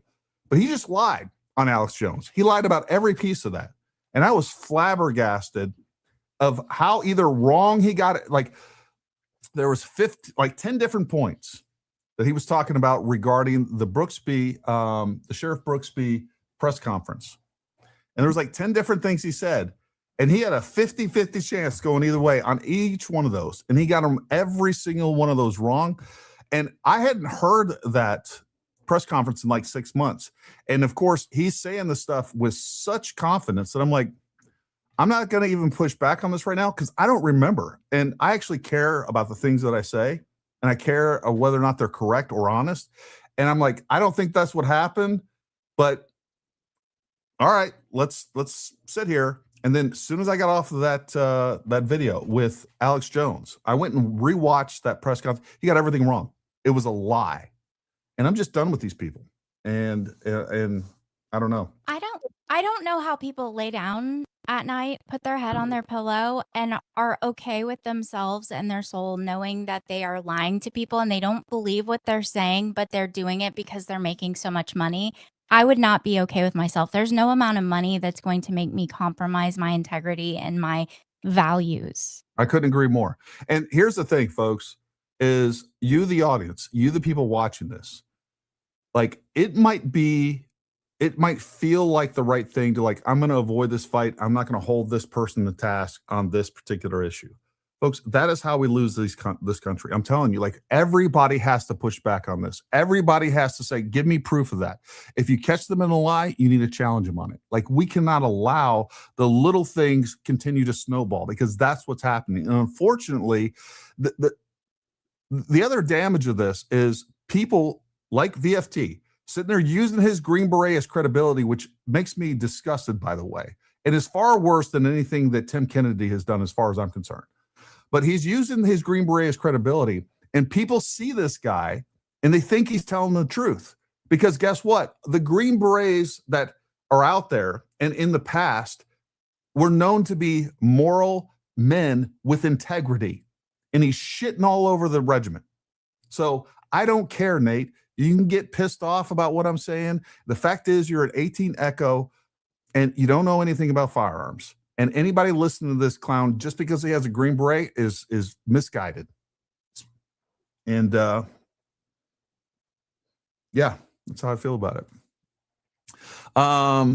Thanks for all you've done. I think the lies have been exposed a lot already and won't last long. You've been a huge voice for the truth, and bigger voices on the right were too scared to do what you did from the beginning. Well, thank you.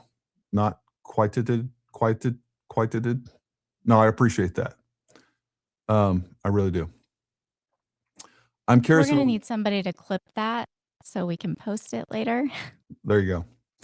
I'm curious if it will be revealed during the trial, the home video, TR scoping out. Oh, we covered that one earlier. Thank you, Micro Farm USA. Whole truth, Gil. Defense, is it true science is never 100% certain? That's essentially what it was. When the judge ruled contempt on the prosecution talking to the media about the inclusive report, he said it wasn't because he was correcting the record because of social media disinformation. That was okay. But because he added the words, it makes our case pretty good. Fair enough.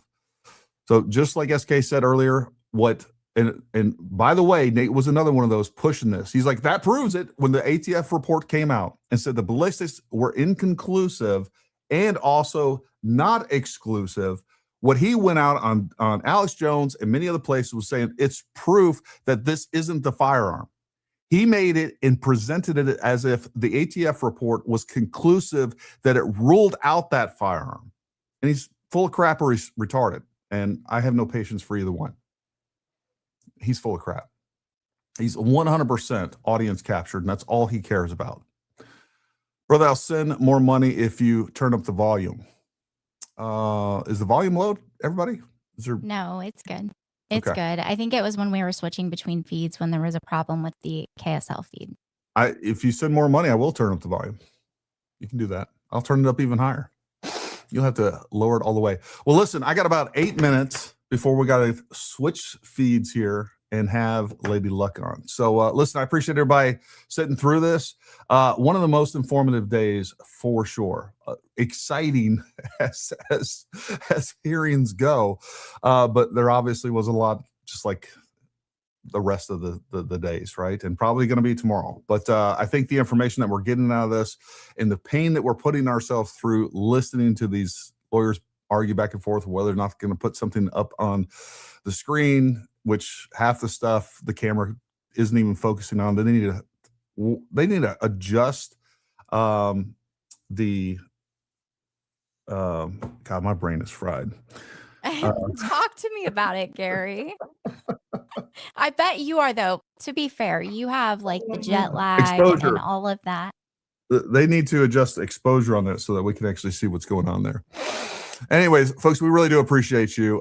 SK, thank you so much. Jared, if you're out there, thank you for covering down. And SK, thank you for covering the last several days here. We appreciate you. Folks, we'll be back at it tomorrow. I live here now. You live here, and you're welcome to come back tomorrow too. If you need a break, I understand too, but you're welcome to be back here. I mean, I'm kind of in it now. If I'm going to be watching it, I might as well just come back and do it here, right? Absolutely. So be here at 11 a.m., folks. That's when we're going to start. Actually, we'll start a little earlier, probably 10:30, 10:40, somewhere in there. I'm going to take everything and digest it and then kind of lay out a little bit of a summary in the morning. But yeah, we appreciate you guys. Thank you for tuning in. Make sure you don't go anywhere and just switch over, click the next video, which is going to be me, Lady Luck, and we'll be talking about everything that's going on, both with the hearing and on Twitter and everywhere else. It'll be a lot of fun, I promise you. And until next time, stay armed, stay ready. We'll talk to you.